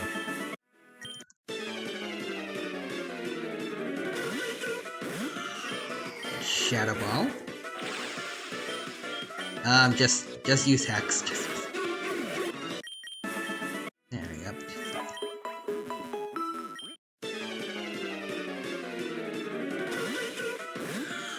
I don't know if Smackdown works against Bounce, but I wish we had a mon that did have Smackdown so we could check it out.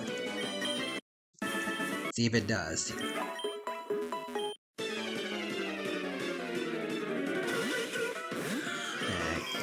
Shadow Ball again. Flame Burst, I guess. And, of course. There we go. Get rid of the paralysis.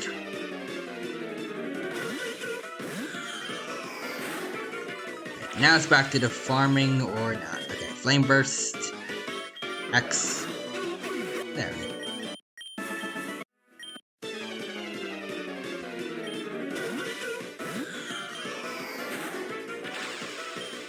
Alright, Flame Burst again.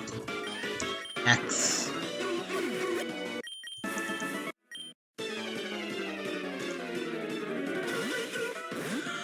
Shadow Ball, please do not use Bounce. Okay, never does. Let's use Flamethrower.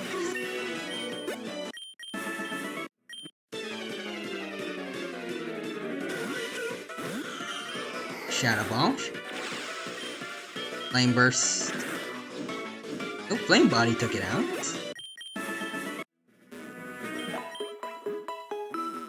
Also, Morbid the Black is here. Hello there, welcome. Thank you for stopping by. It's good to see you here. Hope you're doing well, and I hope you have a good time here at the Pokémon Infinite Fusion stream. Welcome. Also, according to Bulbapedia, Smackdown will work on a mon that is mid-bounce. Ooh. So it does work. Interesting. Now I just need a mon that actually knows it.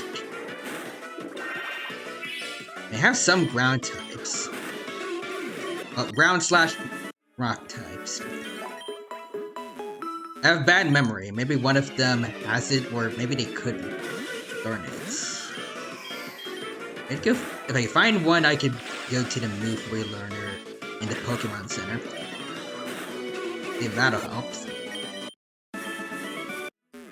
Plus, this Manazard is part flying, so rock-type moves are going to be helpful, actually.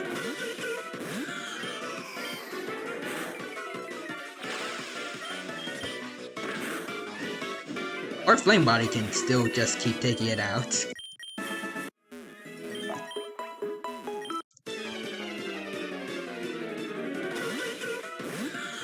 Shadow Ball.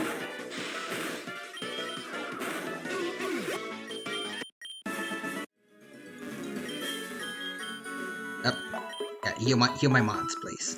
There we go.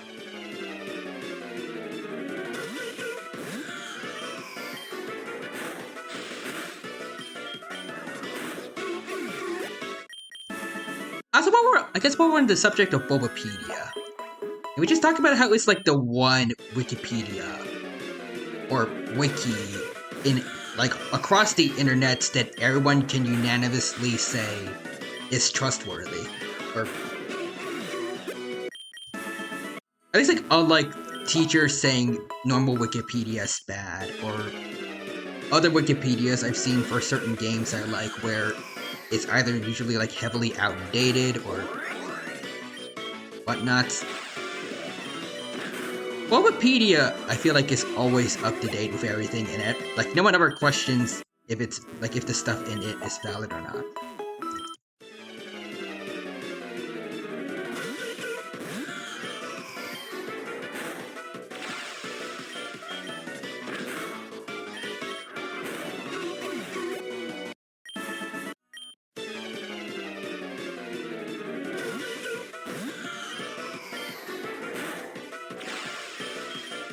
This certainly feels like the most. Oh.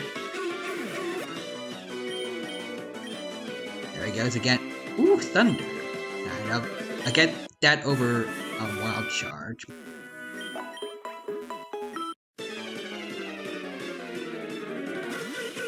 Yeah, I just find Bulbapedia's PR on the internet very impressive.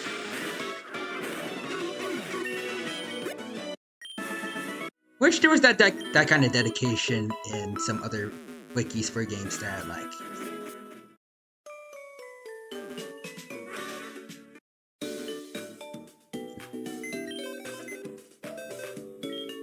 Some days. Alright, also let's get the lucky egg off of Chandelure. And then who of you do I need to train up?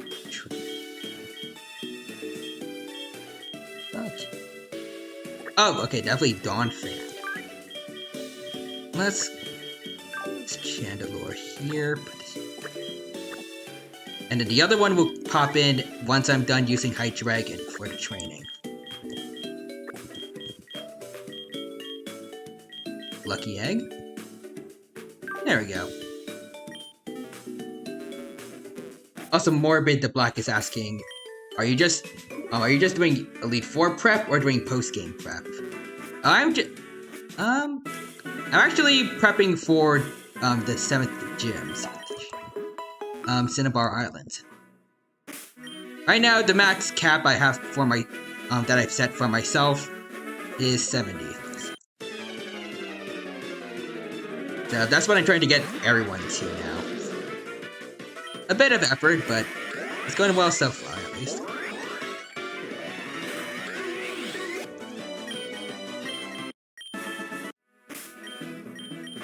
Let's see. Yeah, special attack is definitely the highest. You just keep spamming Dragon Pulses then. Oh! Morbid says you are over leveled then, because at level 70 you're in league range. Oh.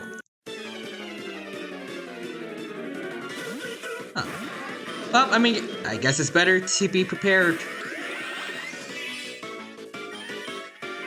In all seriousness, though, I don't know why. Maybe it's because of this one old fan game that no longer exists that I used to play as a kid.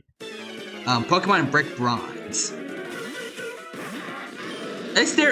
Their level cap was, like, similar to, I guess, the number of badges. Well, I can remember. It was similar to, like, the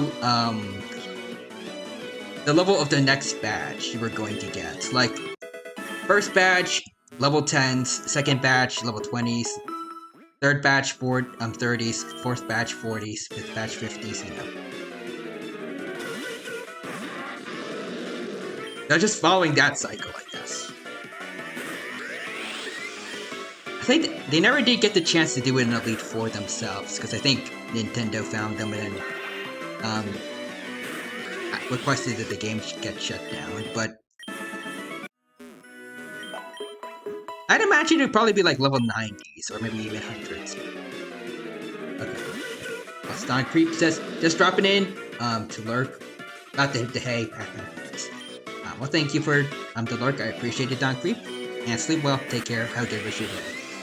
And Morbid says Blaine is mid-high 50s.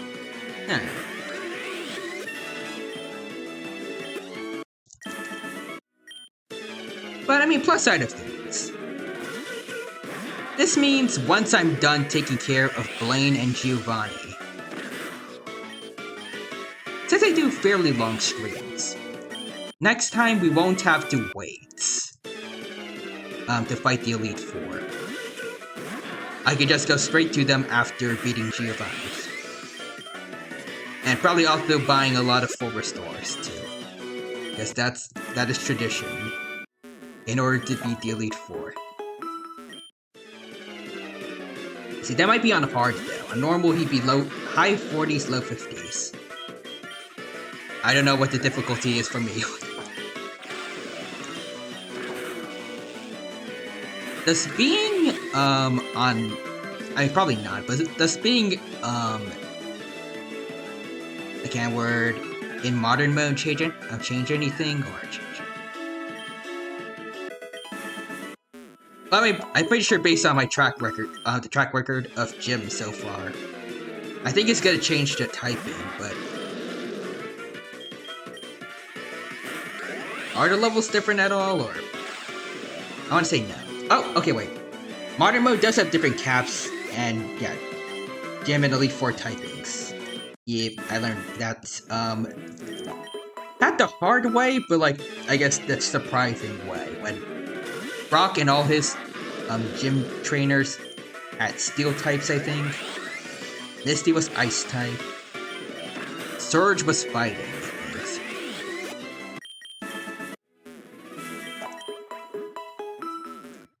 Who else? Erica was bug type. Pogo was...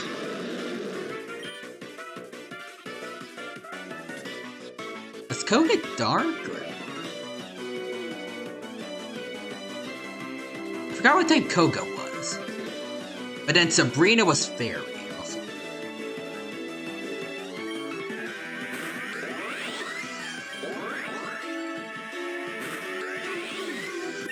Oh, Blaine is psychic, okay. Psychic type, then. Oh, okay, well then. One of my mons, the Pillar Men, he is going to be very replaceable. You can see him on the main team chart over there. The Machamp and Doug Trio Fusion. Yeah, he's gonna be in a bit of trouble.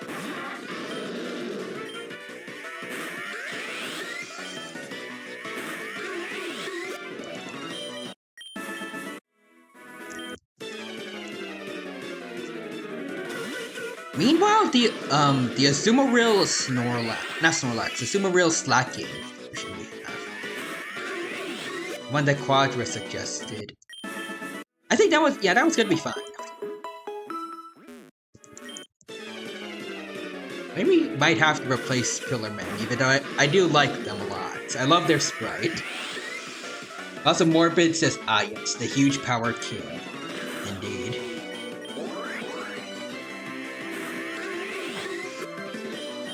We had another plan with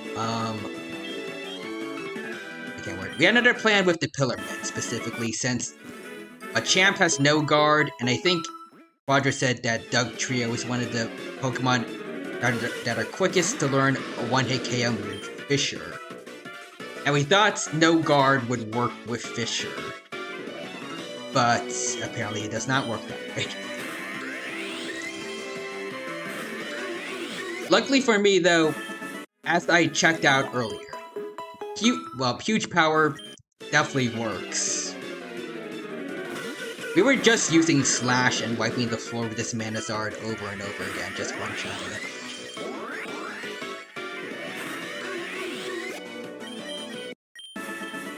And also, yeah, the devs changed it because No Guard is a bit broken. Okay, yeah, that sounds about right, but part of me still dislikes that was a thing. I kind of wish I was able to have the Pillarman just one-shot everything, but it is understandable.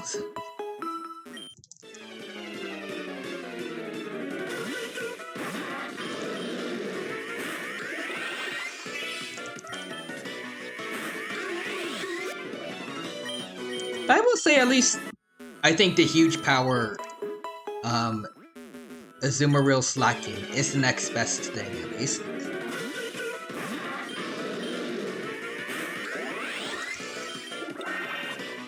I mean, it already has, I think, over 160 attack now. I need to check, actually. Plus, with huge power, I think Quattro told me it's a 2 times multiplier, so...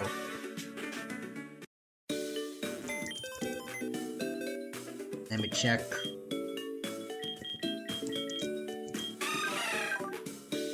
I wish we had an adamant nature on you, but... Yeah, oh, 180 attack. Yeah, so plus huge power, then that's...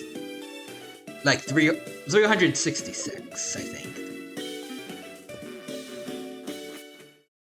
At least I think that's how, like, the computer would see it when doing the calculations and everything.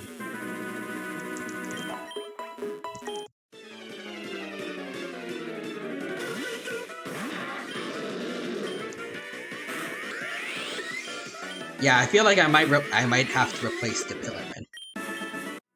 I feel like that's too good to pass up. The others I definitely want to keep them.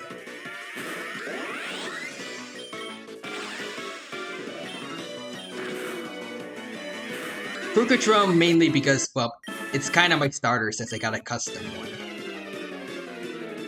And Sam, both Gardevoir fusions. I feel like I want to keep Elmer, but I'm not sure. I can eat the double Donphan fusion for anyone who's just, like who's just arrived, may not know who Elmer is.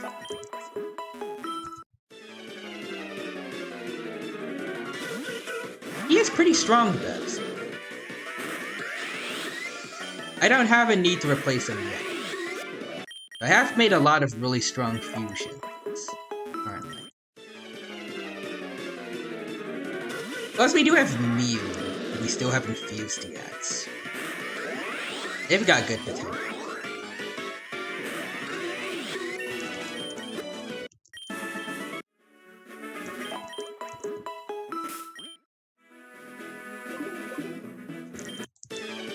I think it'd be most interesting to do maybe Mew and Mewtwo if I ever get the chance to catch him. Probably gonna be like in Cerulean Cave, like how it is in the normal Gen 1 games. Maybe we can make a Mew 3.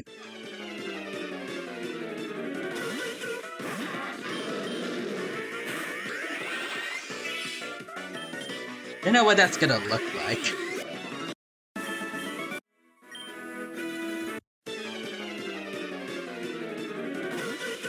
I hope it would have a custom animation, but there's also the possibility that maybe it would look cursed.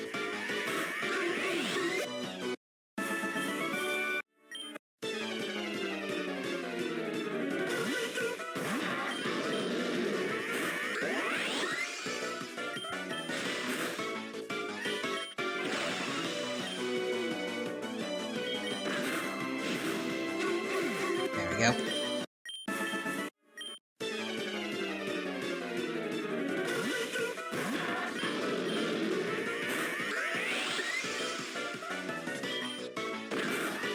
Ow. There we go.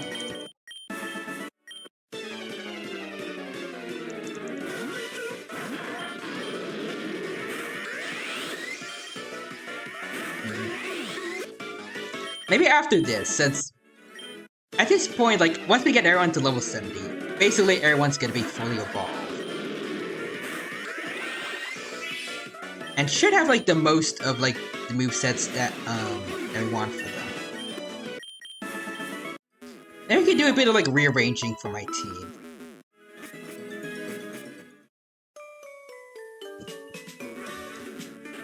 Anyways.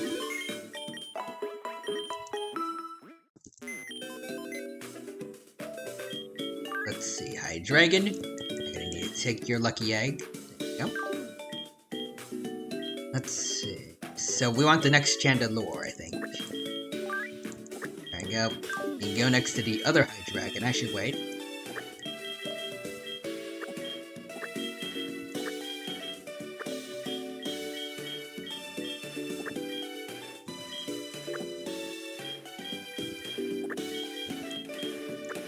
Just organizing things a little bit, since we have two And now we have 2 Chandelures, so I want to put doubles in like maybe one row.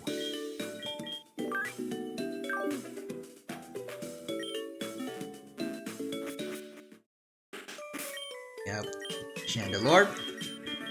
Give you this. Let's see. How do you compare to the other one? Okay, not as good stats, but you got more speed at least. Okay.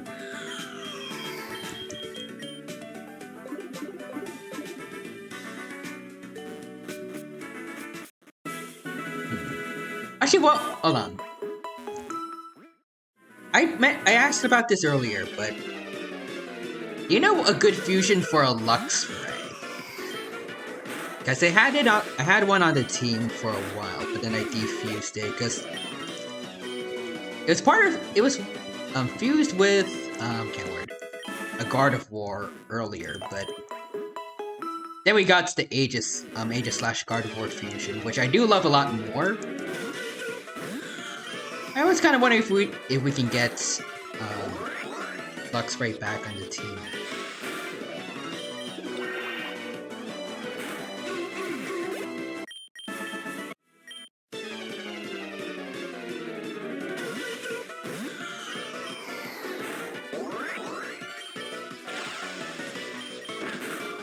There is also that Charizard Nidoking fusion I got fairly recently. That looks cool, but nature is not quite the best apparently. Considering what its stats are now.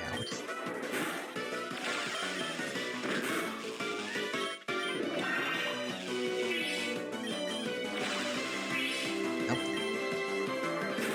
There we go.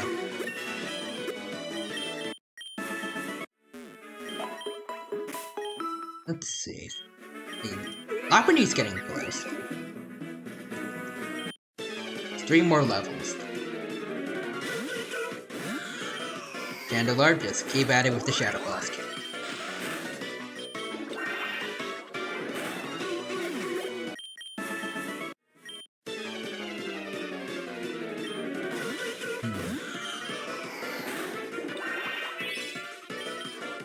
Ooh. Maybe I should add that Shedinja Spiritomb fusion to the team. It does do decent damage, and again I think we have only fairy types to worry about for it. Well, I guess plus other things like Sandstorm but for the most part it's pretty much untouchable.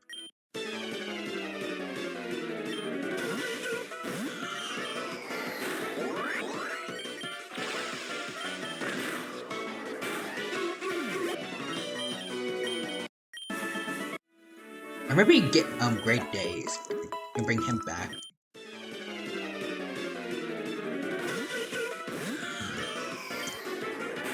I want to look at what types the gym, well, not the gym leaders, the Elite Four are.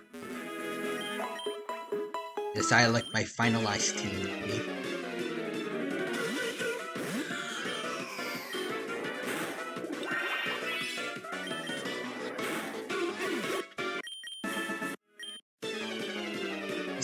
As long as none of them are fire, then I think Sam should be fine.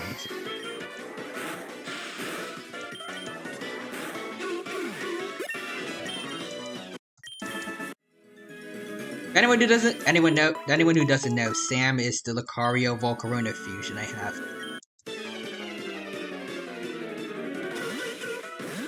Really just I can't work. As long as I don't mess up and let him faint. A couple of Quiver Dances and a Bug Buzz should be able to take out a lot of mons. Even with the Elite Four, hopefully.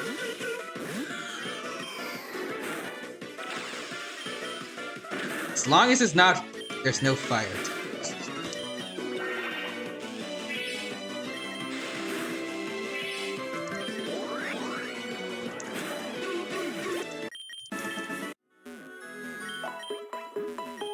I guess Elmer and Krugertrum can handle it. Worst case scenario. Just swap them out.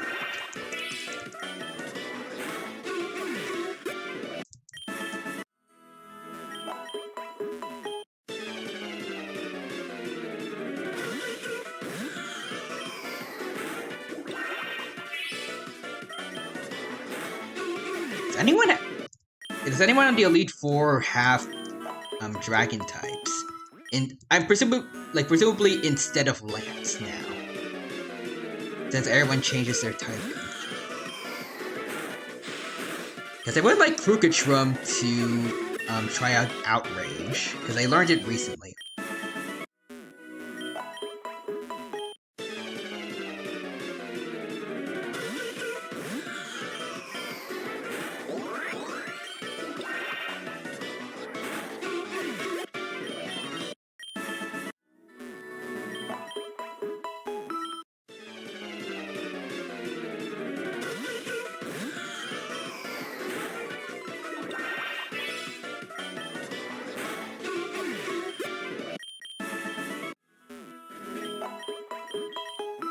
Yep, sorry.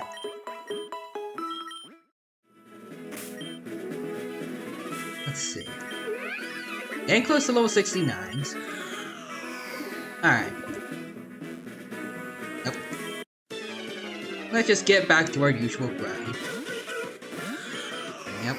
Shadow Ball away.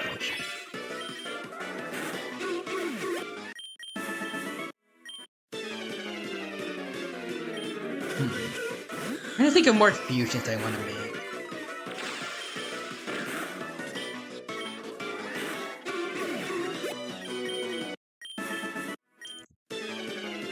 So I think like maybe that the double high dragon fusion could be a good idea. Maybe not. Maybe they'd be better partners for someone else, but I feel like I would want to see like what the double fusion looks like at least. I'd imagine like a Hydra with like 6 heads instead of 3.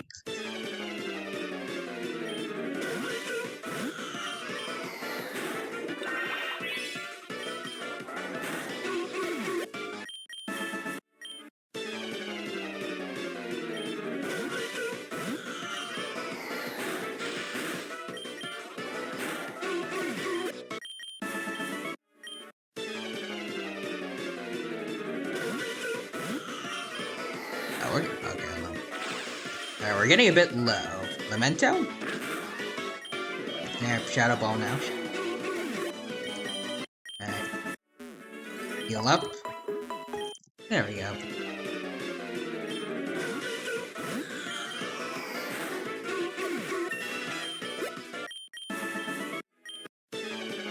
I think we're like I'd imagine halfway for a box of normal ones. To be up to level 70 now.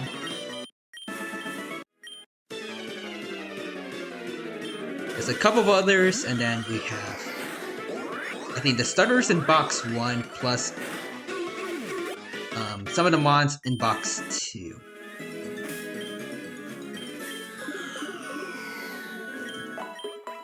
Let me check.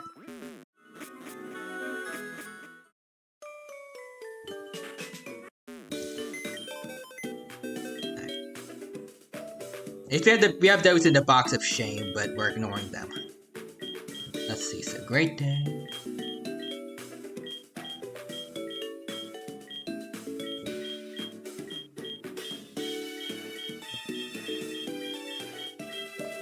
Alright, there we go.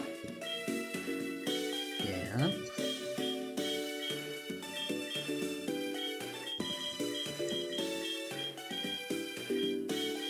I got that Breloom, Dodrio, Ochikorios. Yeah, all the fossil mons I got. So just these 4 in this box. All those little guys.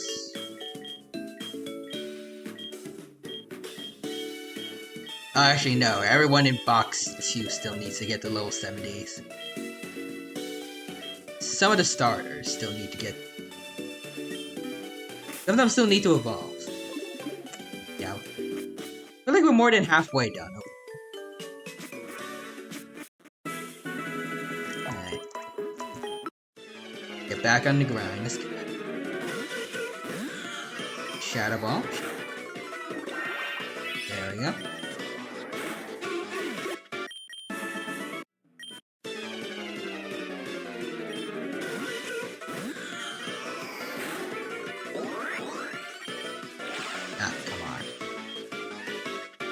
Just use Inferno, I guess.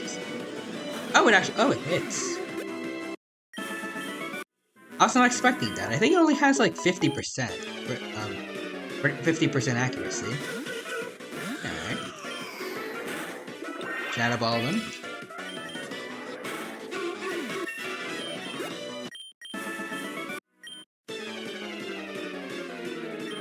Alright. Now I need another subject to talk about while we do this, so no one gets bored, hopefully. Even though I've said this so many times by now.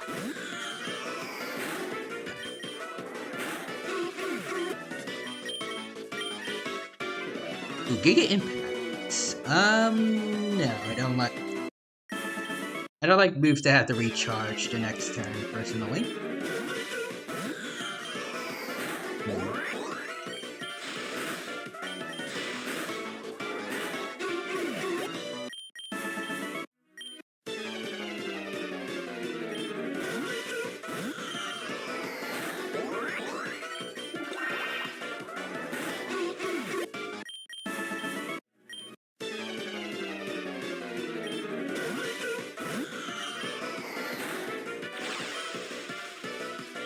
Let's try Inferno.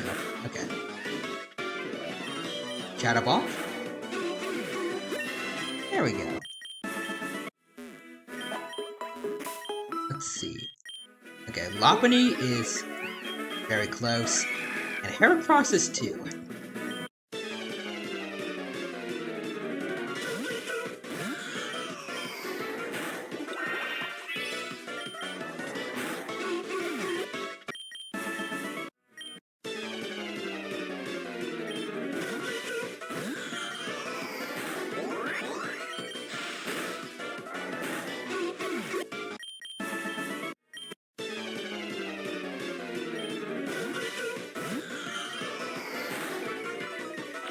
Oh. Actually, gets question to anyone. Oh. Oh dear. There we go. I guess question to anyone else who plays Infinite Fusion. Is there an Elite Four in Johto also that we need to do? Probably. I'm pretty sure I saw a gym in Goldenrod City, so there are gym leaders in Johto we have to fight. I guess I just imagine there's an Elite Four as well.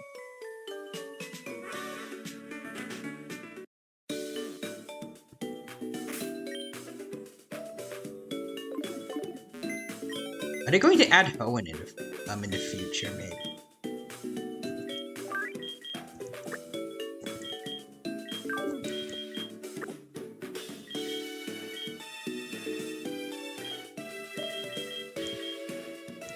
Let's get really fixed.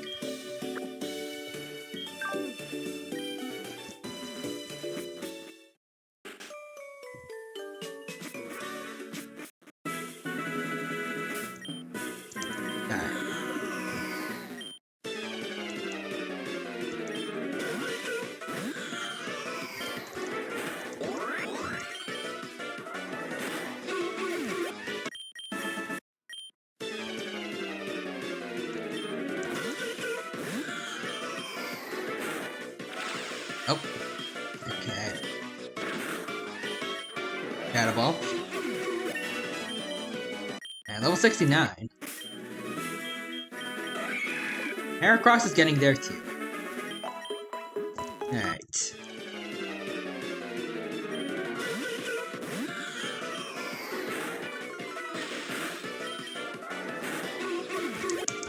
Just keep pressing enter. Tried and true strategy of grinding in this game. Oh, okay, never mind. Oh, messed that up. There we go.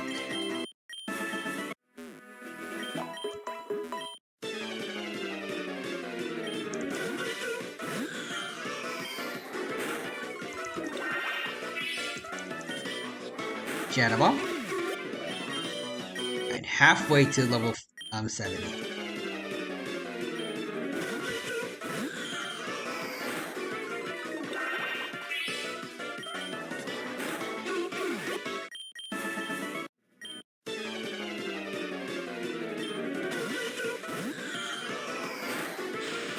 Oh. Alright, one more thing should do the trick. Let me check. Yep, one more.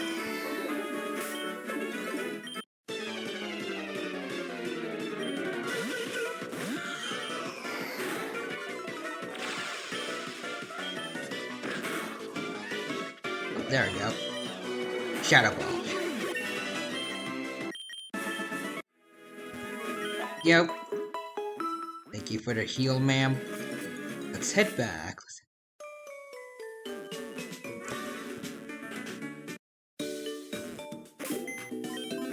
Wait. Let's get the lucky egg back.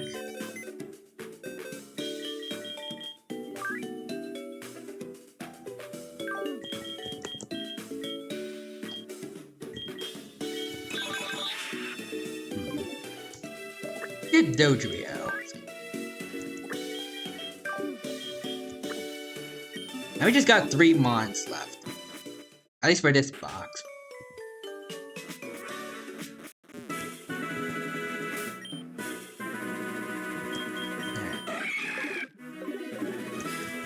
Let's do this. And Manazard. Let's just do Fly. Let's beat them at their own games. And also,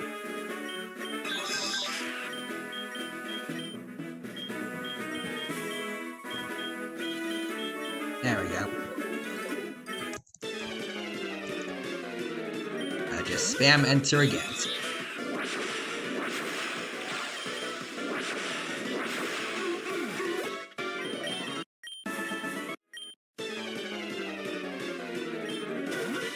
Yep, this is a good strategy. Just spam their bounce. Just spam against their bounce with Fly.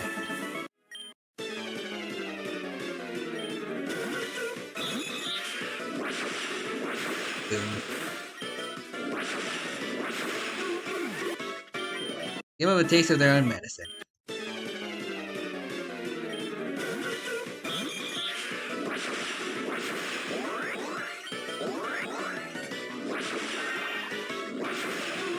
Still wondering how Dodrio learns how to fly.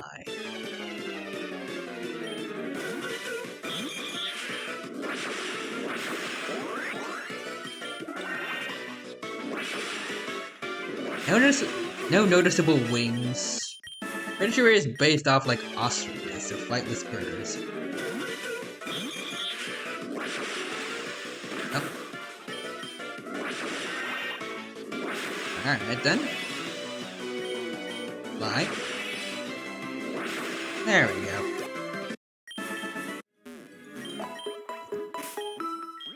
Across. Okay, 9,000, so we still got a couple more fights to go.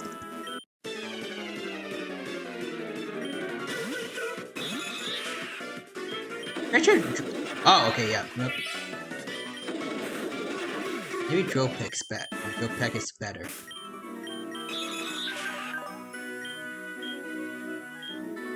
Not by that. That better accuracy.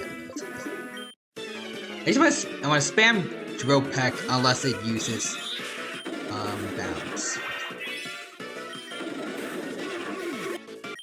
Either way, they both take out more than half HP.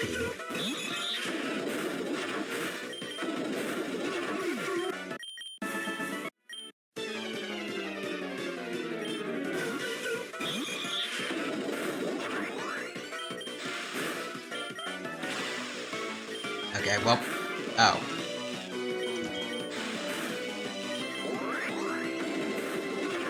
Okay, that was almost Dodrio. Yep. Across 6,000 left. 6,000.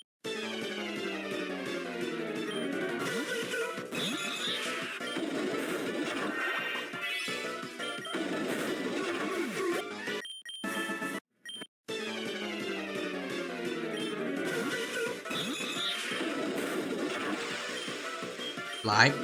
There we go.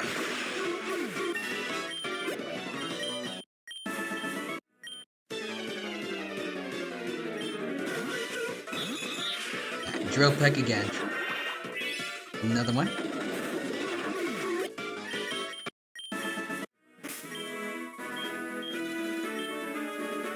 Let's see. Alright, Heracross. Up.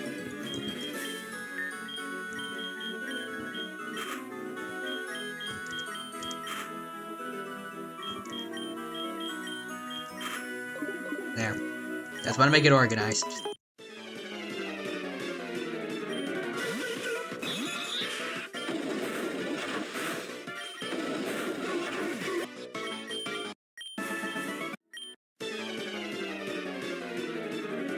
Okay, hold on. And the EXP again. Wait, less than 2,000. Oh. Okay, yeah, I'm dumb. I forgot to give you the lucky egg. My bad. There you go. Dodrio. Now you can level up just a little faster.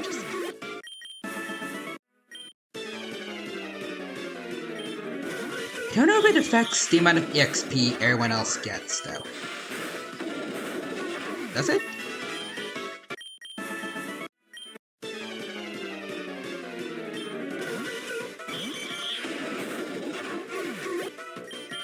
Oh! Well, either way, we have Heracross now, level 70. So let's head back. Oh, hold on. There we go. Heracross. We're going in here. Richicorio. How many the others here?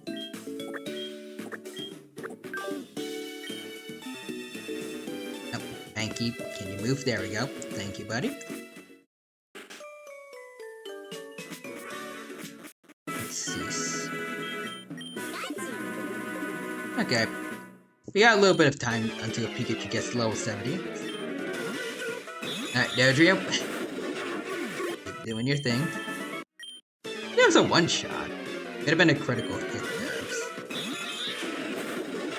though. Yeah, probably.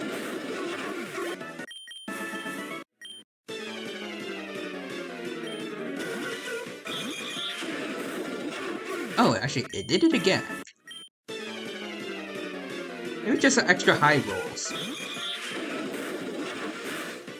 More lucky this time. Hold up. Maybe it's a little more likely now. Okay, nope.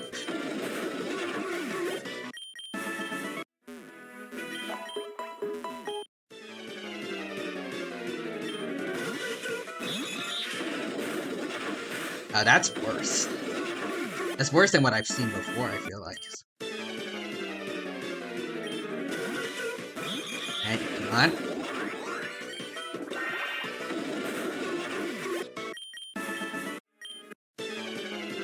Just keep spamming. I feel like it's going to be a while until we can one-shot it with Drill Peck. Probably gonna be after level 70. At least we're... Oh. It's gonna be a while until we can one-shot it consistently.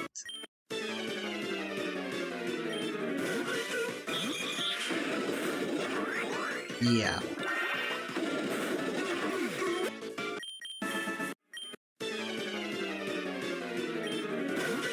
How much power points do we have? Okay, 11.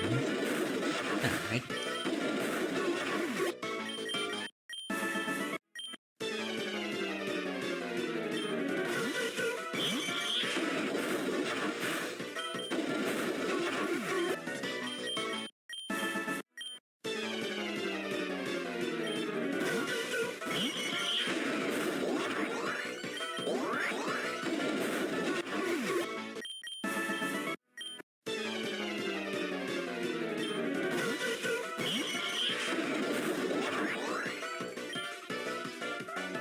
Oh, okay. Yeah, let's just try it. We can save enough. We can save some power points a bit. Yep. Drill Peck. Oh, that was close. Let's just do this. Alright. 68.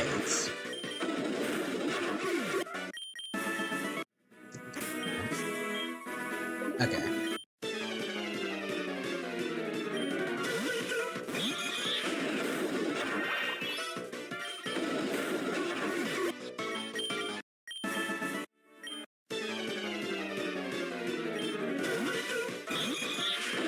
Just keep your. Oh, okay, that one was a one shot.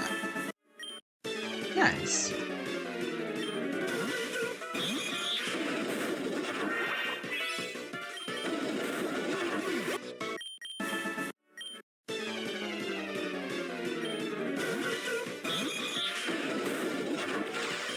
Oh, wait. Let's fly. There we go. Beating him at his own game again. Drill pick.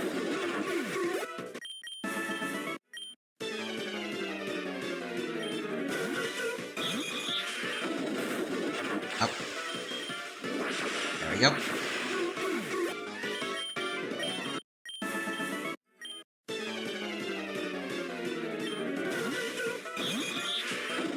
Drill peck him.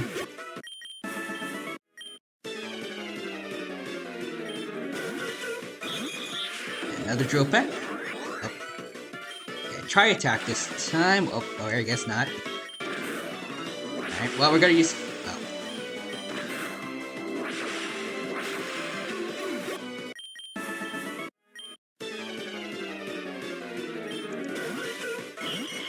Drill peck. Okay, fly. There we go. That's how we beat you at your own game. Just one more fight. Then we got another level 70 on our hands. Fire attack. There we go.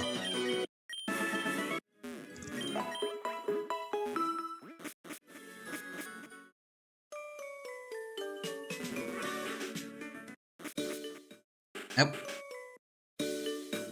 There we go. Take the lucky egg.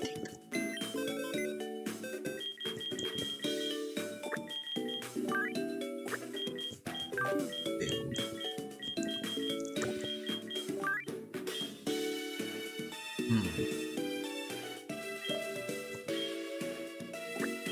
And Pikachu up front.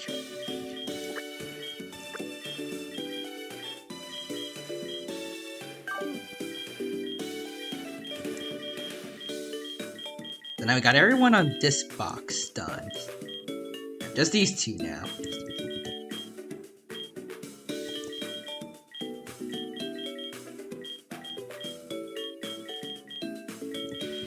Yeah, alright.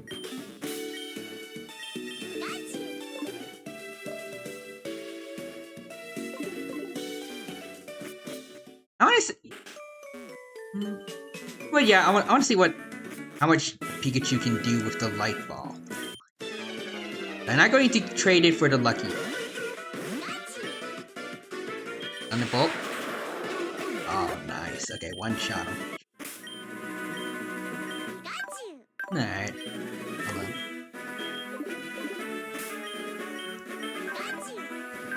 Look. Nope. I am messing things up a lot. Okay. But Thunderbolt up front. And then just spammed.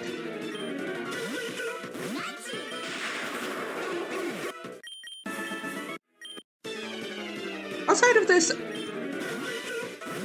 everyone gets to catch up a bit more to Pikachu, since it's not getting too much more EXP. Plus, it's pretty close to level 70 anyway, so it's not that fast.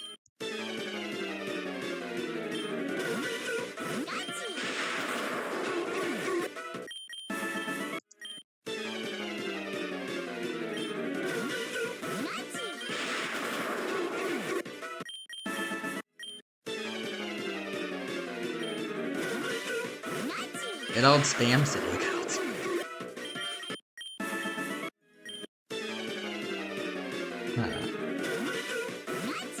Yeah, think of something to talk about again, because So far, I've really not been good at talking for I feel like the last hour. Don't know why.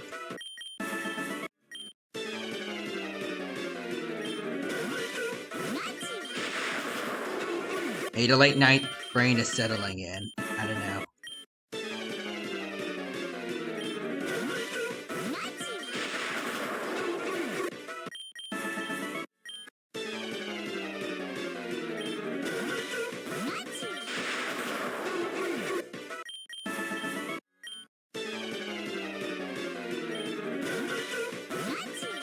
How much power points do we have for... Oh, we got 2 more, okay. 2 more times, then we gotta go to the nurse store nearby. I already did that, we're already right at the crest of level 69. I'll just switch to, discharge. Alright, 1 more.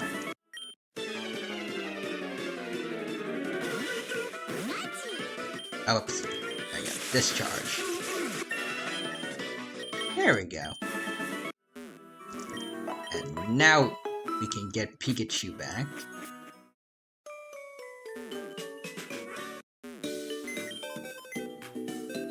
Boom.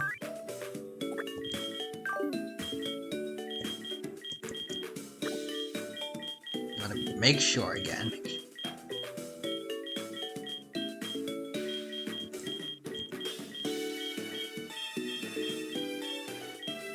Yeah, alright. Everyone here is good.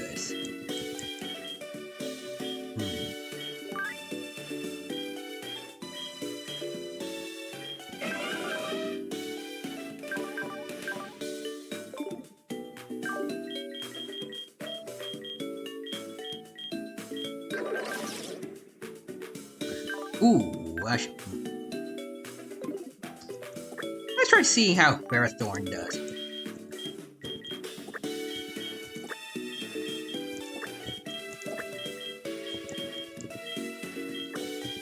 And I can give you the lucky egg. You aren't gonna get stab damage, but Thunderbolt is still 4 times effective. Oh. That's a cute fusion. Sorry, they're a little limp. Nice. There we go. I need to move Thunderbolts to the right area.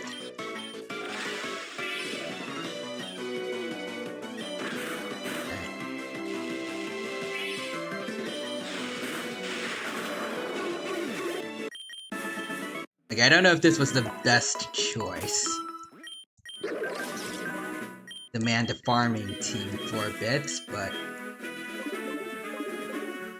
let's give him more of a shot.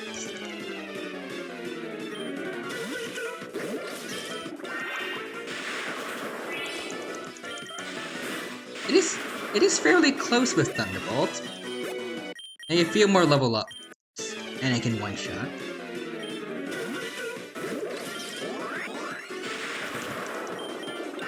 Maybe.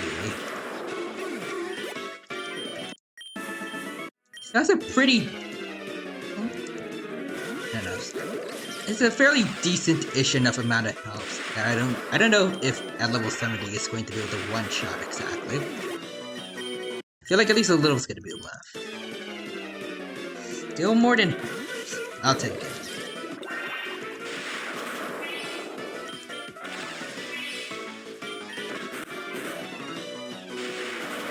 Having said that, Iron Barbs could be helping us a lot. At least whatever it uses now.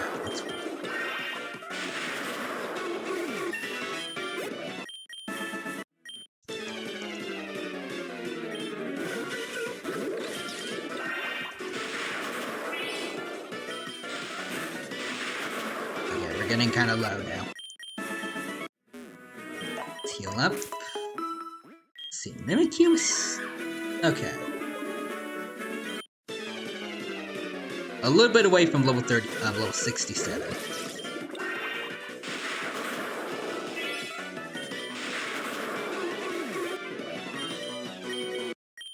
we go.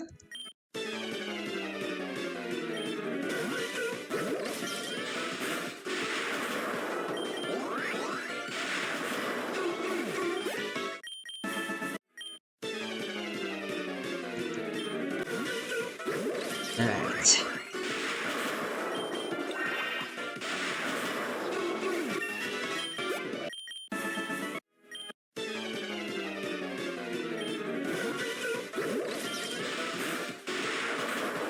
Ooh, that's a one-shot, I think.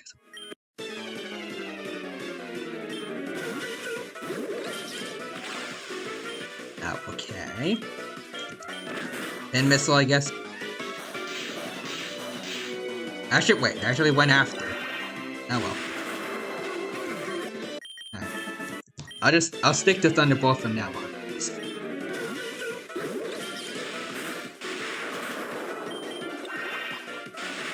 Nope. Okay, we're into yellow, but I think we can handle one more match. Oof. Okay, never mind. Never mind. Oh, okay, thank God it didn't attack us there, or we could have died. Okay. Yep, there we go. This is how you know that I would be bad at a Nuzlocke and would be constantly getting Mons killed.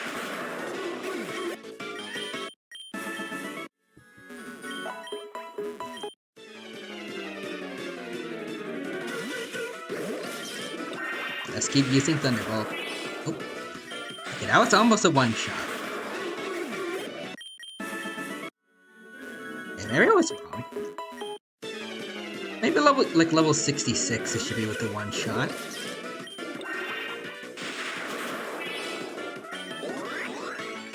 Maybe.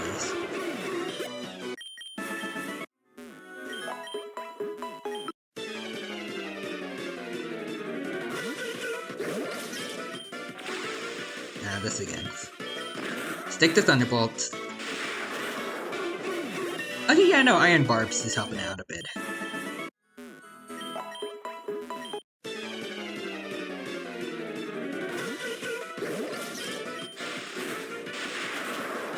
There we go.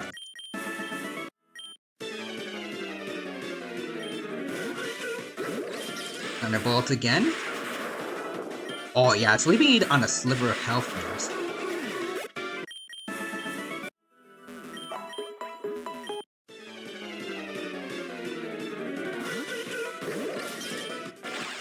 Nah, alright, this again. And Iron Barbs plus Thunderbolts. Hold on. Mimic here. Okay, you're getting to level 68 in just a bit.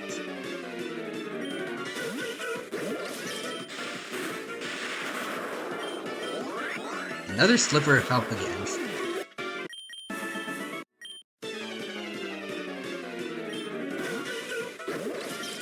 Alright, oh. There we go. Let's see, plus 2 special attack. Is that gonna be enough?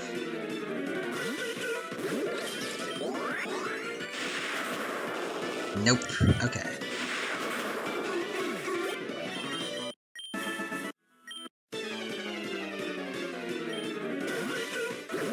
That'll be 67.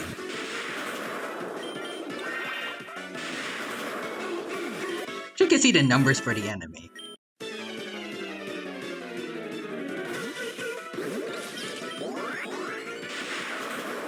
And that one shot.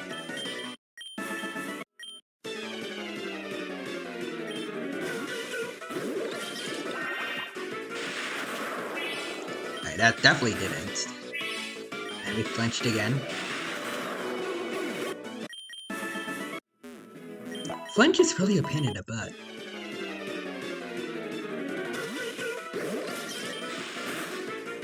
Up there again.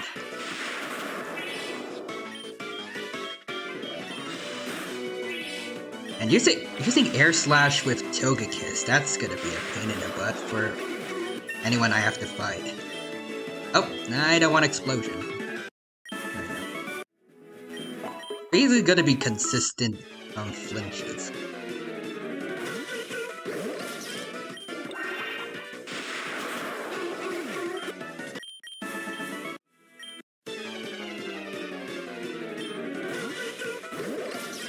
Thunderbolt. There we go. I did one-shot him. Alright. Okay.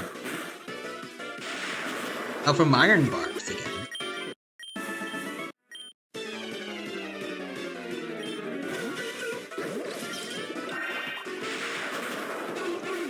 Okay, that was a regular one-shot, and I don't think I saw, the text say that it was a crit. If we get it... Okay, yeah, we get an extra high roll. Ooh, and we leveled up again. And I'm entirely sure we can keep one-shotting, but if we get high rolls more and more, we can do it. I don't think it's guaranteed, though. Maybe. Maybe I'm wrong.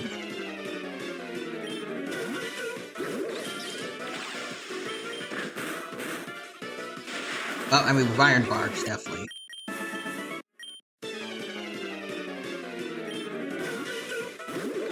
Alright, up, come on. Up, Iron Barbs is helping us again. Time paralysis. Come on. Thorn, there you go, you got this. Attaboy. What else the Quadra's here? I've returned. Welcome back, Quadra. Good to see you. Hope you're doing well, and hope you have a good time here again at the Pokémon Infinite Fusion stream. We've been making much progress since you have been gone. Basically, the box of all the fusions and the box of all the fully evolved mons are done. Now it's just the starters plus some other mons. So we're getting there.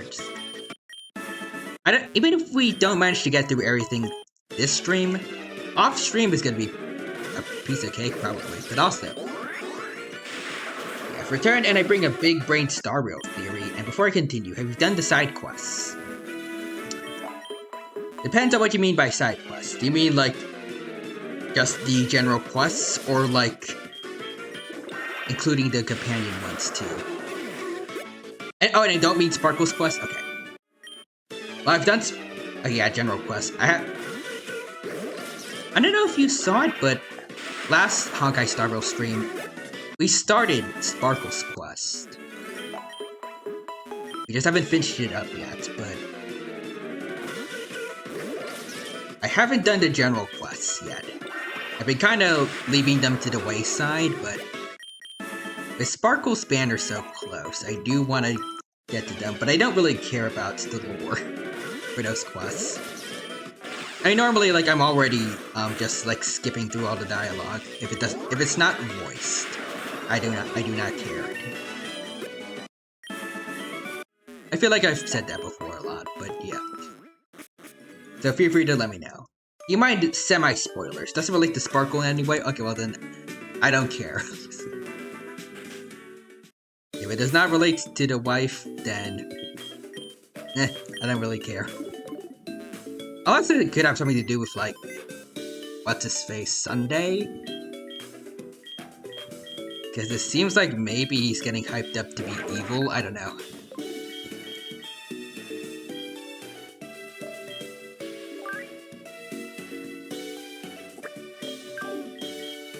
Or if it's like a good thing also, like... More proof that Sparkle, Firefly might be alive. Definitely want that. Let's see, so on a quest, Squirrellum is confirmed to be on Penacony. Oh.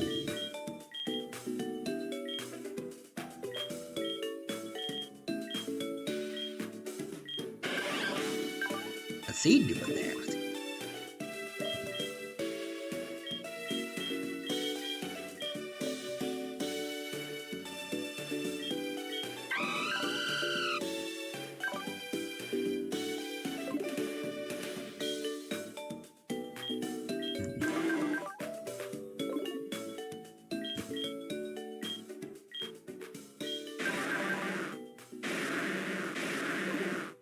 Well, let's do Macargo. Why not?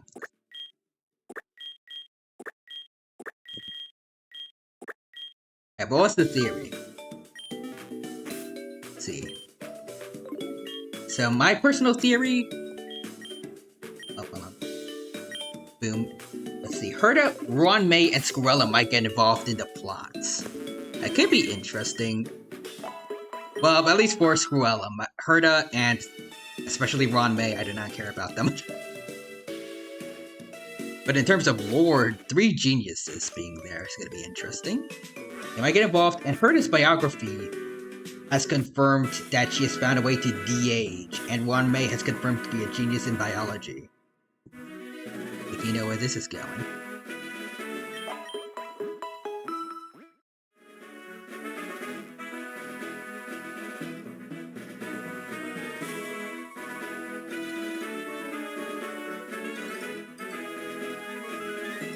They're gonna oh! They might cure Firefly. Okay, I was gonna say, are they gonna clone somebody?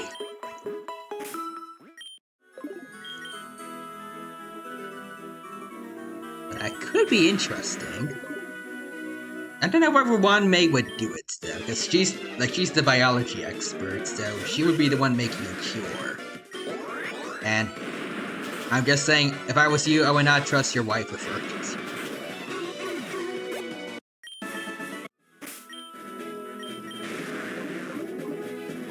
She abandoned her own kids. I don't think she's gonna help a stranger without some kind of price.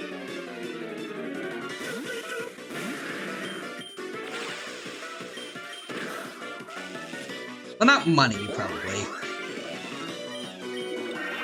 But as in, like, you're gonna lose something in some way. Be some kind of downsides.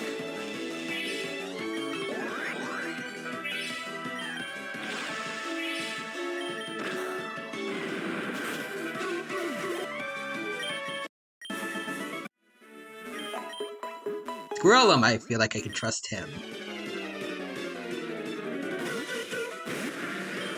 Herta, I'm kind of mixed on, I don't know. But I agree, maybe they should have the potential to do it. Actually, that's where Squirrella might come in. Is it because of Sam? I think Squirrella, the humanitarian, might convince Herta. Maybe.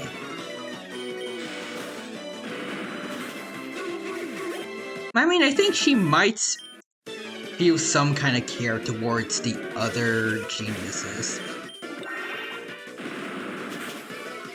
I remember, like, during the quest with Dr. Ratio and whatnot, she did care a lot when one of the curios that was related to another genius was missing. And she wanted us to help her find it. But maybe Squirrel could help. Or would want her to help. Let's see. The motive? To study the Sam suits. Now, that's not a bad idea, actually, since it is part of a lost civilization. Yeah. Because I forgot the name of the planet, but, well, Firefly and, I think what Welch said about Sam, plus the Sam-related artifact, what Relic said, all said, I think the civilization, because of what happened with the Swarm, they're no longer around, so if they choose not to study Sam's suit, they're probably never gonna get that chance again. And then that's, like, that would be a loss for them, like, for them as geniuses. A chance to research something that no one else ever will. Well, probably no one else would ever be able to.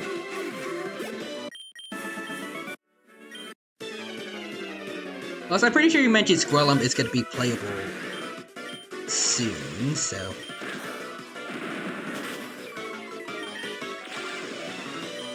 Like, wouldn't it be it makes sense for him to be, like, a little more relevant to the story than just, oh, some NPC said he was here.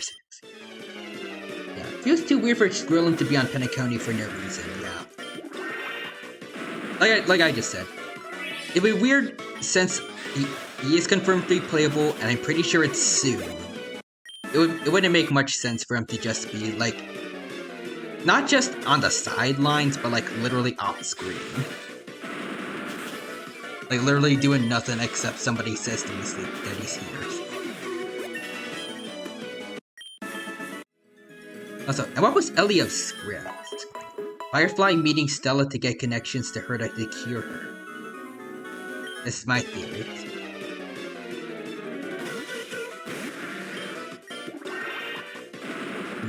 Would make sense for, I don't know if they necessarily show that they really care about each other, but I feel like that the Stellaron Hunters probably do. They care about each other enough that that Silverwolf has voice lines about Blade actually agreeing to play video games for once his arm is healed. Plus, there's a light cone of him, I guess, accompanying her while she was playing around with the claw machines. And Kafka during Silverwolf's trailer,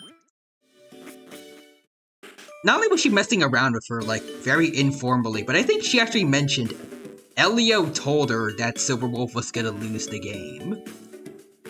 So Elio, he does use his gift of, like, telling the future for, like, I guess, like, little things. Like, just messing around with Silverwolf, telling her she's gonna lose the game. She's got no chance of I can't wait.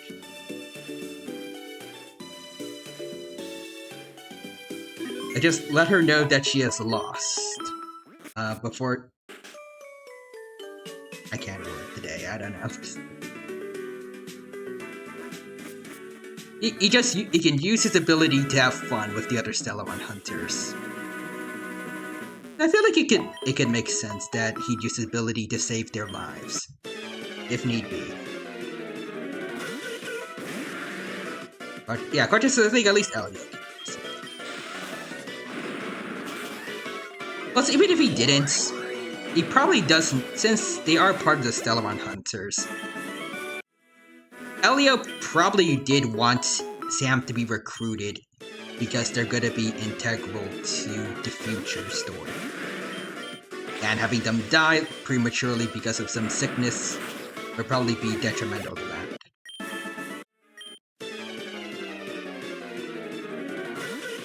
I would like to think deep down though that he does care.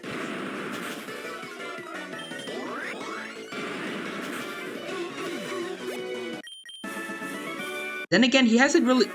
I guess I don't know if maybe there isn't a cure, but I was gonna say, he hasn't done anything for Blade regarding,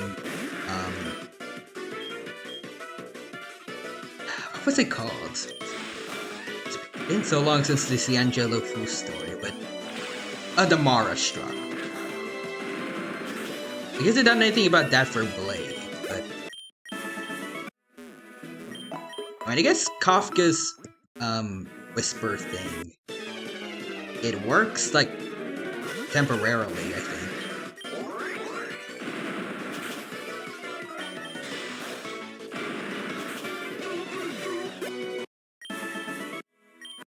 But it is maybe a little strange if he is planning on doing all this for Firefly. He isn't also doing it for Blade?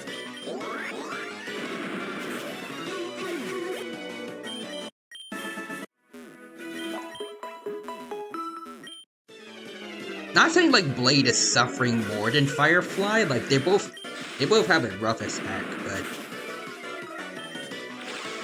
it is strange to like not do this for one, but then do it for the other.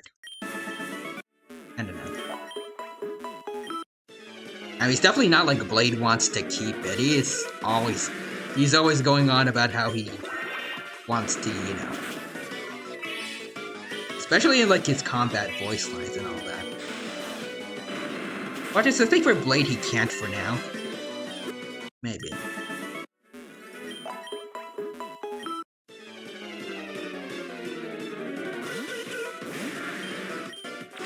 Unless there's, like, the depressing chance that maybe it's actually impossible to cure across every vision Elio has had.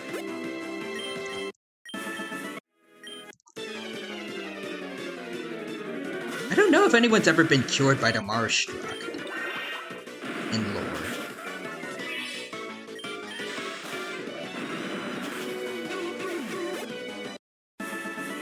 I mean, clearly, actually, not a, yeah, clearly the Abundance doesn't have anything since Luocha mentioned he gains his power from the Abundance, but he's allied with Jingliu, and she still isn't cured.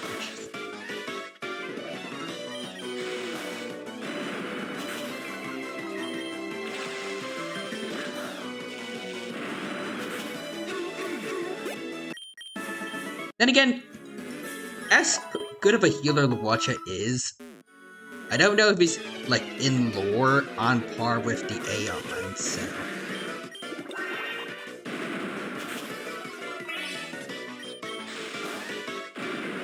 I'm also cautious, yeah, of course, I could be entirely wrong. This hinges on Squellows.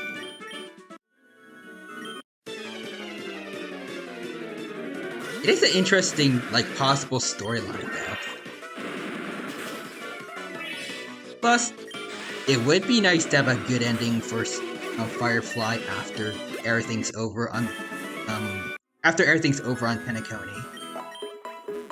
But then again, that would require the Honkai Impact third rider that they brought onto the team to want to give us a happy ending.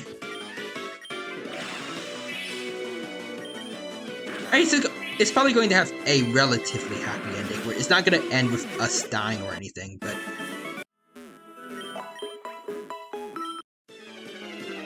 I don't know. From what I've heard, at least, a lot of the stuff he's associated with tends to be pretty depressing, so...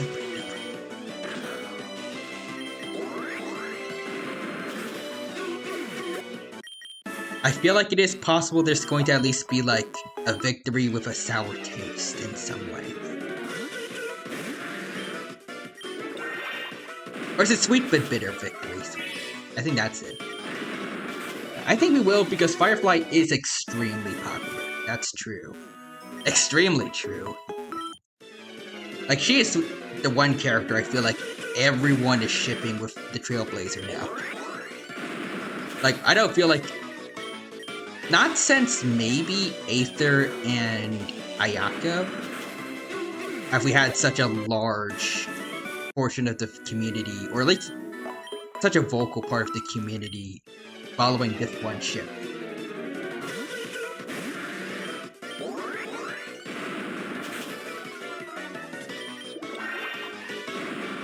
Like, I feel like it is dominating compared to lots of the other ones, like how Aether and Ayaka is in the Genshin fandom.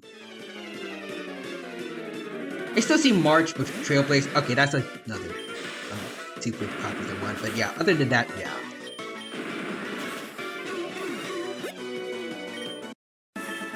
I guess oops, I overleveled Mimikyu, my bad. Oh well.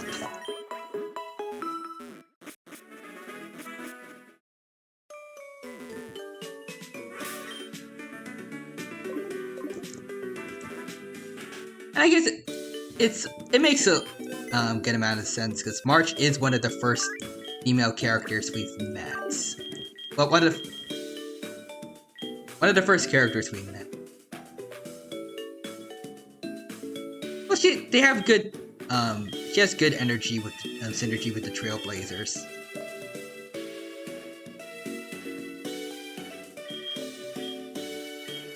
I prefer Firefly with them slightly more, though. I can understand it. Also, I have a jump the shark theory. Do tell.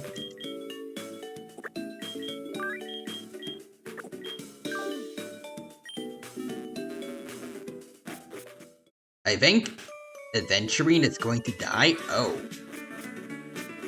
Like, seriously gonna die? Or...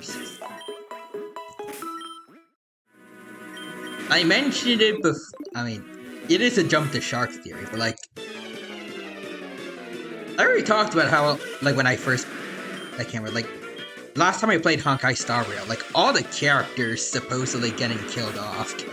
Like, doesn't make any sense, especially since 3 of the presumably dead people are not even playable yet. Especially Duke Inferno. He has not done shit. And he's already being taken out of this story, presumably, and I don't believe it. He's gonna be back somehow. Robin too, I feel like. Or maybe, unless it's going to be like a Tin Young kind of thing. Maybe, I don't know. At least she was never... Especially as I dislike what happened with Tin Young. Like her, Robin, I don't feel like they've made much of an attempt to show that she was going to, like, show she was going to be important to the story. We just saw her at the very beginning with Sunday. Which, looking back, could have just been Sparkle the whole time. Same way that Tin Young was replaced by Fantilia. And meanwhile, with Firefly, we got to bond with her. And after everything we learned about her, her dying, like, so quickly and unceremoniously by the death meme thing. I feel like that has to be a fake out. It's like with Firefly, they've invested too much into her to kill her, and then the opposite is with Duke Inferno. They haven't done nearly enough of him to warrant killing him off already. Aventurine is somewhere, like, within that, plus with how many BS, in my opinion, potential deaths, though hopefully not deaths, there are. It'd be kind of weird to add another one with Aventurine.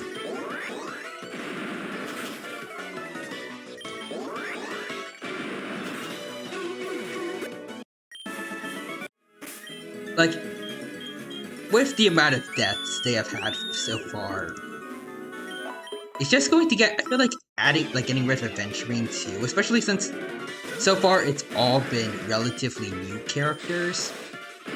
It might get a bit old. It's gonna start losing its effect if, like, every new character has a fake out / possibly even real death.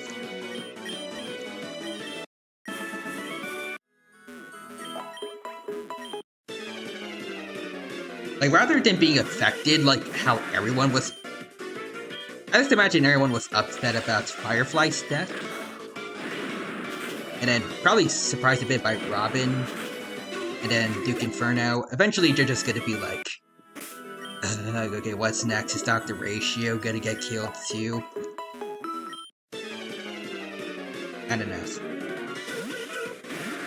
Also, missing more messages. Watch it, Sparkle oh wait, hold on. My theory is... Yeah, again, jump the shark theory. My theory is I think everyone is going to die. Except for Swan and Sparkle. Sparkle because she's a mass fool and Aha is powerful. Plus, they better not kill off the wife. But also, Swan is a memo keeper. And we find out we've been in a dream the entire time. Like a dream within a dream, or... like some kind of weird Inception thing? We never left the simulation. Actually, yeah, oh, wait, yeah, actually that would be kind of cool. Like, if whenever we thought we were going back to reality from the dreamscape, we never actually left the dream, that could be kind of, yeah. That could be kind of interesting for a plot twist, actually. Although I hope they're going to be able to convey that well, because otherwise it's going to be way too confusing for the average person.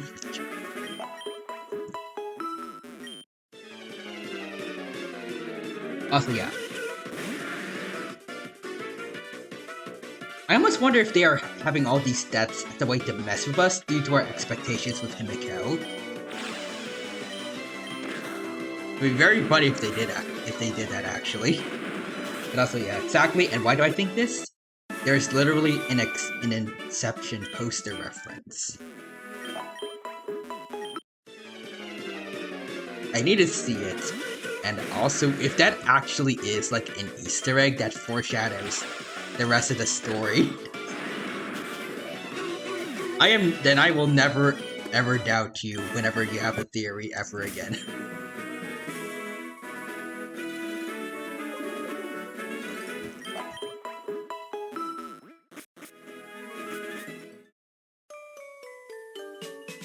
I guess like with the most recent one, I definitely feel like I haven't had too much doubt about Sam and Firefly, but like the others, any other theory you have, I will believe it, no questions asked.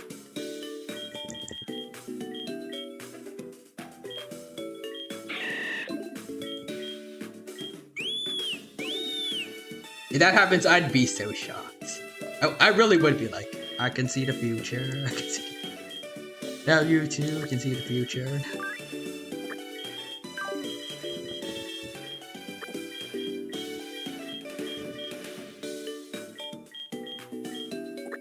I would just ask you for winning numbers for a lottery or something.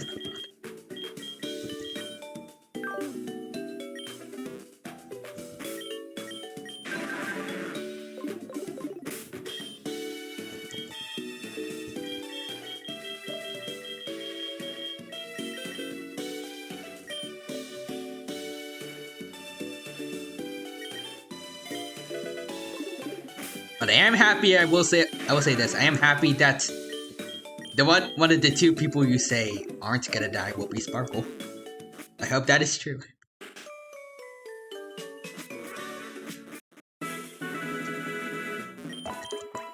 But with the idea that like this is gonna be all one big dream, or, like even without that, like just in general, what the heck is Sunday plans?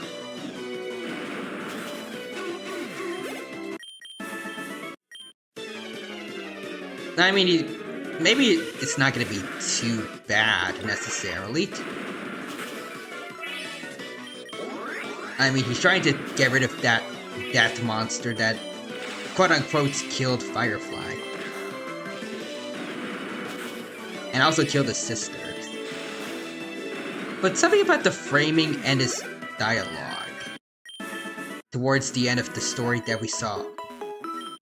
It sounds like he might be somehow a villain? I don't know. At least he might be going about the wrong way of trying to stop the monster. I don't know. There was actually, I just realized there was also that weird ending we got. When you guys told me to like say no to helping eventually. Like we discovered a plot from the IPC. They got kicked out, and then we all just happily partied on Penacony for all of eternity, seemingly, and then the credits roll. It does fit your theory also, Quadro, that we might still just, like, we might all be in a dream towards the end, or... I thought it was, like, just never leaving the dreamscape, but... Well, like, what we think is the dreamscape, but... It could also be, like, the dream in general. We might actually think we leave and go back to exploring space, but we actually aren't. It's just like a recreation of everything else. Like everything else in the universe inside the dream, maybe?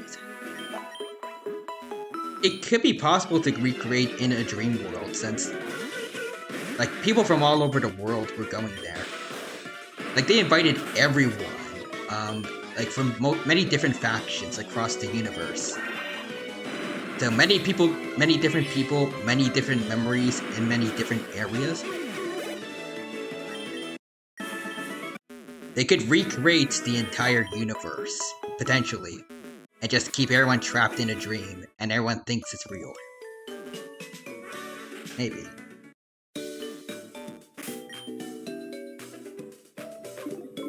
Since dreams at the end of the day they're just like information, from what we experience during the day, just messed around with by our brains. This is literally a dream world. They can make use of that. Or maybe I'm just going nuts. I don't know. But also, Quadri says, if my theory ends up being real, I will literally say Elio did nothing wrong. His script cured Firefly. I mean, has he done anything wrong?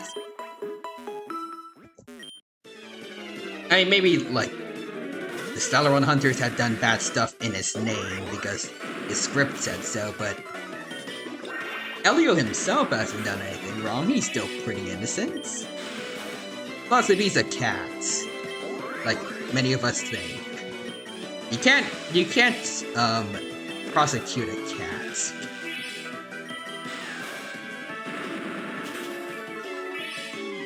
Therefore, the cat is innocent. But also, Quadra says, Sunday, I think, is going to enslave the world under Robin's song if we go off that bad Easter egg ending. Ooh, how's that? Yeah, how's that gonna be?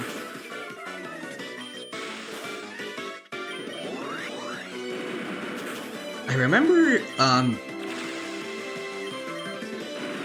like us being stuck in the dream and like partying forever, but I don't remember like this any songs being.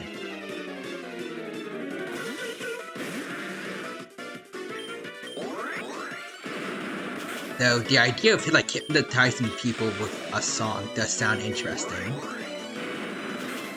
At the same time, though, that's literally what Jimmikin tried to do in Digimon Cyber Sleuth, and I do not like Jimmikin. So I will not like Sunday if that is what he's trying to do. But also Quadra says, wait, Ranmei made that boss Swarm replica. And Firefly is probably born from the Swarm planets. Well, she lived on a planet that was attacked by the Swarm, but yeah, and a Firefly flew out of Firefly. Wait, brain is working.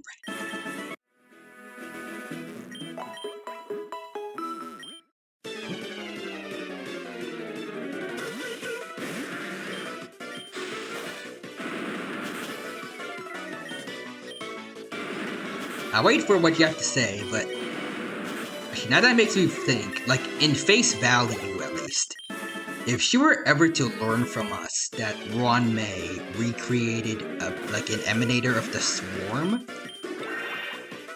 Firefly and Sam would absolutely hate Ranmei. Or either or, depending on how their identities work. If the theory is true, we could somehow be proven wrong in the next update, but even if we're right, we have no idea exactly how they're one and the same or connected. Like, are they two separate identity, like one person with two identities, or like two separate conscious beings?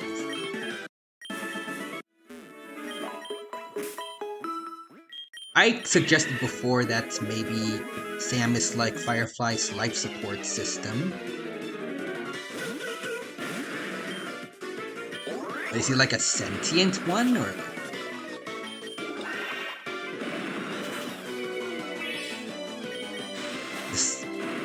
Maybe Firefly just take on like a different persona when she is inside Sam, or?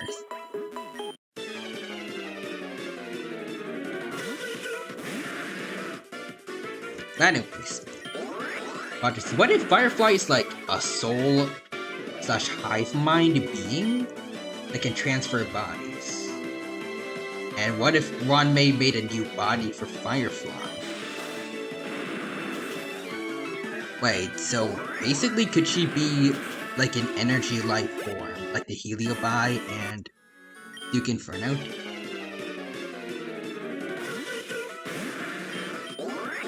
Roger says, yeah. That would be interesting. It was also kind of sad because that would imply then that at least the Firefly that we saw in the dream is not the real her.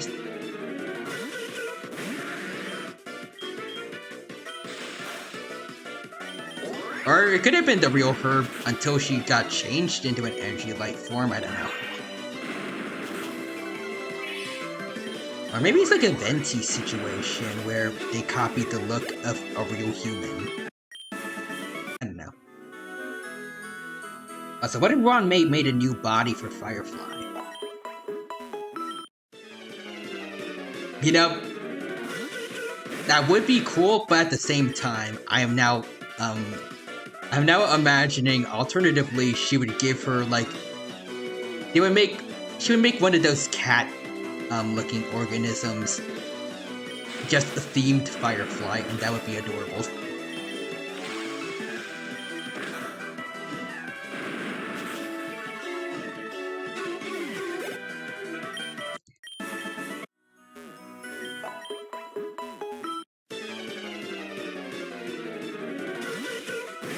Squad says, yeah, like her physical form could be gone, but she's still a ghost. Also, oh my god, I would not mind cat-themed Firefly as her temporary new body. That could be an interesting segue into, like, another... a segue into, like, another, one of those, like, another event related to those, cake creatures. We could finally get one, a cat for Silverwolf. Plus, all the new playable characters for Penacony. Plus some of the other characters that the first event might have missed.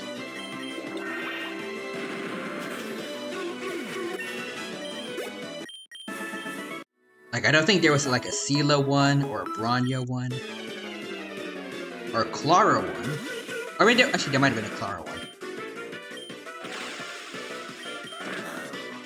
Like, people from the Xian show got some, like, Banifin and Qingcha, but, like, Fushuang, Shenhe, well, not Shenhe,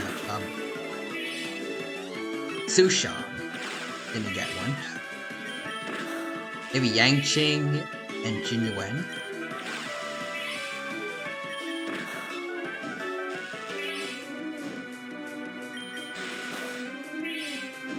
There's a lot more they can do with, like, the cat creatures.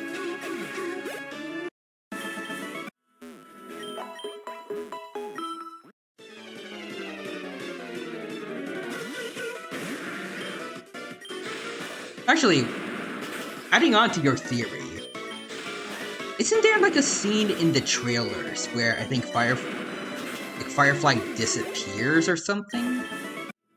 While on a rooftop with the Trailblazer?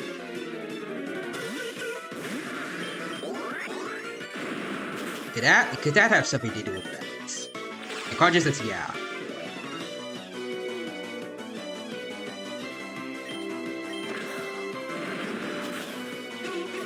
Oh, sweet. Okay, I was gonna say, like, I didn't see on my phone. I didn't see your chat message. Hold on. Moving it up a little bit, so hopefully people will see it next time. Like, people will be able to better see chat.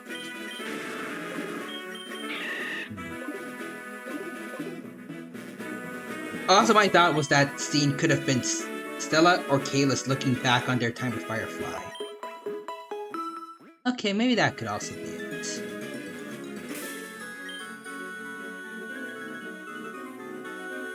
Oh, wait, that doesn't work at all.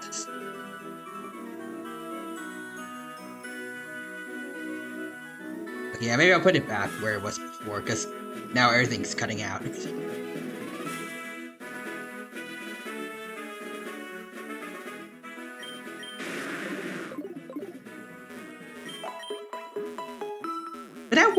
that one other scene where Firefly is like jumping down from a skyscraper, like from some big height.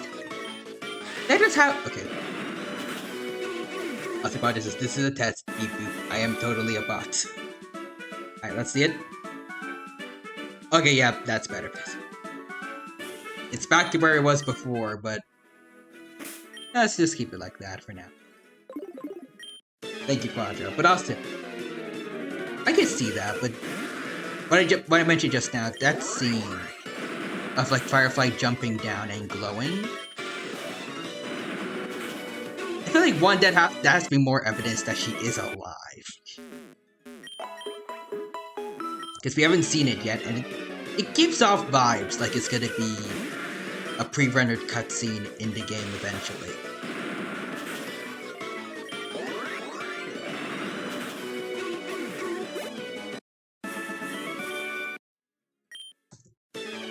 But also, I was thinking like that would, I can't word. That's going to like segue into like maybe one big fight against the meme again, or something like that's going to end this Penacony story.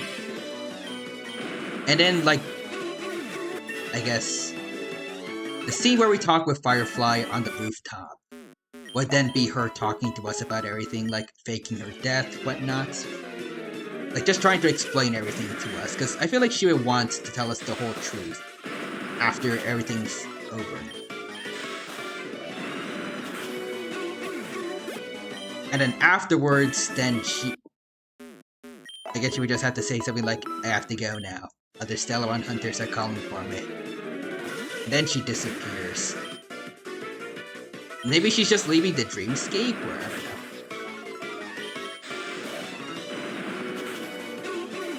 Your interpretation is also pretty possible. Like, I am very much just spitballing. That's a Quadrus. Yeah, I am certain Firefly's alive. We still haven't had that fireworks scene yet. Oh yeah, are you talking about like? I guess also that the cutscene of like her with the sparklers and the Trailblazer taking a picture of her. There's that. Yeah, the sparkler scene.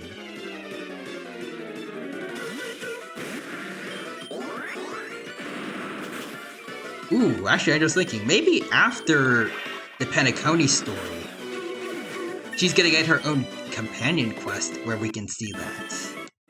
That'd be cool.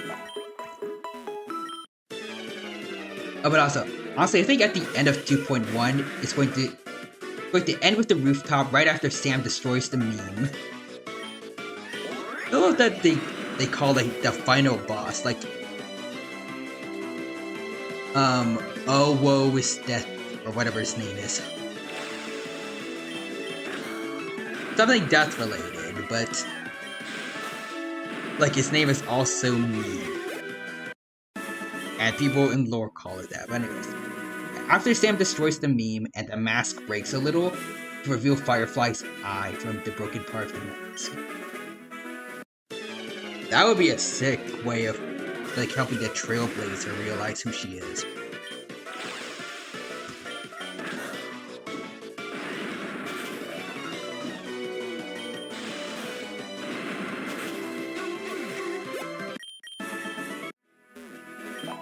And even though I feel like some people have talked about how in lore they probably haven't talked that much, I don't think that's important. I feel like even if you didn't spend too much time with someone yet, if you have a strong bond with them still, even if it was a recently made one, it's still strong. So because of that, if they see the eye, maybe the Trailblazer in canon can immediately, like, as soon as they see that, they're gonna be like, Firefly? Is that you?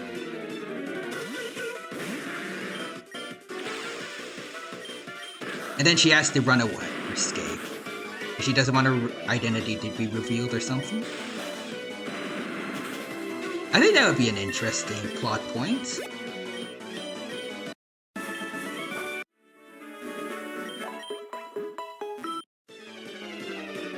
Plus, again, pretty heartwarming, like this, like seeing the Trailblazer be able to recognize Firefly just through seeing her eye through the crack of a mask. Also, Quadra says, yeah, listen, they went on the dates. Of course it affects you. Exactly.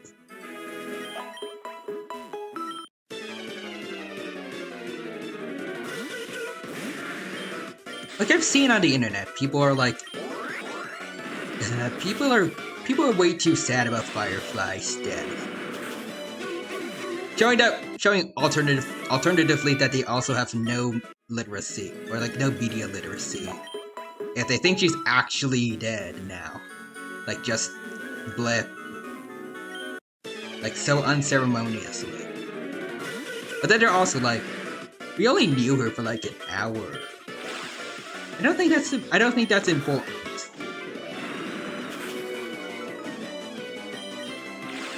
Like, if you've spent valuable time with someone, even if it wasn't that long, it's still going to be important time to you. And you're still gonna have a pretty strong bond with them.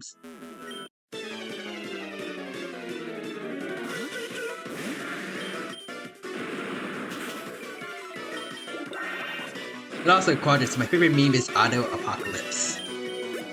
Yeah, I remember saying that without the context. And then I got the context afterwards.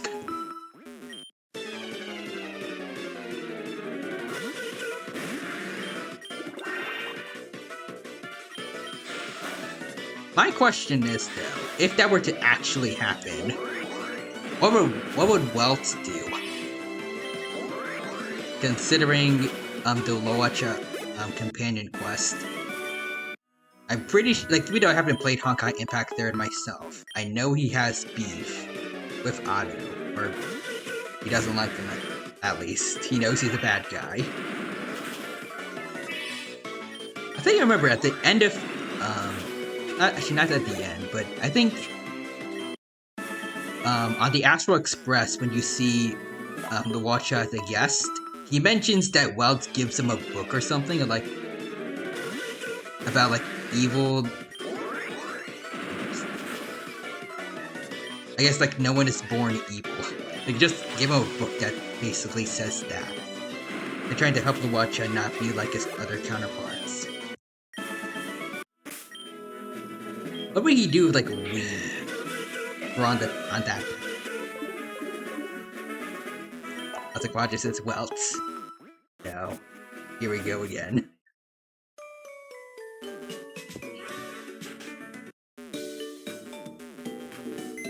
That's about right.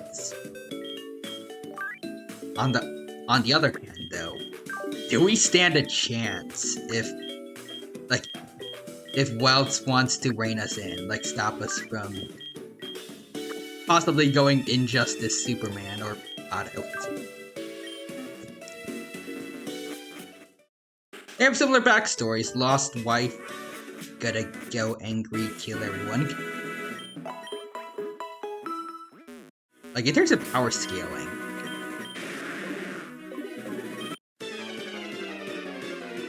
would Welt beat us, or? I heard he was like an not emanator, he was like a Rochester or something in Impact Third. Some kind of big deal. I forgot the exact title. I'm guessing it's supposed to be something similar to like maybe like an Aeon, or maybe an Emanator, or like maybe something like a Harbinger or Archon in Genshin. I don't know.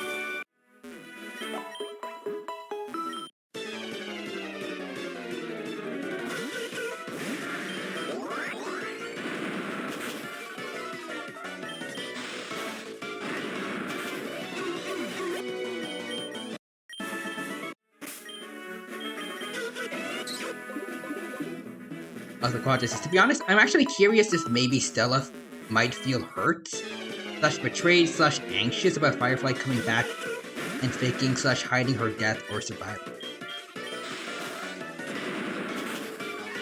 That could be interesting, or not necessarily, but like it could be like an intense, I guess, story point or like plot points. Like after everything they've been through, being led to believe that someone you cared about is dead. Only to find out they came back and they, like, intentionally lied to you. That would have some effect on you, like, mentally.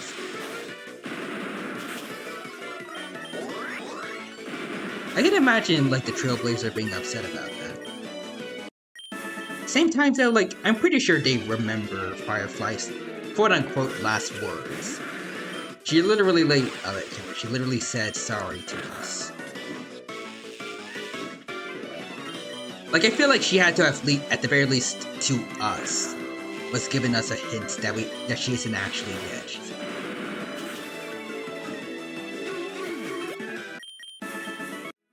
At least if I was in her shoe, like in the Trailblazer's shoes, I probably wouldn't feel too upset. Especially if she feels it had to be done. For whatever reason.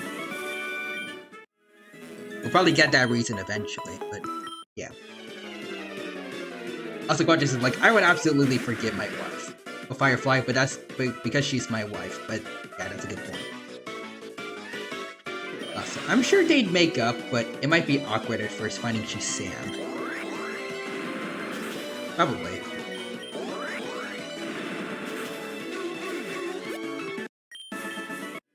Especially with our sorta beef with the Stellaron Hunters, kind of.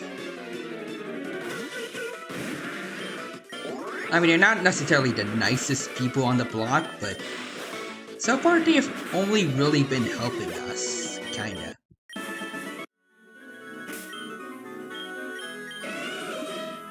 Like, Kafka told us herself that she was helping us be the heroes that the Xianzhou Luofu needs, so we get more allies for when we fight Nanook.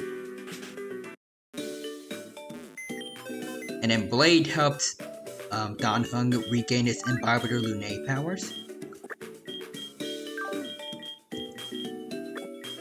which was a net positive, even though he got stabbed. And then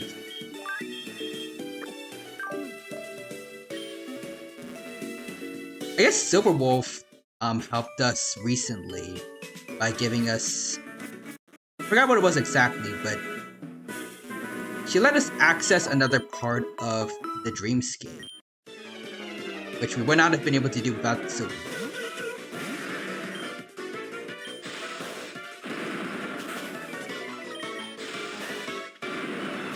Tonight's not like, it's not gonna be too awkward, but still awkward-ish, because we don't necessarily like them, even after they've done this for us. Plus, in general, I don't know if the Trailblazer really likes the fact that it feels like everything they're doing is being led on by the Stellaron Hunters. Like, everyone's, like, as I personally dislike the fact that supposedly in lore, everyone's basically just a slave to Elio's script and whatnot. Like, everything's predetermined. There's a fate we must follow. It's part of why, I don't know if you saw it, but when we played Kafka's Quest, I just said no to everything and left. I wanted to find my own destiny. I don't want to follow what Elio says. I want to do my own thing.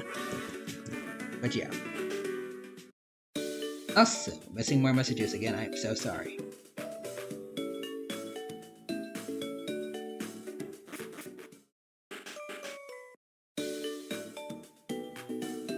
Let's see. I'm sure, wait, that's... It feels confusing that Welts and Hibiko still have beef with them when they've only been trying to help us. Well, except Sam attacking us. I guess that's one too. That's understandable. Then again, he did give us a fair warning to leave before he decided to kill everyone, or try to kill everyone. He was saying leave, and no one gets hurt, but no one moved. So.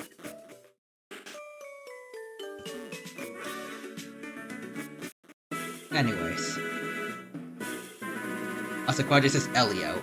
Blade, you do realize you were supposed to just make Don Hunk become Daniel, right? Wait, what? Elio face palms. Blade, you have to follow my script or else... Blade, seize Don Hung. Be right back, murder time. And Elio says, oh, what? You know what, it's on the script. It's fine. If you happen to stab him, just make sure it's non-fatal. And also, Quadra says, you said no to everything on Kafka? Yes, I did. Damn right I did. And I ended the quest early, apparently, because I did that. That's a lot of content I missed. I still got my rewards, so... I mean, if anyone actually wants, I can go onto my alt accounts for the next Honkai Star Rail stream, and we can actually see what I could have done.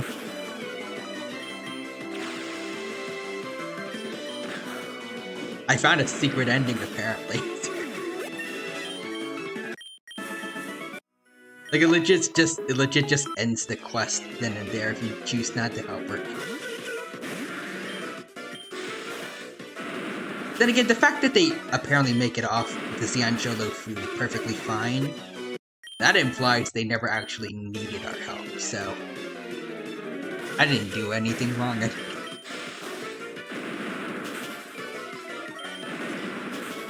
But also, Quadra says, okay, so there is a lot of lore about Kafka's relationship to the Trailblazer, if you had not said no. Oh. Because I never knew you could do that, but I love that you can do that.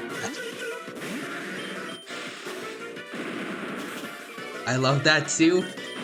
Did it through sheer force of will and not wanting to fall for some lowly red flags. Only to fall for Sparkle in the next, like in the exact next map that we had access to.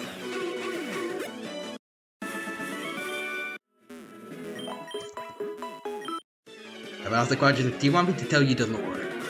Yes, please, I love lore. I love to know the lore. Plus, this could be important for any theories I come up with later. It's like one of the few story things that I've actually missed. Oh, besides every side quest that I just skipped through because of no audible dialogue, but there's like an important story.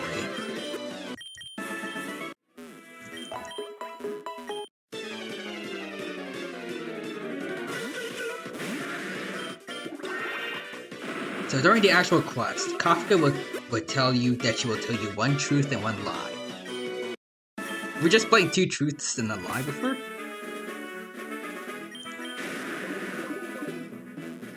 And the truths are interesting.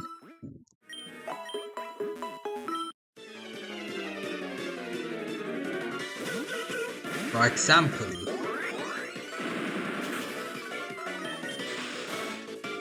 Yes.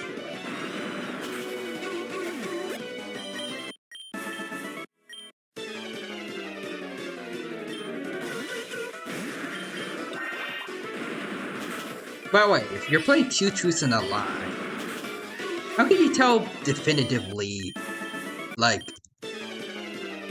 what's the thing she's saying is true or what isn't? Actually, I guess, never mind. Presumably, if you choose which one you think is the lie, she's gonna tell you, but then again,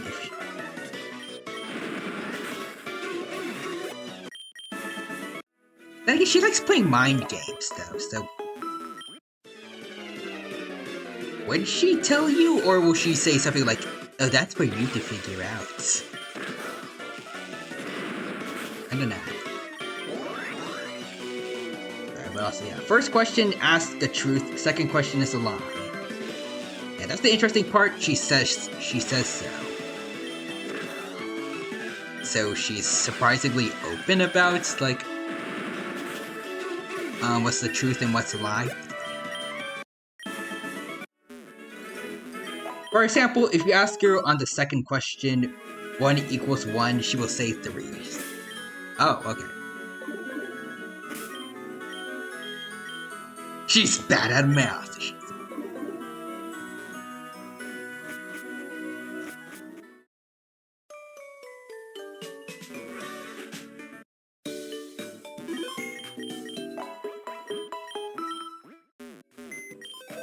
But anyways, yeah, it means it's a confirmed second question is lie. Or she's just dumb.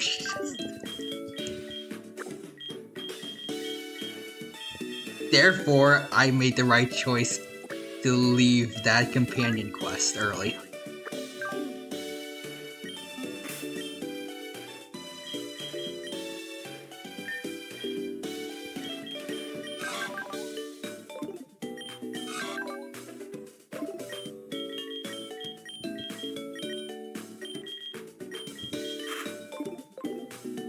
You know, if the Trailblazer acted like me, I'm pretty sure that's why Kafka left us on the Herta space station, to be honest.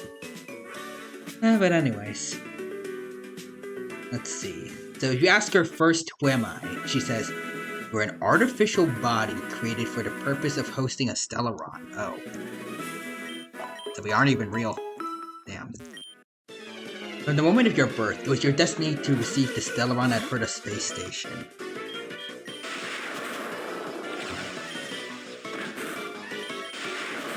Before the task was complete, I was responsible for protecting you as well as teaching you general knowledge, common sense, and combat skills.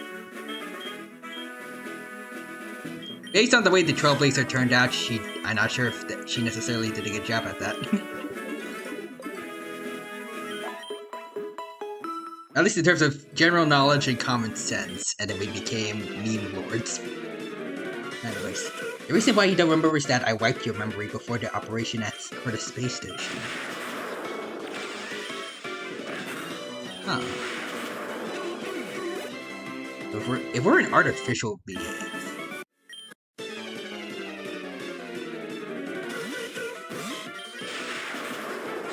like, what exactly does that entail? Like, I'm pretty sure we probably aren't robots, maybe?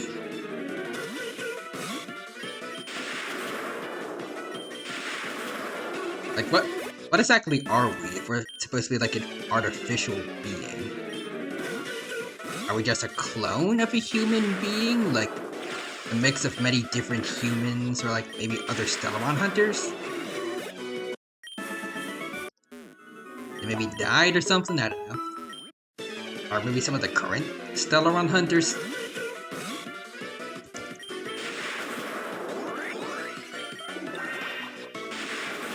As I feel like we would notice if we were a robot.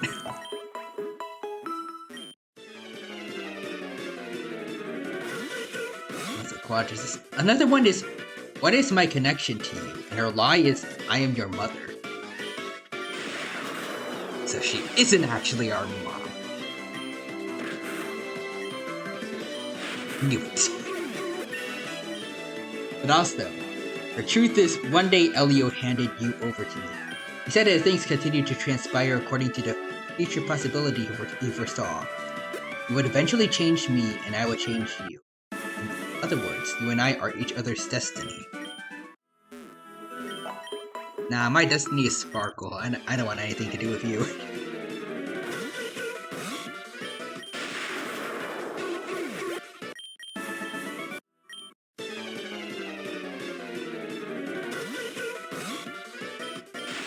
I am kind of interested though in like what that's supposed to entail.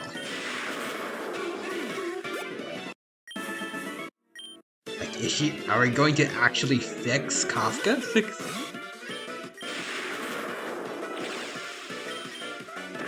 It feels like it's gonna be hard to pull off considering what we saw in her trailer. She has an enormous bounty for the stuff that she's done across the universe.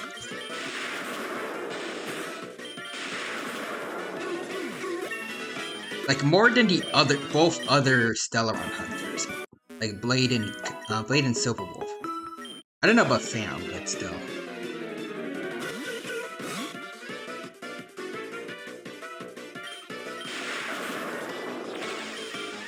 At the very least, I feel like it's unlikely we're going to be able to get her like a normal life again.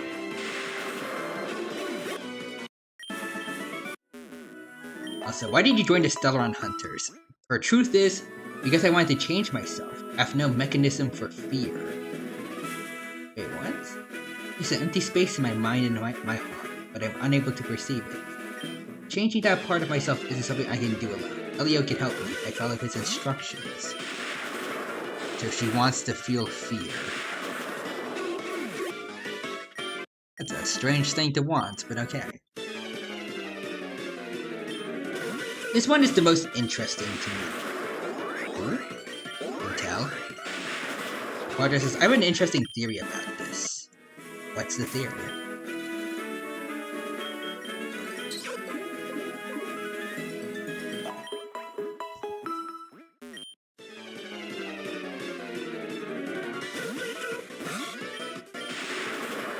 What if she's the Himiko? What if her fear is losing us and she sacrificed herself to save us? Oh. So the Himiko of our timeline doesn't die, but Kafka could. Possibly as a chance of redemption. She dies to save us. Would actually be kind of interesting. She talks about like an empty space in her mind and her heart. Like as she's talking about her lack of fear. If she has someone, I don't know if she had anyone to care about before, but if she does now, like the Trailblazer, her fear could be losing the Trailblazer.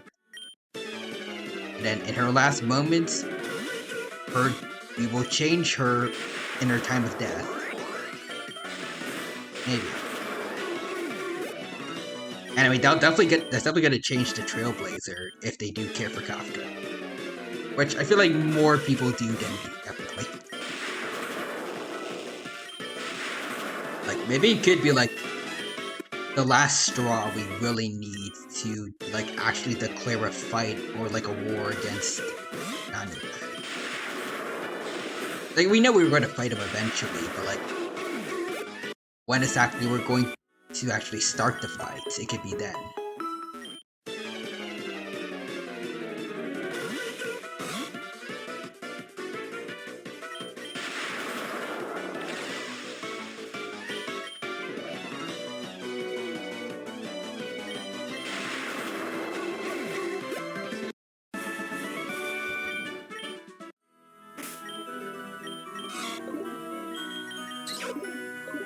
Yep.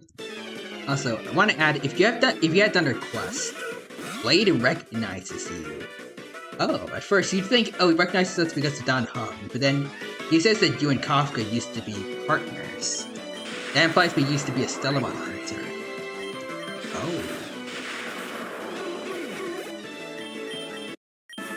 That's odd, though, because, well, all the other Stellaron hunters have big bounties on them, but no one seems to know who we are. I'm pretty sure, even though Kafka could wipe our memories, I doubt she could wipe the memories of, like, literally everyone in the entire universe.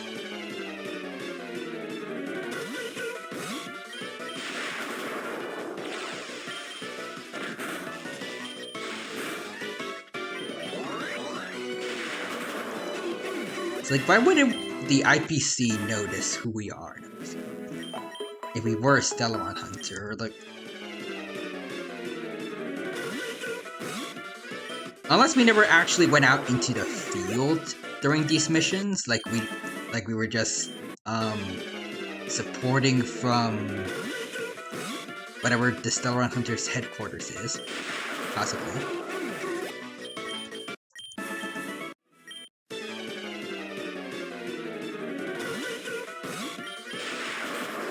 Interesting. But also, yeah, I wanted to say all this because while it's hilarious that you can just say no, you do miss a lot of lore. And I regret nothing. And actually, especially now since you told me everything, I don't need to encounter this. I don't need to go through the story anymore.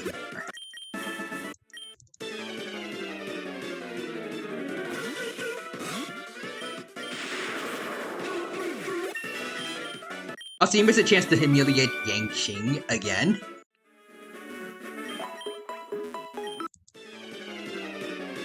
Yang Qing is really the opposite of the nah, I'd win meme.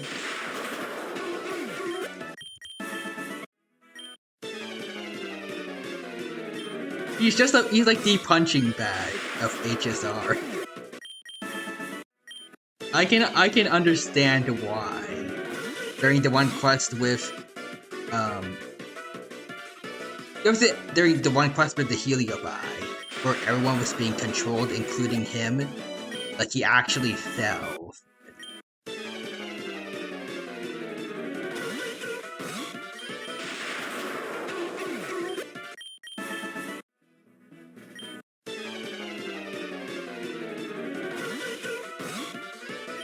Let's see, wait. Kafka asks you to pretend to be possessed by Kafka, and you go along with it because you want more information from her. And the one person who finds you is Yang Qing.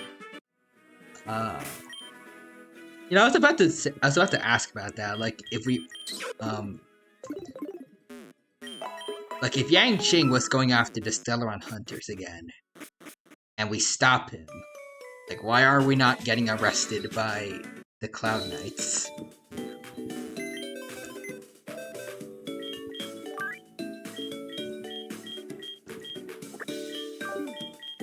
Like, I feel like even Genuine, even if we're his honored guests, he would have a hard time, like, trying to justify that.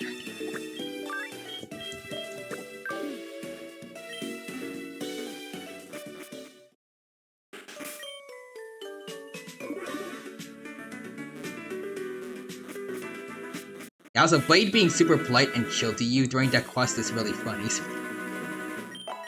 How chill and how polite.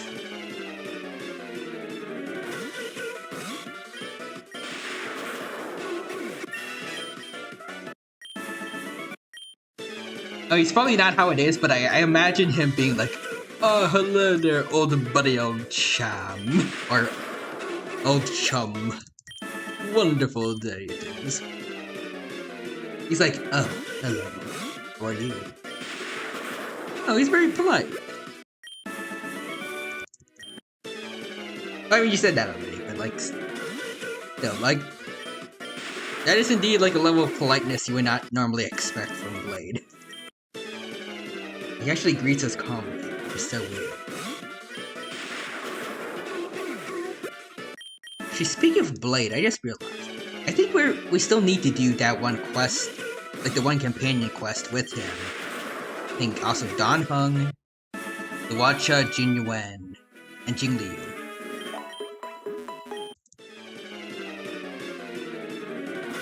I think we were trying to do that one before Penacony dropped, and I kind of forgot about it for a bit. We gotta do it. There we go. Roger says, it makes me think he knew us. He was our brother.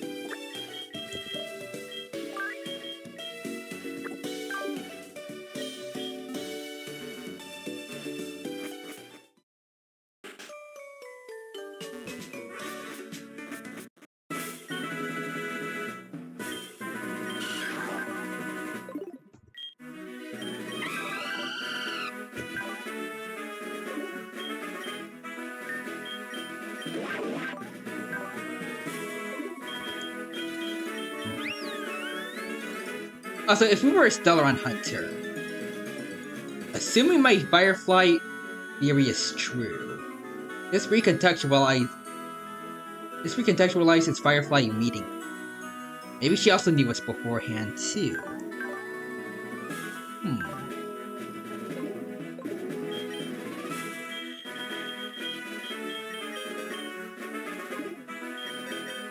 First instinct when she met us was like to run over to us,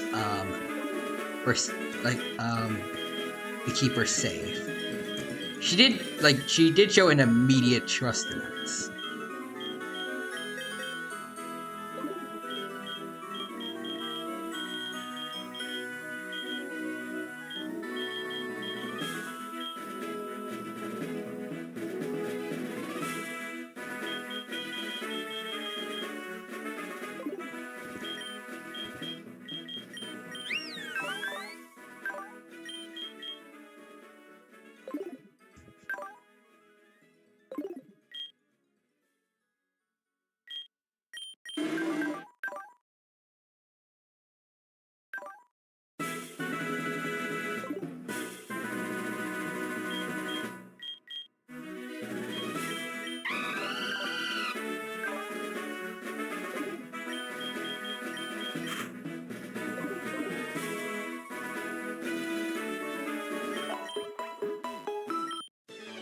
Actually, that also makes me wonder.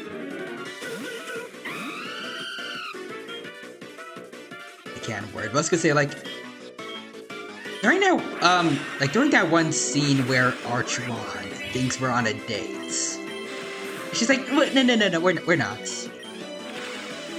What exactly does that imply?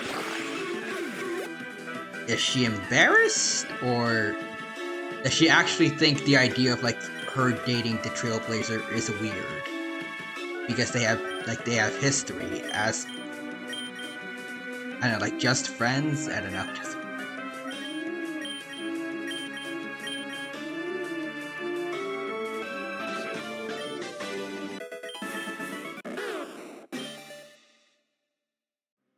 Maybe we have some of her DNA if we're like an artificial life form. Like, if we are fully human, at least, like, we have to have gotten our DNA from somewhere.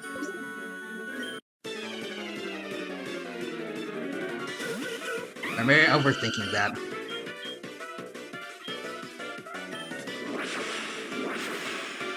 So I just had the funniest idea of us not knowing her as Firefly, but Sam. But Sam attempting to flirt with Stella, but failing.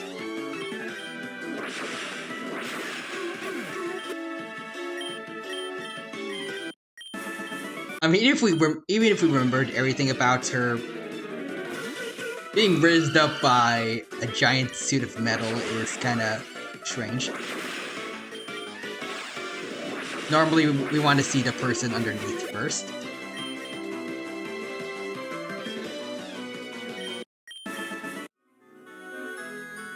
But also, I want to add the rooftop spot. One of the birds say that rooftop is a popular spot for couples. Okay, they have to be. If this isn't canon, like they're just messing with the player base at that point. Especially going back to the Archron dialogue, where she thinks we're on a date.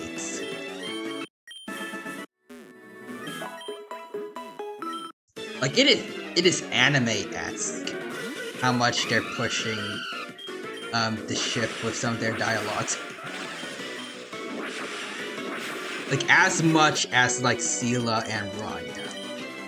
Speaking of which, I actually saw something related to that on Penacony. Well, not me specifically, but I saw a clip on YouTube about that. Apparently you can somehow see Rania's stream. And she has a very sus dialogue until you realize she's just asking Seela to push like a box or something. I don't know. It's something like that. It was a fake out. I also just says, "Oh, you saw that? I saw it on YouTube. I have not seen it myself, in game, but I know it exists.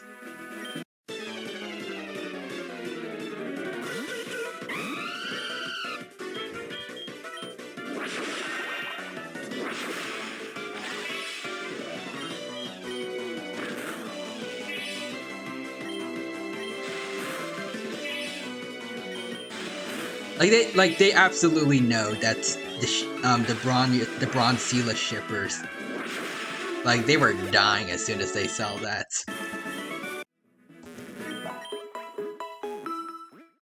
Alright, but also, I get if it's not canon, but it should at least be heavily implied.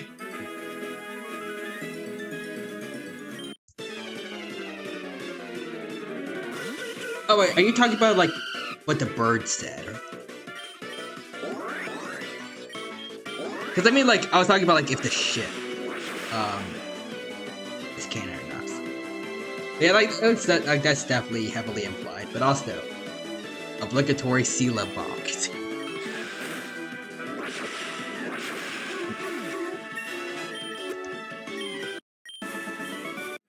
Svarog's she's got to put her in timeout.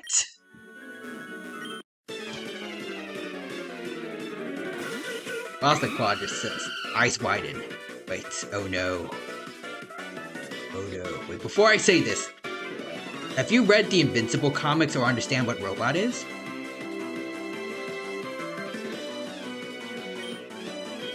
First, going back to what you said before about obligatory Sela bonk. She can do whatever she wanted with her wife.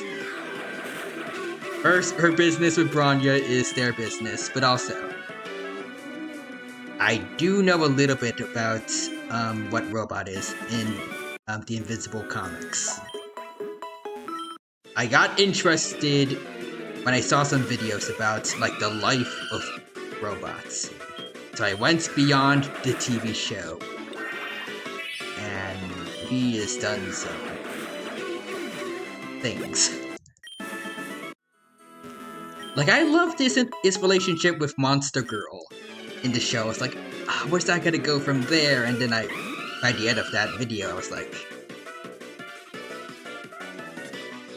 fudge.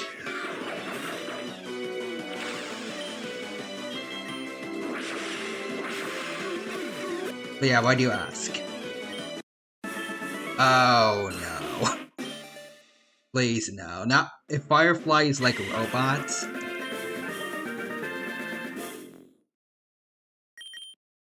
Wait, in what regard?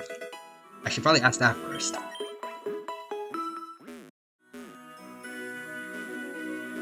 As in she's like a sick human being with multiple robot drones that she could control? If it was like that, then yeah. I'm fine with that.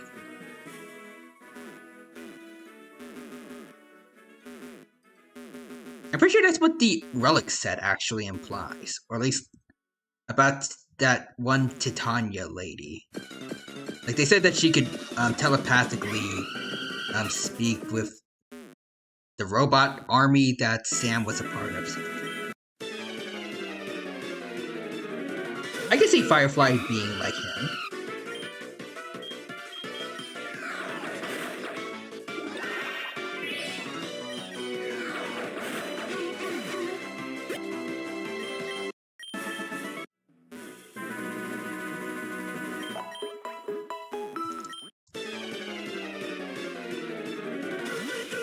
Yeah, that she's a sick human being, surviving in a test tube like Sam. And then, like robots, she'll get a new body after the original one dies. That could also fit into your other theory earlier, that maybe the geniuses will give Firefly a new body. Could be interesting. Would that make them the Mauler twins? It might have bad implications later down the line, but... I mean, it's... Besides Squirrelum, I don't really care about them. Let it happen.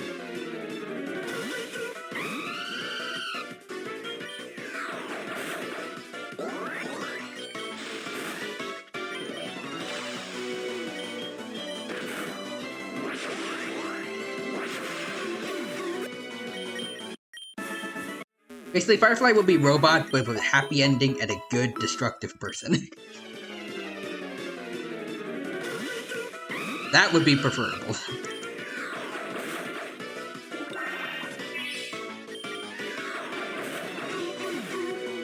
I mean, I could definitely not see her being in the same situation that Robot was in. Like, political leader of an alien planet. I could definitely see Firefly not being the political leader of an alien planet and then not paying attention to her lover, like Robot did. And there is the possibility that she is Titania, from what the Relic said. The Relic set's backstory, but she doesn't have a people to rule over anymore. And even if she did, based on our interaction with her, I feel like she would definitely put her loved ones before her job.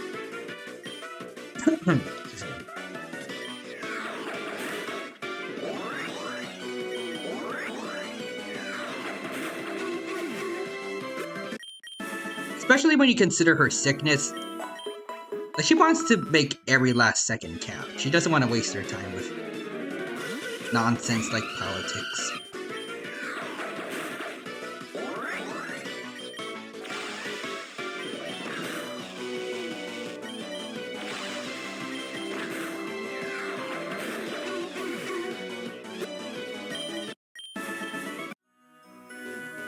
I mean, heck, I don't think Robot ever suggested that he and Monster Girl take a picture in the middle of a sunset.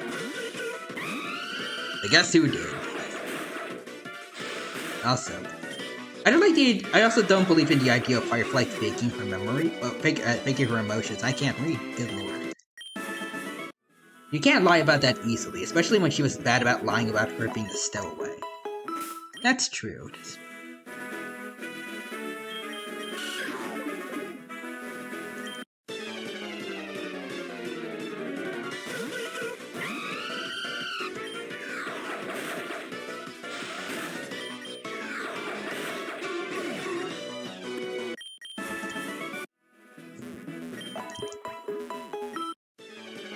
I mean, granted, if she did fake, her death by the meme creature, which I feel like we definitely believe that she did. She did a good job of acting there, but then again, we don't know the exact details about what that was. Like, was it a body double, or exactly how did she fake it?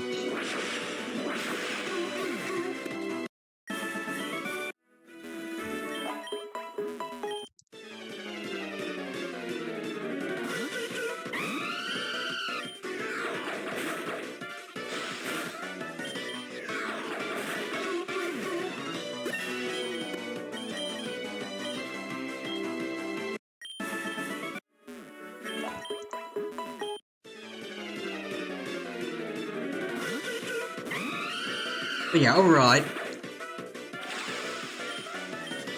don't think she was. I don't feel like, besides the death, well, the fake death, I don't think she's ever going to or ever will lie to us unless needed. I actually wonder if she even faked her death. Like, what I mean is, what if she really didn't know that she was gonna get stabbed like that, but she had an emergency button?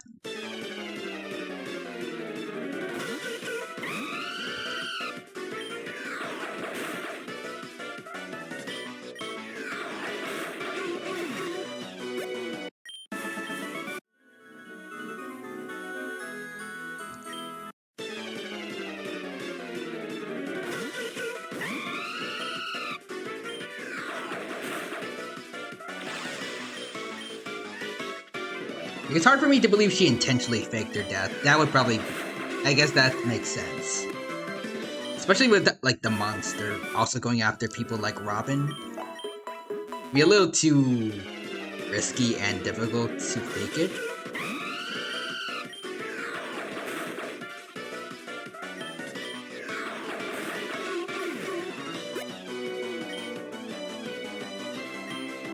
I don't know what she means by she's sorry then.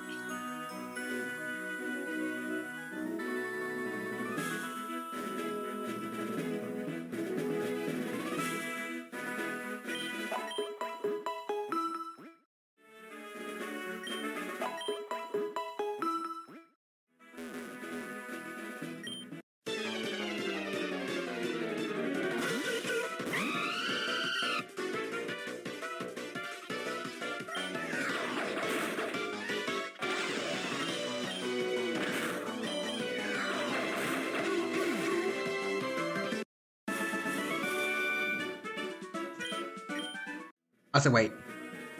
Roger says, you know what? I can summarize it like this. What? How? Why? I have so many questions. You know, that's pretty accurate.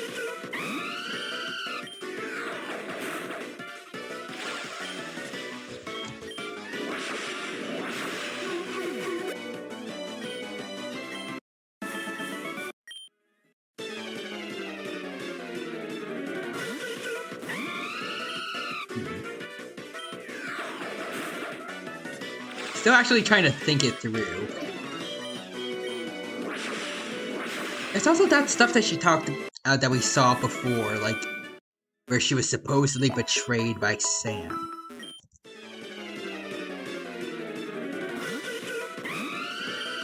Like, what exactly did happen? What did she mean when she said this isn't what we agreed upon?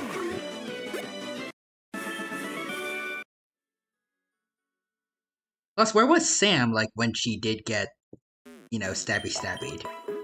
And then why did he come back? Like, to the area that she was at when that happened to her? And did take out the monsters.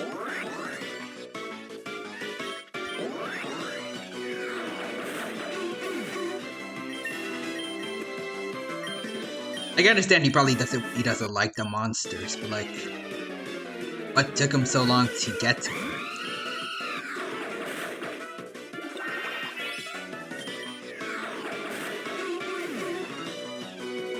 The quadrants is simple. Sam was her being pissed that her date was ruined.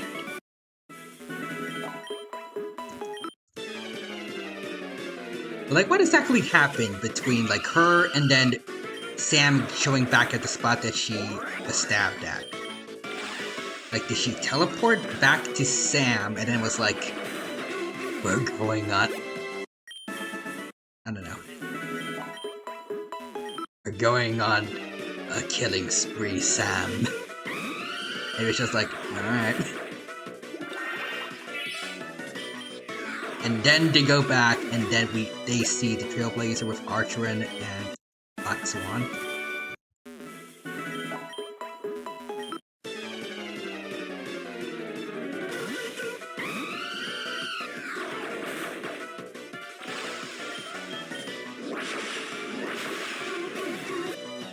Actual theory, maybe Sam had a sense that Firefly was gonna die. I was trying to leave, but Firefly wouldn't cooperate. Maybe.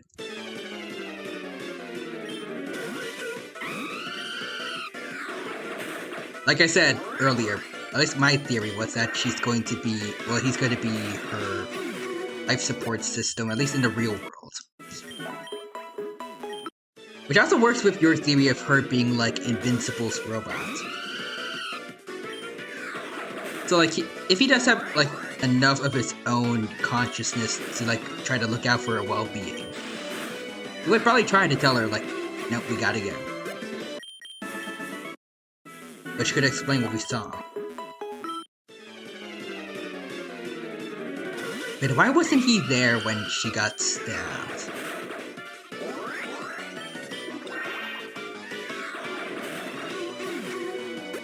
He's in a dream world. I don't know if they can, like, if he could, like, run out of batteries or anything.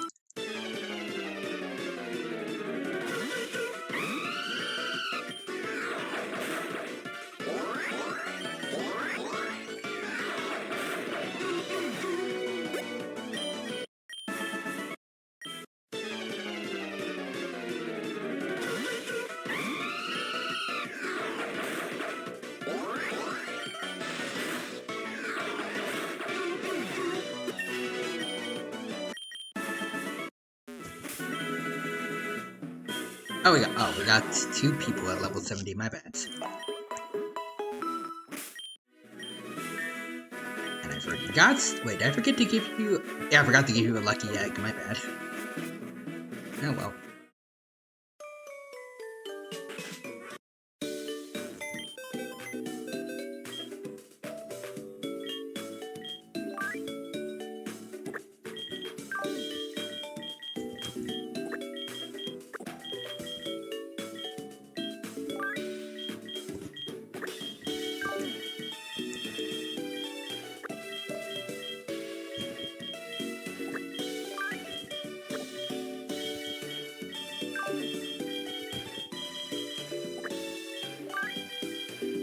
Boom. Alright, let's see. Anyone here can learn Thunderbolts? Nope, okay. Rock Tomb. Quagsire can learn it.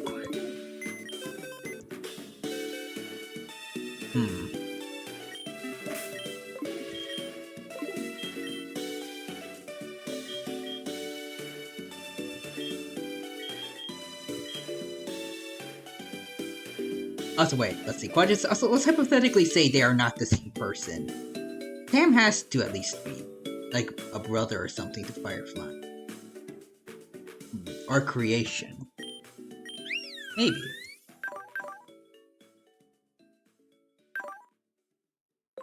Creation sounds the most likely, if not the same person.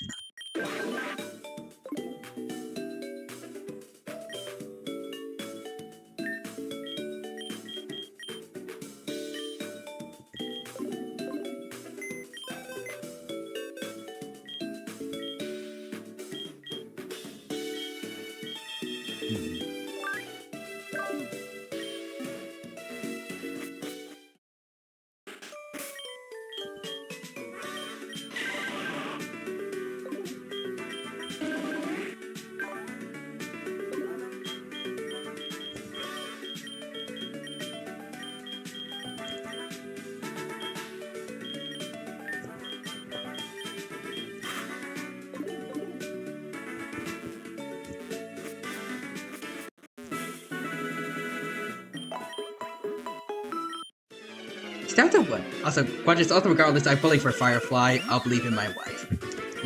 Sounds about right. Also, that, again, I have to wonder, like, why do the Stellan Hunters only ever talk about, Sam? But not Firefly?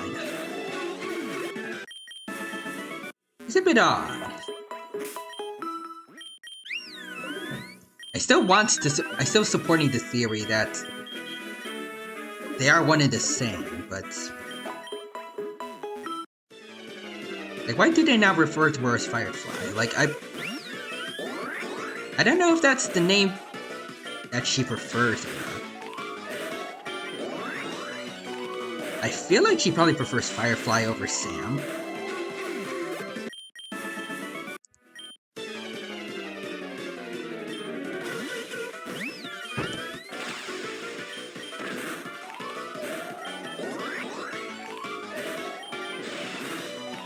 Then again, I guess, I don't know if Firefly necessarily sounds like a real name.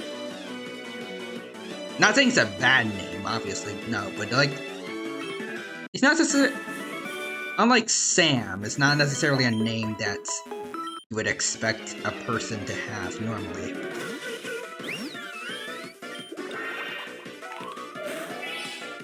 It could be like a code name.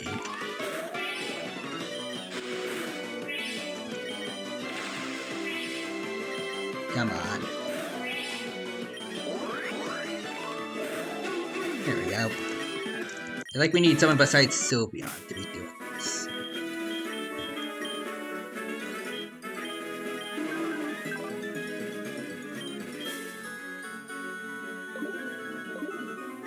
Okay, let's get rid of, let's see. Rock Tomb. Get rid of Mud Sport.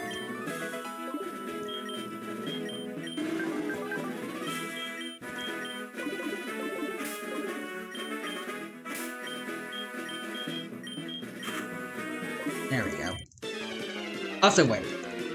Now I want a sitcom of Sam Silverwolf with Sam being the shy, cute, straight man, and Silverwolf being the quirky gremlin getting into trouble.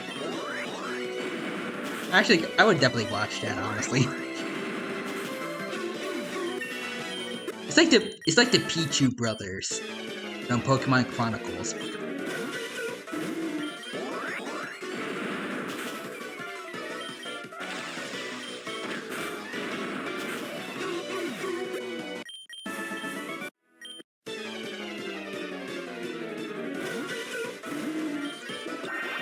Also, I feel like they are definitely the closest in terms of age compared to the other Stellaron hunters.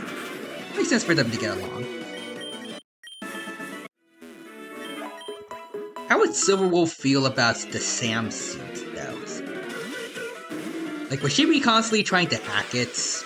Or, like, replicate it to make her own using Aether editing?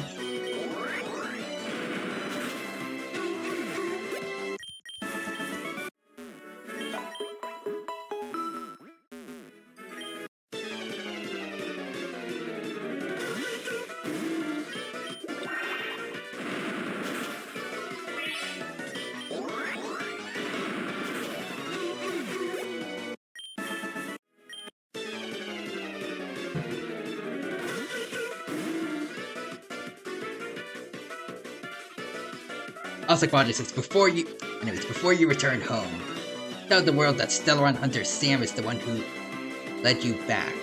Back home after I whipped your butts, you bullies.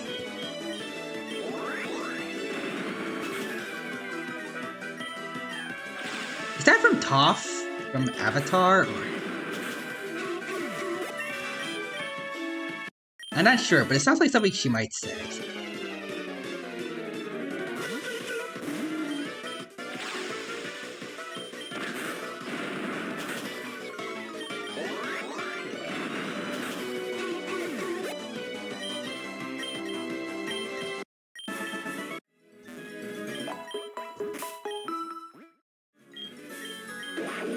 Almost. Oh no, that was the Stellaron Hunter Sam quote, but I turned it into a sitcom quote. After he beat up some bullies picking on Silver. Oh.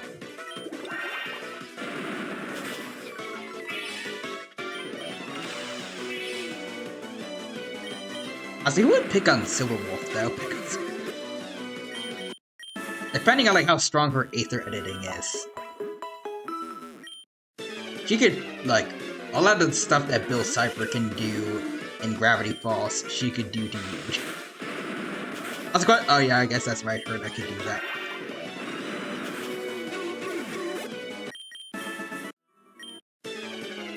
Like, still, she's pretty strong, I'm pretty sure. Like, during the first event with Squello, she did pretty, she did, I can't remember. Like, she did threaten, basically, to just destroy the entire simulated universe. You know, she said that to, Squirrello, like, a genius, who probably would not fall for any, like, any, I guess, low-efforts bluff or anything like that.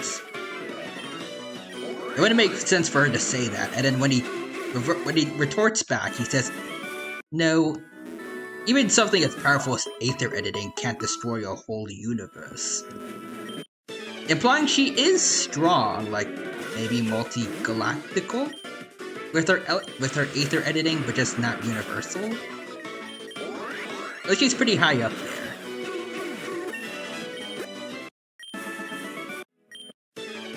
But it's been a while since that event happened. I could remember the dialogue a bit wrong. You can back check that, but I'm pretty sure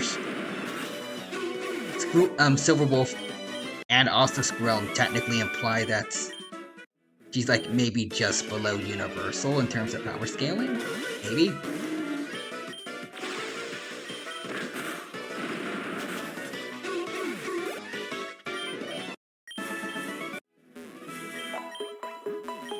At least if she were to use her Aether editing destructively. I just Control Alt delete as much as she wanted.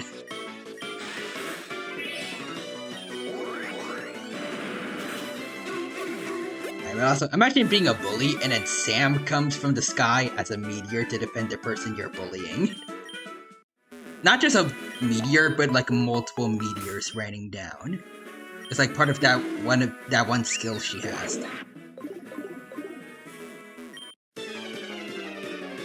You're not just getting literally cooked. You're getting cooked by one of the most badass animations in the entirety of Honkai Star Rail.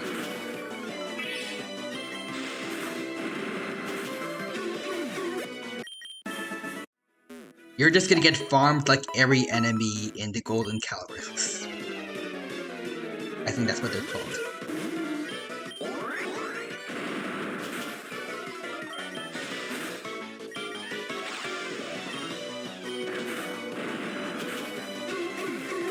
Well, so Quadrants, listen, I really want that animation to be Sam's burst.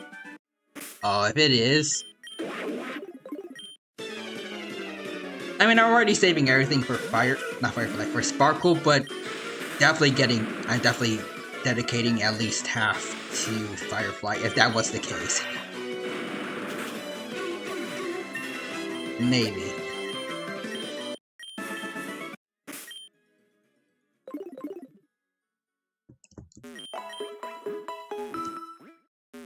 I don't know if I asked you about this already, but I was still asking about... I think I did.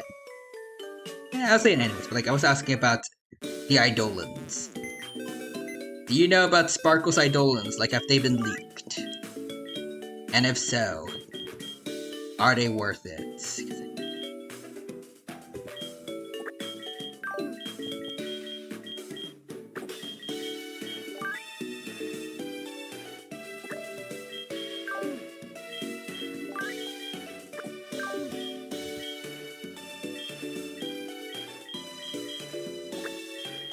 Quadrants, I can check. Because if there are some that are worth it, like maybe at least her E2,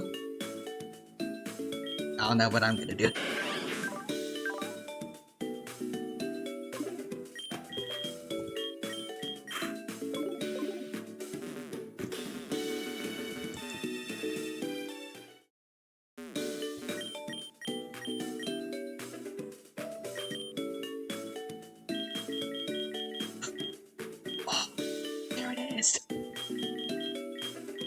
Ooh, Flare Blitz also. I go for Fire Fang. Get rid of Quick Attack.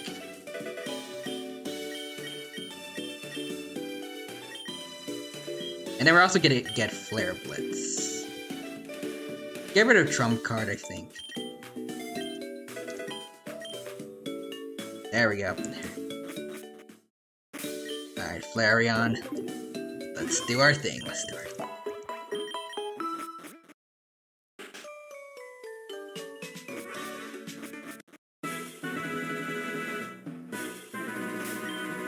me see. Okay, I think we should be fine, hopefully. You have relatively high special attacks. Well, special defense. So... Air Slash should not do too much to us. Okay, yeah, we can tank that.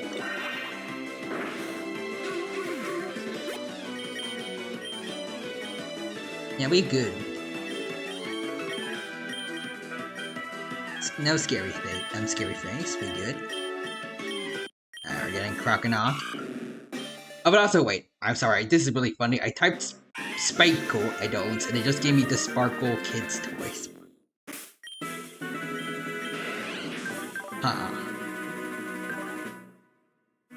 Interesting.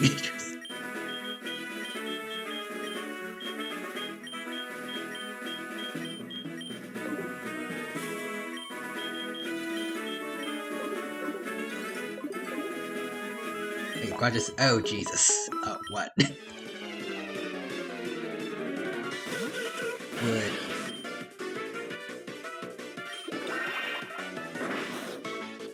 If it is her Eidolons, is that a good O?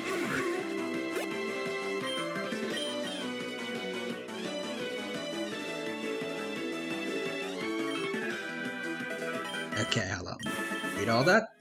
E1. The Cipher effect applied by the ultimate lasts 1 extra turn. All allies affected by Cipher have their attack increased by 40%? E2. Each talent stack allows allies to ignore 8% of the enemy target's defense when dealing damage to enemies. 40 plus attack and you get ignore defense. But each stack of the talents ignores 8% of defense. You stack up to 5,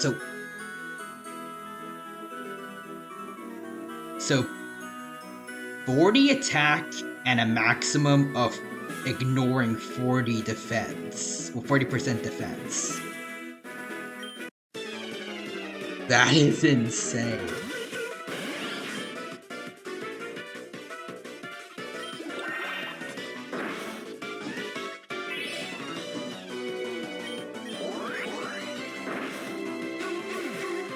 I'm pretty sure, like,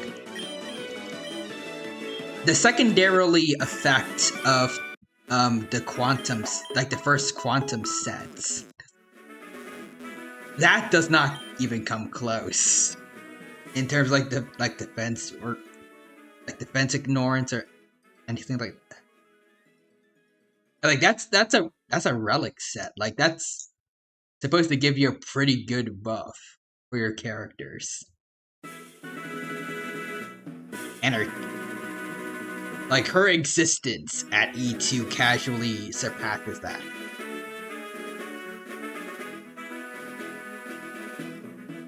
God damn. Body says bruh. Also want to add a quantum set does stack with this.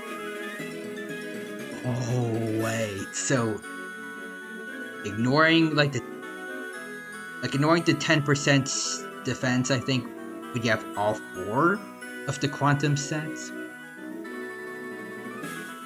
Like both the main damage dealers that I have, Silverwolf and Sela, they both have that. So with Sparkle added, plus the quantum weaknesses that Silverwolf is going to add to the enemies.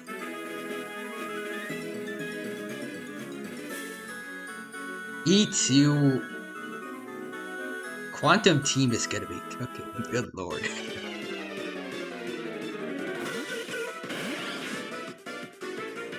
Project says, I'm gonna be real with you, spend everything on Sparkle Eidolons.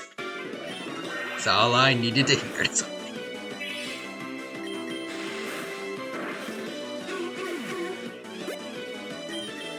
You know what? I'm probably not gonna do it during tomorrow's break because I need to do a lot of school stuff. But if I can get some free time, I am doing every world quest, like all the boring stuff. I will do all of them. I need to make sure I have every Stellar Jade I can for this moment.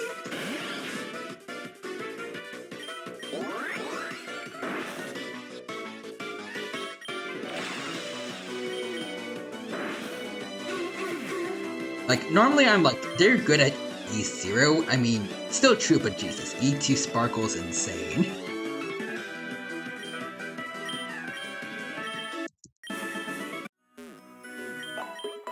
My wife is going to define this meta.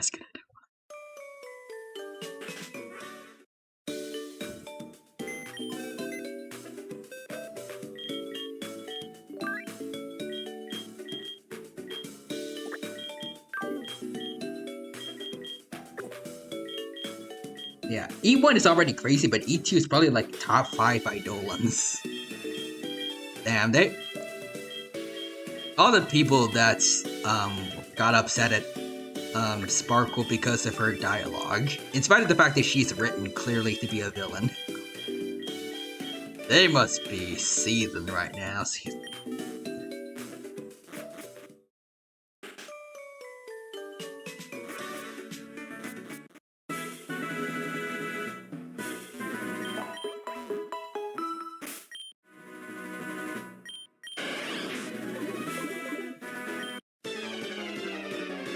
But yeah, I am not afraid to dedicate all my savings to that.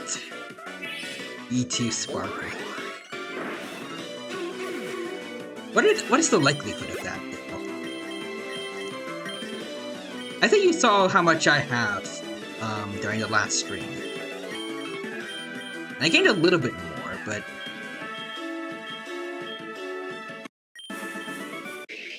Actually, what? How many wishes would...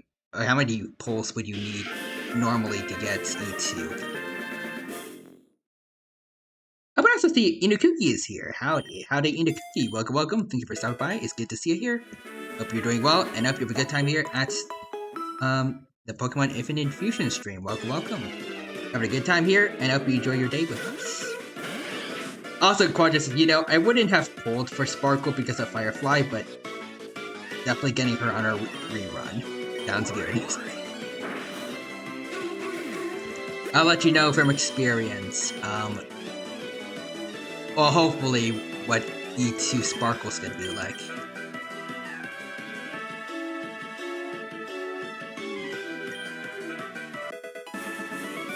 Yukuki says thanks. Mighty fish. Yeah, so I'm getting at least E0. Good chance at E1. E2 is iffy. That just means I need to farm more. Roger says no.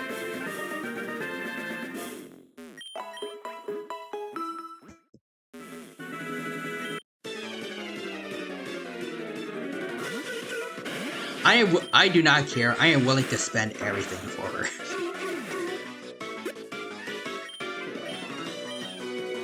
I am not afraid.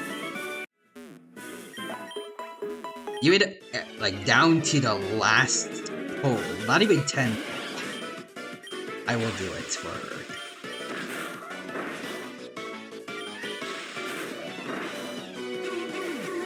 I want to add this can be changed. Wait, how?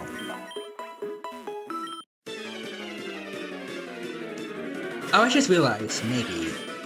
There is some hope. What? Did I buy the 5 tickets you can get from the shop this month? Maybe. She technically isn't out yet. I mean, I'm pretty sure she isn't out yet at all. Banner's like a couple days away. Hence possible changes.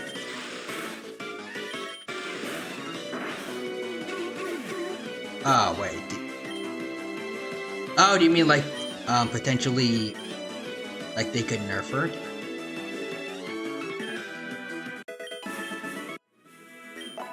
Oh, that would suck.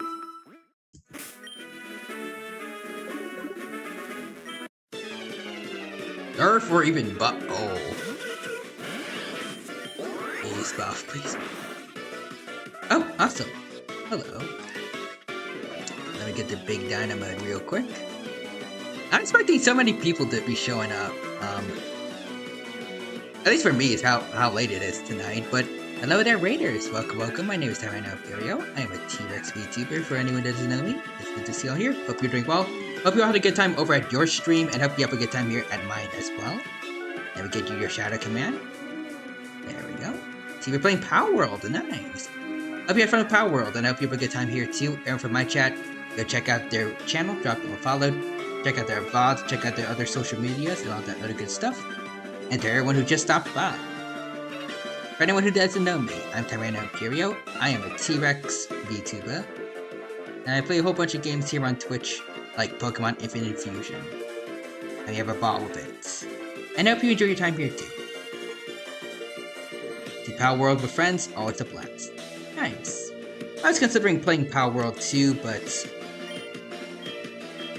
I don't know if it does cost money on Steam. I probably asked before and I keep forgetting. It might.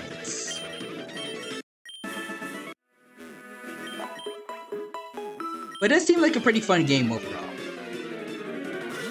The Inukuki with an emote, and it's 20 on Steam. It's not the worst, but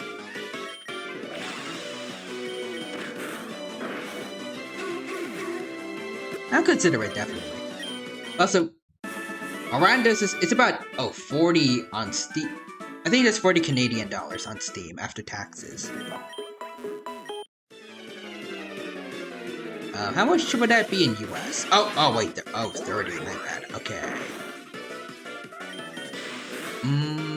That's maybe a little much for me. As a broke college student. Not sure if I find that if I find that's worth it. I don't know. Also, budgets. Oh, okay. Sorry, I had outdated information. Oh wait, what? Oh, but also Eating Cookies is just double checked, and I am also a fellow broke college student. I know the feeling. But what's the new information project? That's unfortunate, but I have to imagine she's still pretty good at least, right?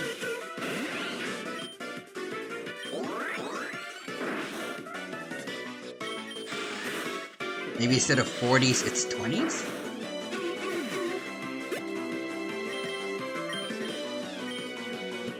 Like 40 plus attack boost to everyone, and then like 20 ignored defense. Like what? Ignore 20% of defense?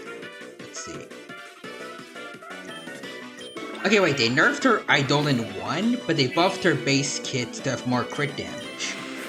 Ooh, okay.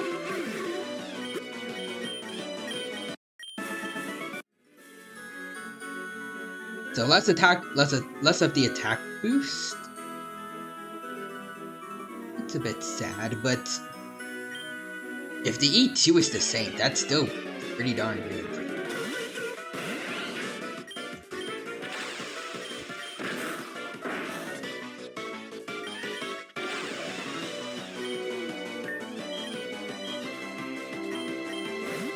So yeah, E2 is the same, so basically negative 15 attack for 20% more crit damage. And yeah, still busted. Wait, she lowers our attack, or is it just... do you mean that as in, like... I think 25? More attack?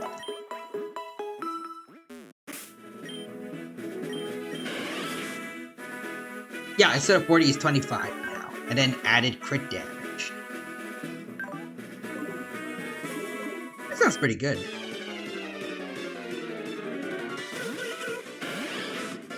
So 25 normal attack, 25 boost to normal attack, and then 20% to crit damage.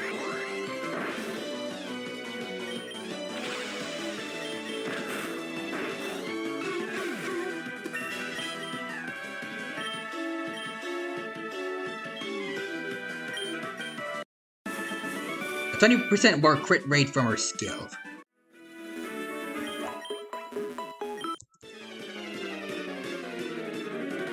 And I feel like it's still overall pretty good.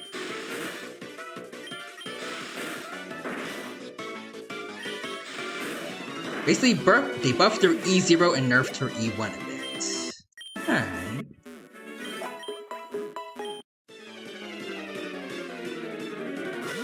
Interesting choice, since you think they would want to boost their Eidolons, so that you pay more.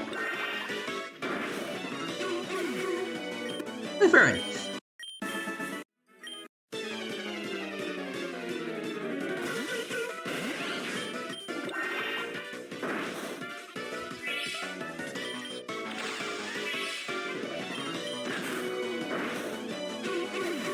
Especially also E2 is the same, so I mean, my plans have not changed. I'm still going for the full arm. No, yeah, I'm still going for E2 as planned.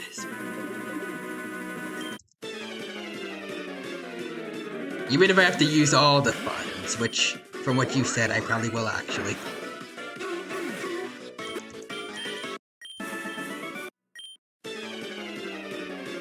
Knowing my luck from Genshin, I'm questioning if even I might even get E1. I might not.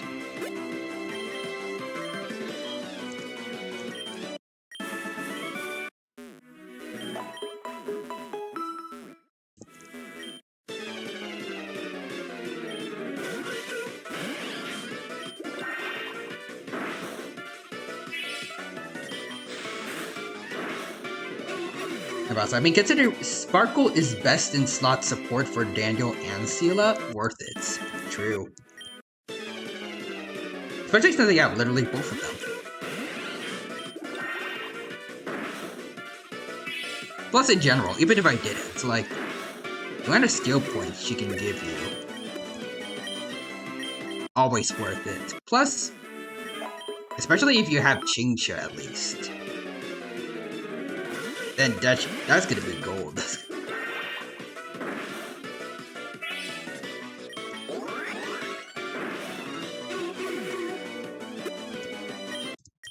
Although I did see one clip on Twitter of, I think it was, I don't know exactly how, it could be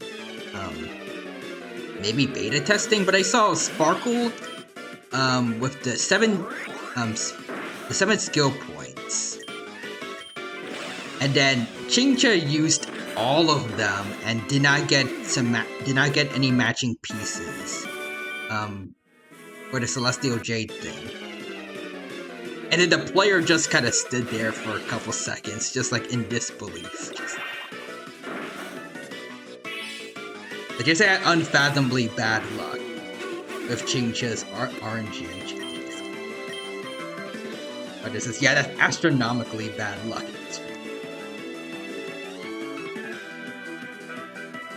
That's rough, buddy. That's all I could say after seeing that. So me to my Jades waiting for Firefly.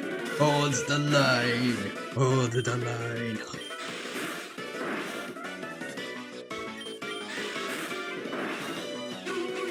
And I'm just screaming charge as soon as Sparkle shows up. Which is gonna be like 2 days from now, I think. So yeah, that's like losing 3 50-50s in a row. Damn.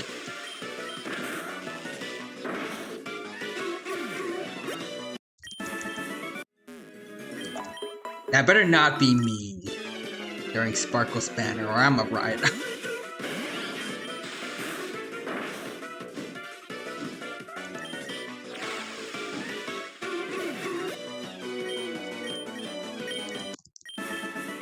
I'm gonna say this, if Hoyoverse does that to me and I don't get Sparkle, or I just have bad luck with her banner, I'm gonna move over to Weathering Waves as soon as the game pops in. I'm jumping ship.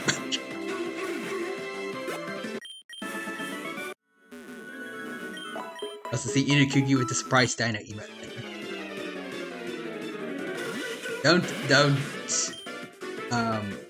Don't underestimate me. I will do it. Also, God, this is me after hitting Hard Pity and losing the 50-50 on Swan.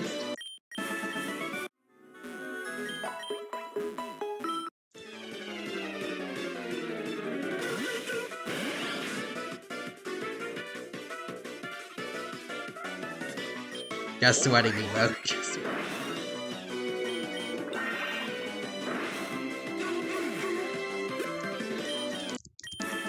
You got like I think a double Silver Wolf once, right?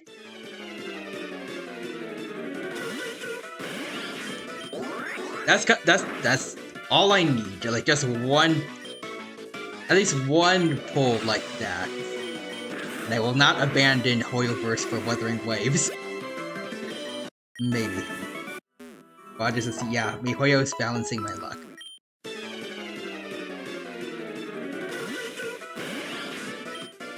All I need is one of those, and I feel like the likelihood of getting E2 is like... It gets up to be, it gets a little, like a lot higher at least. And I would love Honkai Star Rail forever. still love the game, but like even now, but if they gotcha, but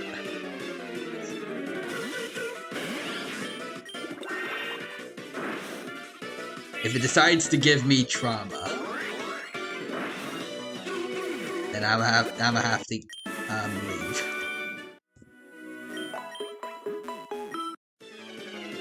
So I think losing to 50-50 wasn't the bad part. It was hitting hard pity and getting Yang Qing.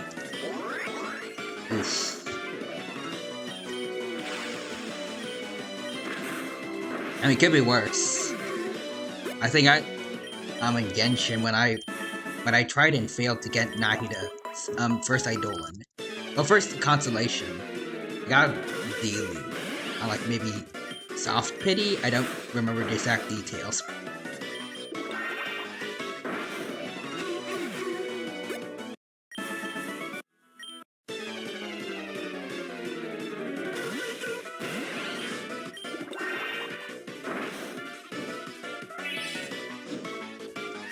I was like, oh, this is. I mean, it could have been worse. A real dino, I don't think it could have.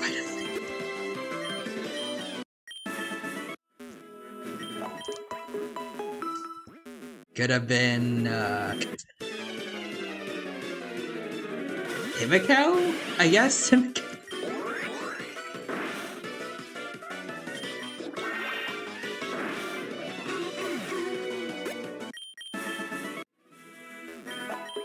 I mean, she has her uses in gameplay, but...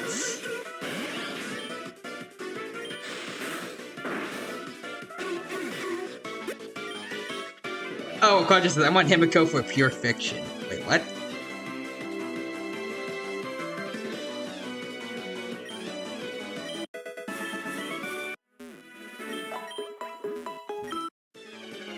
But she's actually good in it, or is she... Oh, she's broken in pure fiction. Okay, I need to actually check that out. I've kind of been ignoring it as of late.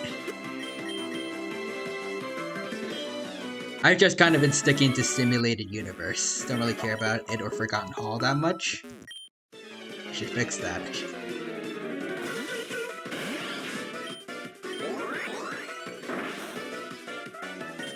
It is intriguing.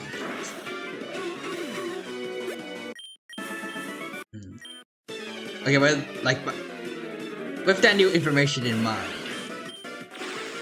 is Yang Qing actually the worst standard 5-star?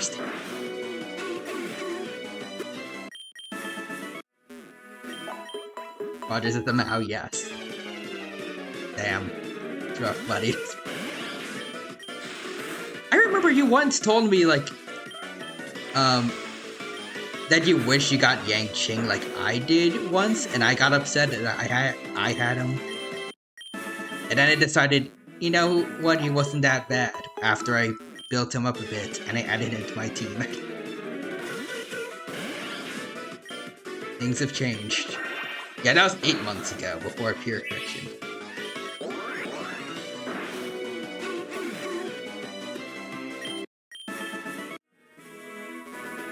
Wait, do you remember exactly when I said that, or...? Probably not, but I'm just saying.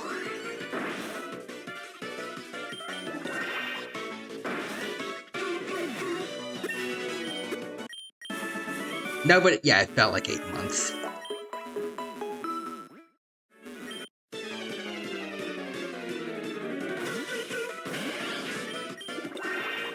Time passes by really quickly. Like, looking back, how long until, like the first anniversary of Honkai Star Rail?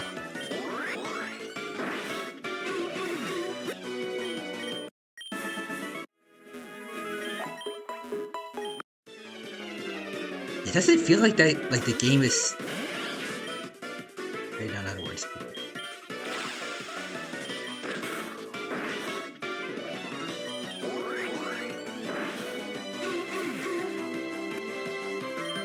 It feels like... I can't word it. looking back, it felt like maybe the game is sorta like it's been around for like more than a year, but it hasn't been. Like, so much has already happened in the game before their first year anniversary.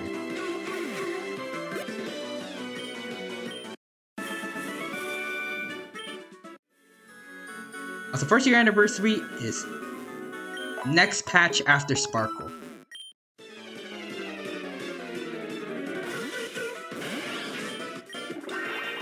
So she's gonna celebrate the game's birthday with us. Nice.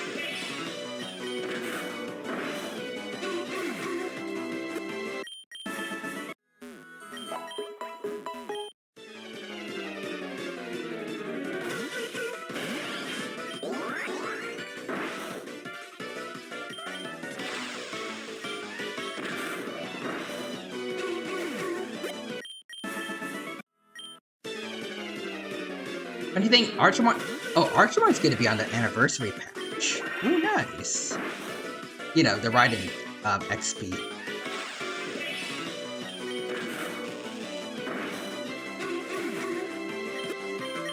I feel like they know, like that's part of why, that's why her banner's gonna be like right on the anniversary. Like they know people are gonna want to buy, like pull for her. Yeah, Dradic.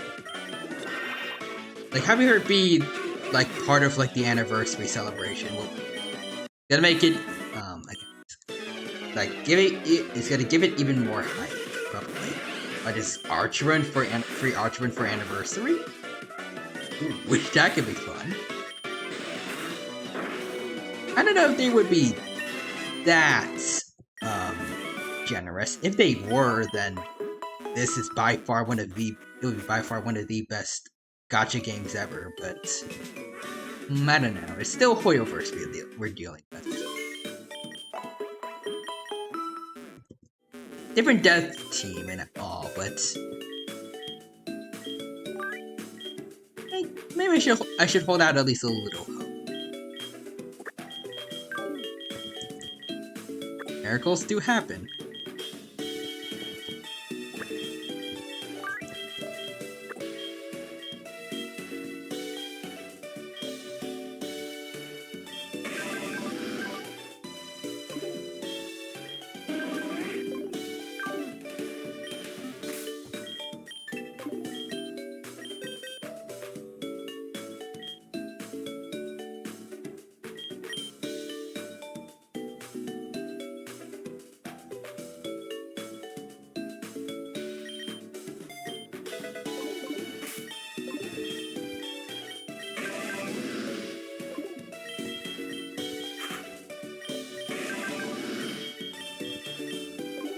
Yep.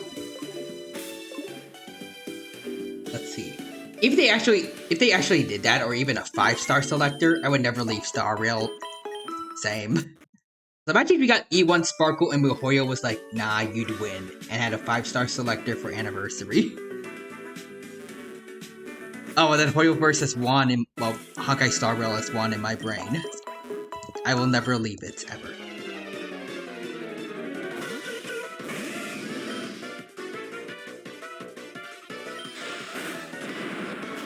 Wait, what do you mean by that, actually?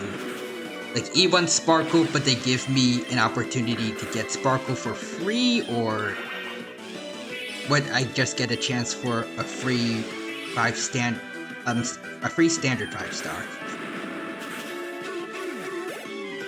Well, I just said yes, earlier, though. So. Like, selected for any 5... Oh. Yeah, I ain't never leaving Hoyoverse. Well, never leaving Honkai Star Rail, then. It is the golden child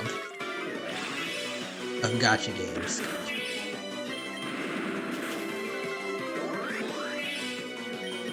But I will still check out Wuthering Waves, because it looks awesome as heck. I just won't forget, I guess, where my roots are. That being Honkai, even though I played Genshin earlier. I no longer consider it my roots. I'm abandoning Genshin. I acknowledge its existence, I still keep playing it, but I am disowning it. Honkai Star Rail is my favorite child.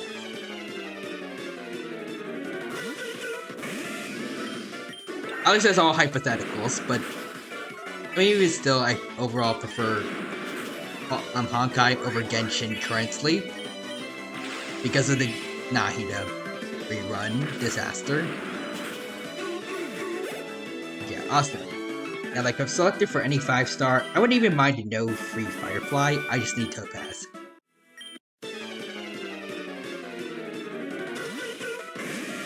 What if we did get a free Firefly?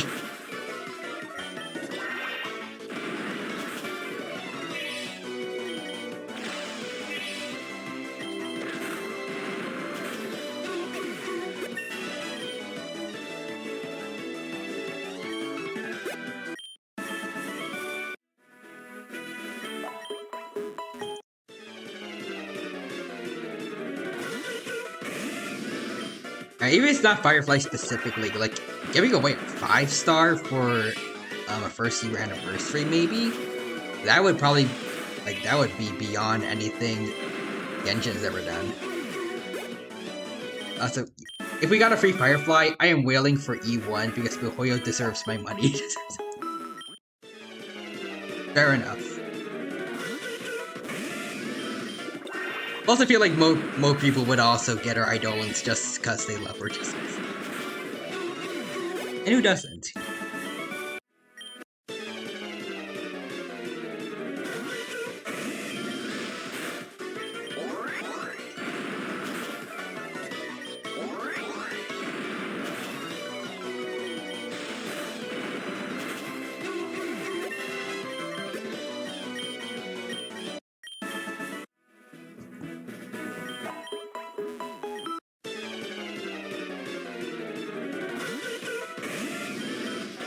Oh. Bounce again.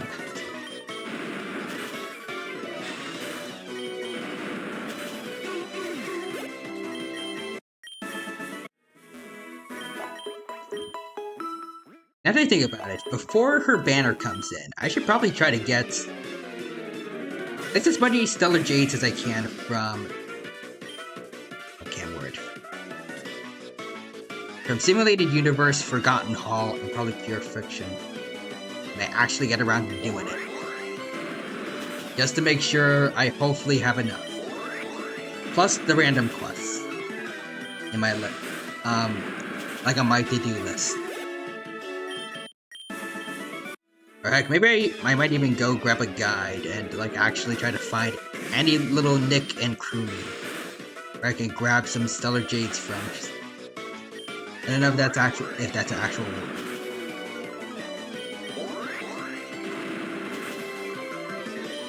Yeah, search like everywhere possible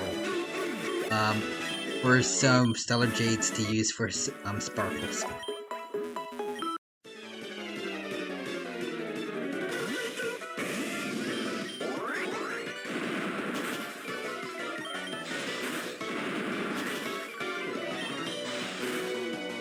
Maybe the Golden Gears thing, and I don't really particularly like Golden Gears.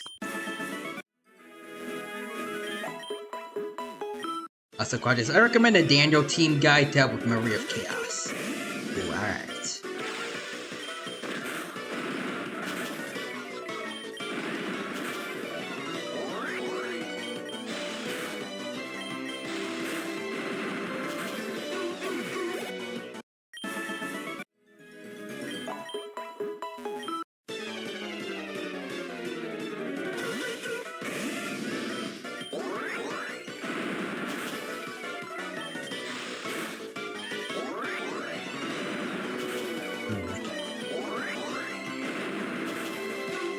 So I just remembered. Oh, aren't found. Yeah, so I just realized I'm gonna have to do this like across multiple, well, like across 2 accounts also, because I'm also saving on my alt account, so that's gonna be something.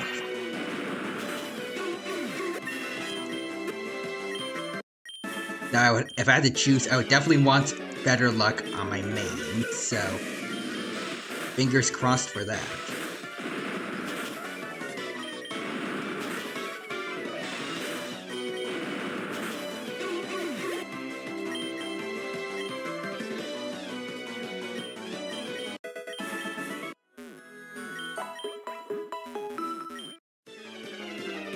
Also, if you use Clara a lot, I use her fairly quite a bit in my alts. Yeah. Try to squeeze for Topaz, that duo is really fun. Alright. And grade 4, Memory of Chaos. Alright.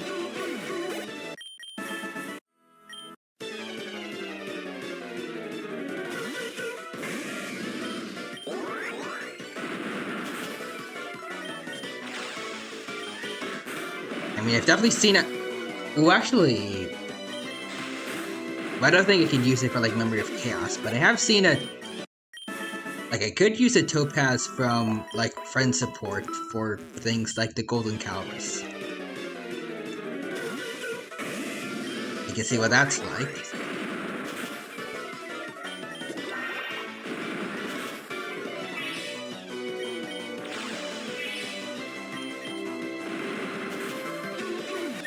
It's so fun because every time Svarog does a counter, Nummy goes off, and then Svarog goes off again. Oh. It's follow-up attack city. Huh.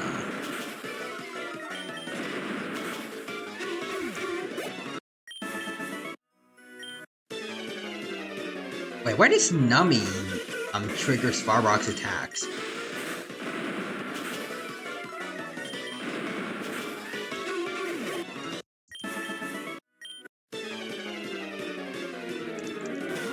That's interesting.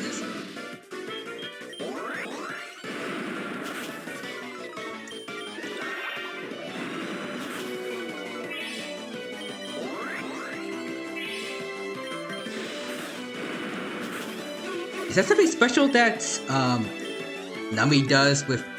Oh.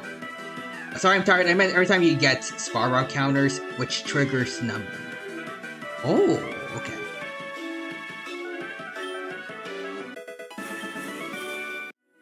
Wait, so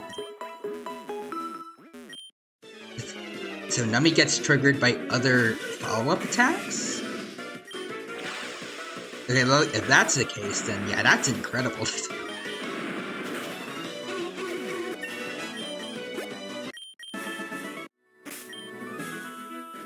Oh, whoops. Well, 71 still beyond by mistake. And yes, damn. Oh, imagine now with also them with Dr. Ratio also.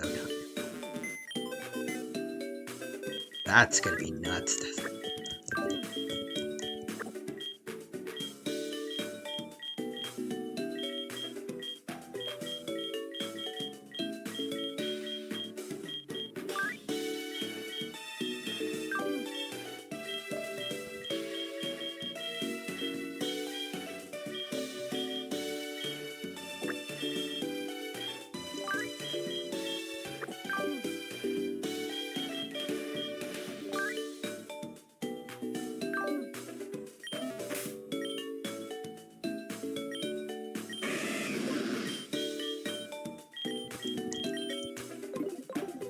There we go.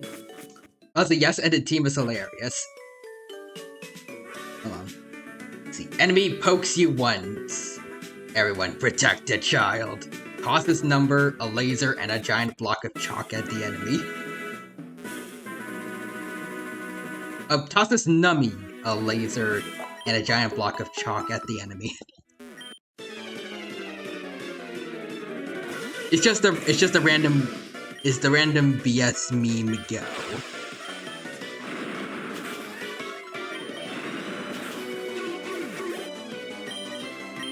It's like that. It's just that meme. I'm real. Let's get rid of Lear.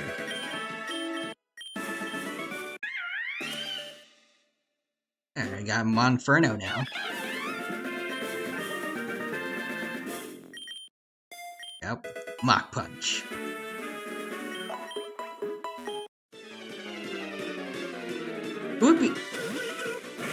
Like, who would be the best healer for that team, though? They're gonna be working overhaul for it, like, to make sure everyone stays alive, since they're gonna be the only sustainer on the team.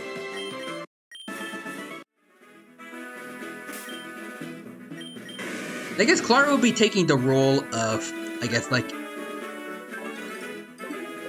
tanking for to make sure everyone else stays alive. But leaving out Poa for energy regen. Of course, your daughter would be the best one. Like, watch this. Someone accidentally trips into Clara and hurts her.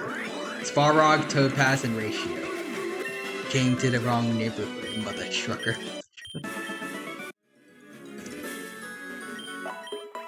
I can imagine Svarog saying that, maybe Topaz. And then Ratio would say that in the same manner that someone would try to fill up their 500-word essay. Let's use a whole lot of big words. And metaphors.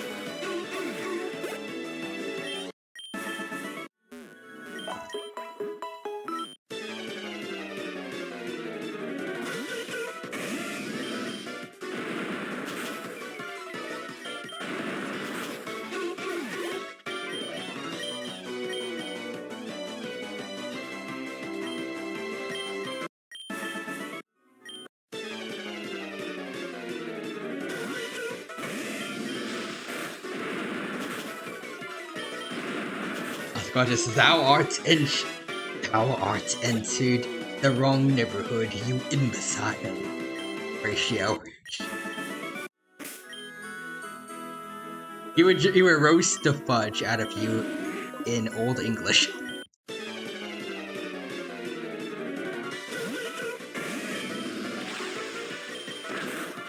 Thou has no maidens. Thou shalt always lose thy 50-50s.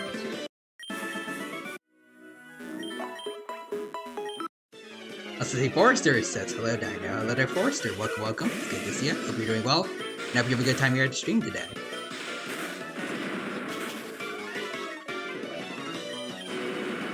Surprised we're still getting new people showing up. For me, it's almost 2, which is a lot later than usual. Not expecting that.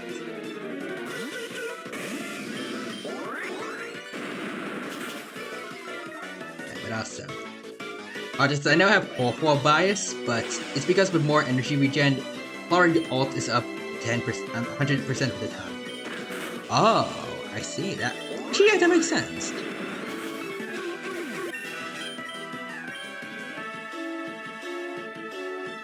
He definitely wants to make sure that's always there. Let's just see the Forrester with UXE. That's very nice.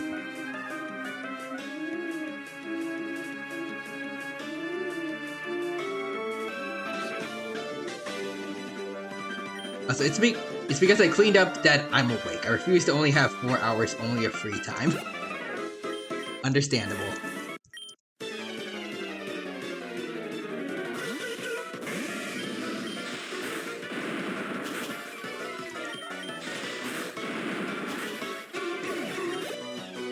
I don't know about the others, though.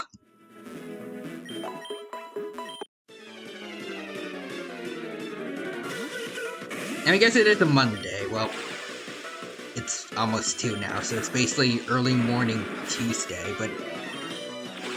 I don't know, maybe there's other people that got stuff to do, like in college. Maybe there's people pulling all-nighters. Like, I'm pretty sure I'll have to be after the stream is done, because I have a couple of exams tomorrow. /today.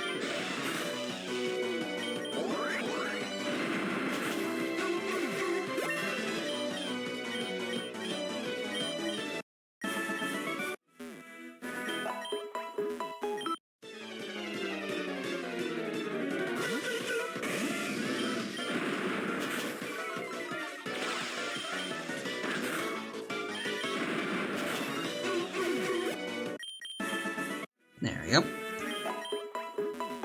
As Joseph Joestar once said, in the Joestar bloodline, we tech throws Jotaro.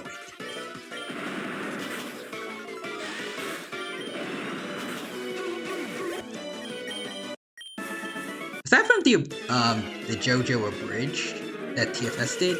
Or I think it's JoJo in a couple minutes. Roger says yes. Awesome.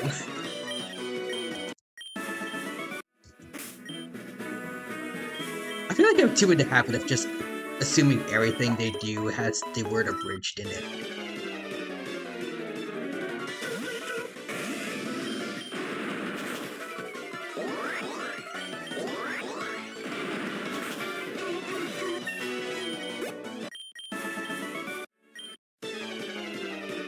It's fun fact. Younger Darby was voiced by a famous fighting game streamer, Maximilian Dukes. Ooh, cool.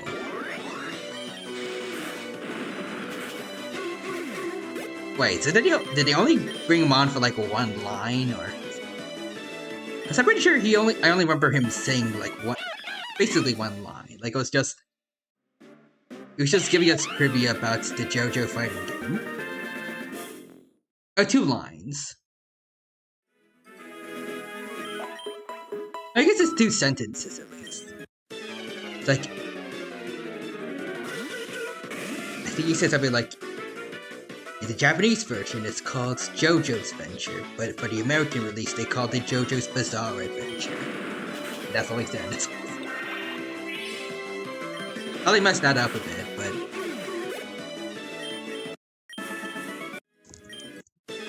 like, essentially he did not say all that much.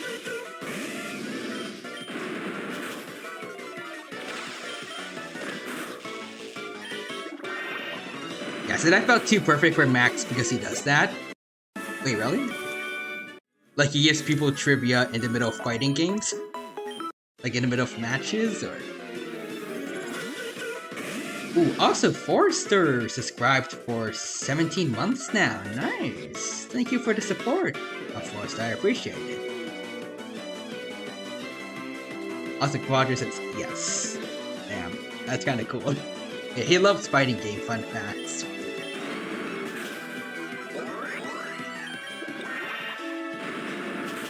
It's like getting Jackie Chan. I think it was him for Kung Fu Panda. Like voicing Monkey. It's super cool, but also kind of odd you only use him for like a little bit.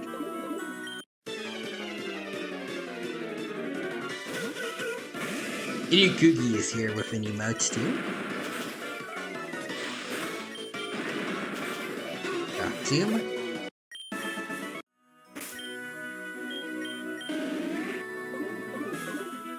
So, for how much longer should we keep on going? It's getting close to 2 AM and... I don't know. I do want to make sure that I get to everyone on Twitter. Because I did check earlier and I saw that I did have the post up on time. And by now it's been about... I guess until when it reaches 2. Basically 5 hours.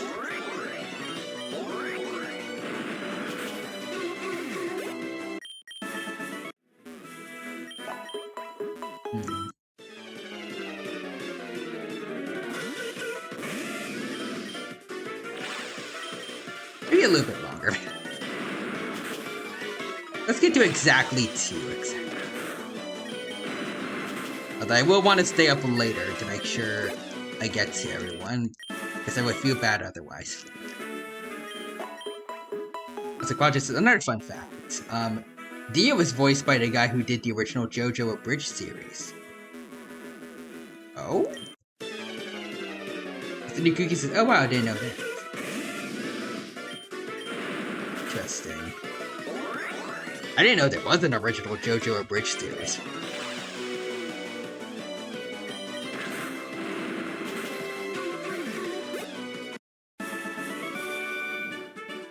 Like, was there an abridged series before Oh, wait. Dio in Team 4 starts JoJo in a few minutes. Oh, okay.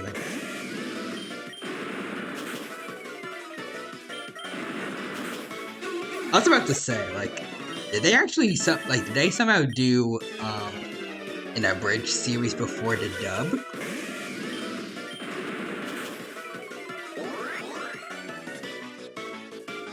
That's glad just to see.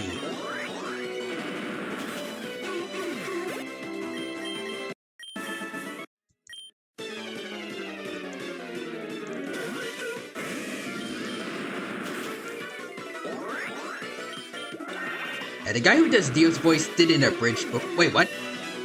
Oh, wait. The guy who did Dio's voice did an abridged before the dub. Oh, okay, wait.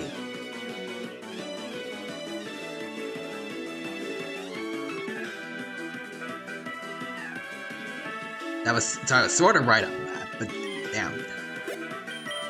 Huh. Oh, they use old JoJo OVAs. Okay, that makes sense.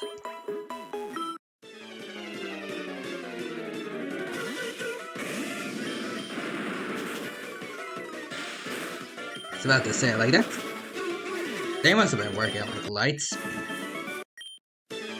All this Funimation was just really slow.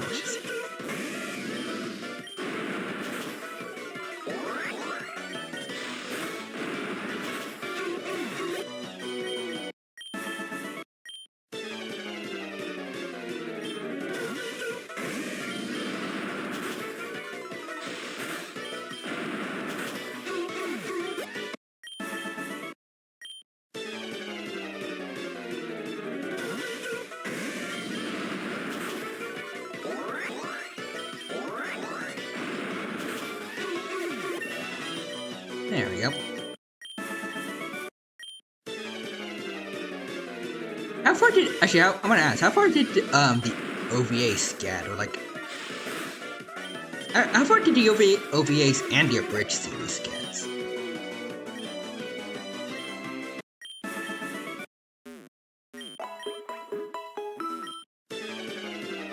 There's only part 3 for both. Ah, okay. I mean, it's a good one to adapt, at least. Also, Inukugi's... Oh man, the old stuff. What were the OVAs like?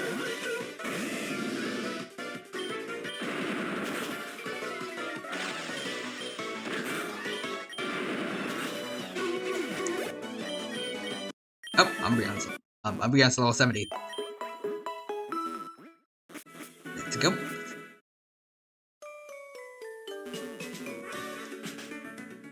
Weird.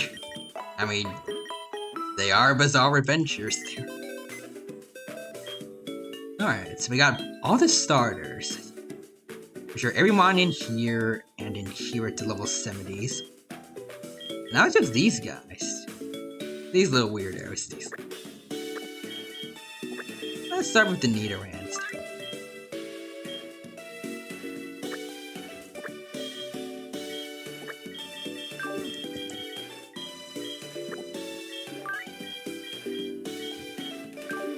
There we go. A quad just has a lot of memes. How many memes exactly?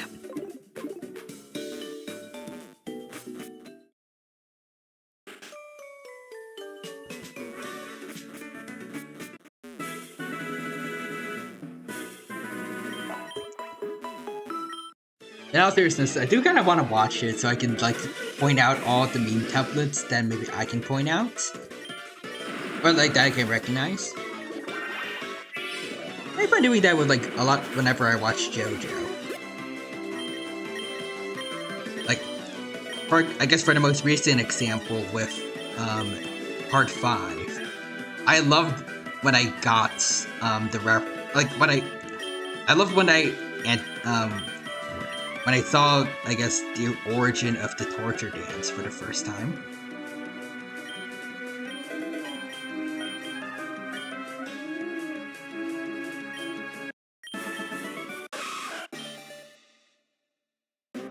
Also, Quadra says, it's like a burning sunrise, it's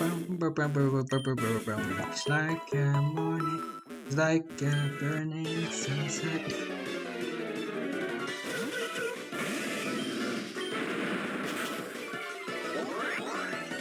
I actually have it as part of my playlist now, like the whole song. Same thing for the version of Great Days, where every JoJo opening singer is part of it. I love it.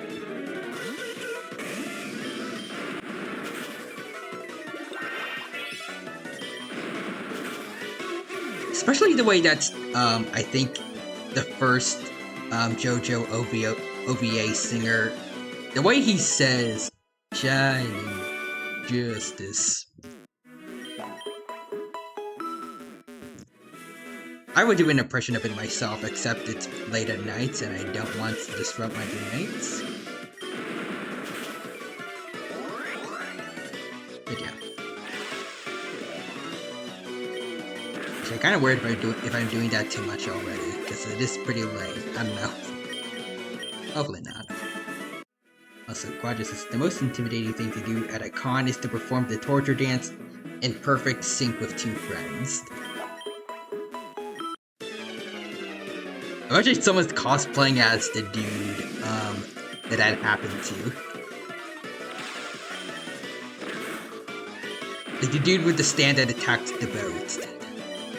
I forgot the exact details of said stand, but yeah. Also, I saw a funny meme where it was just shining justice played over and over with a zoom in on Okuyasu's face. You need to see this. It sounds like true gold of a meme.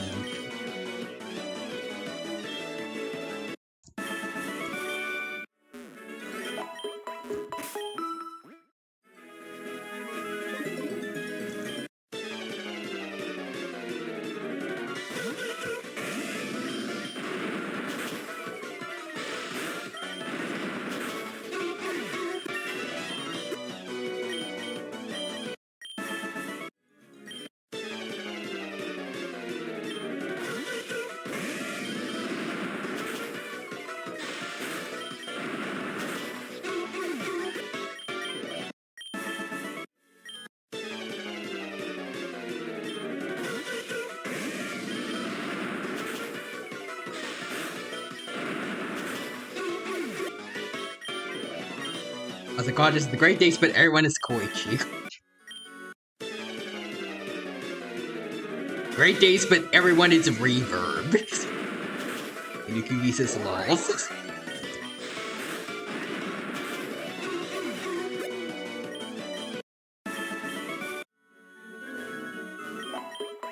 Like, based on what I remember of his speech pattern, it would just be Reverb trying to spell out every single word in Great Days.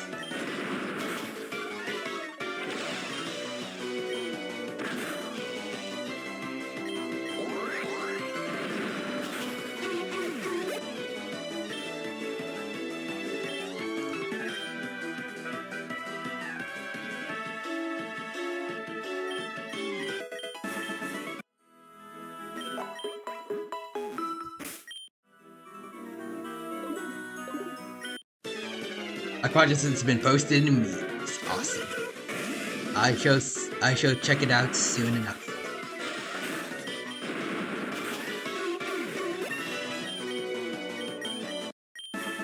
There we go.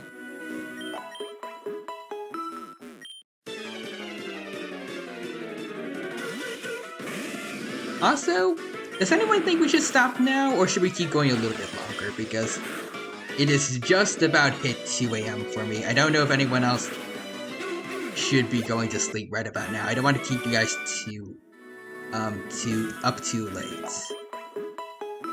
Oh, okay, yeah, Quadras. Okay, yeah, I need to go actually. Now I actually need to sleep. Have a good night, guys. Alright.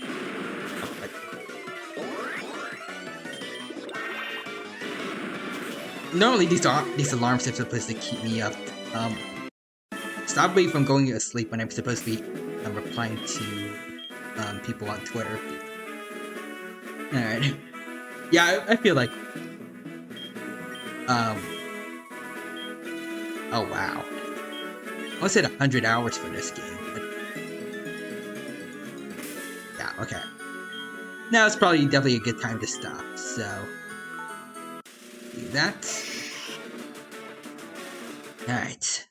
Let's go find someone to raid over on Twitch. But as I'm doing that, I just want to say thank you to everyone who stopped by during the super duper long Pokémon Infinite Fusion stream today.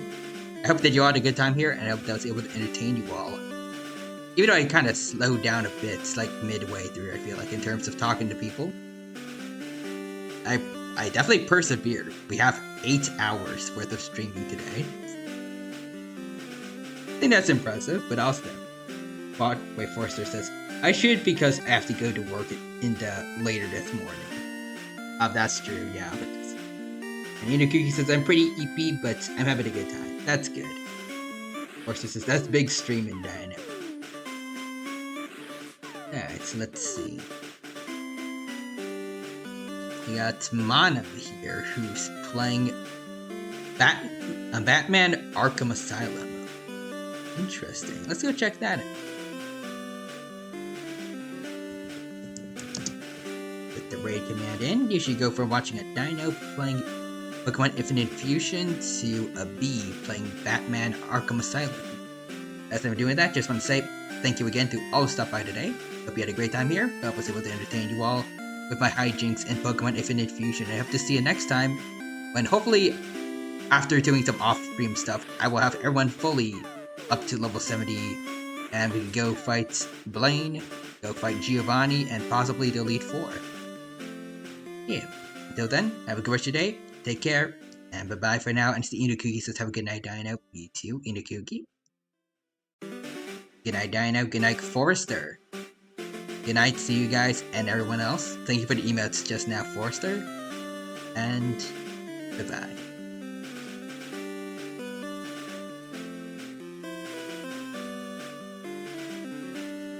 Yep, and I see the last one from Inakugi there. Appreciate it.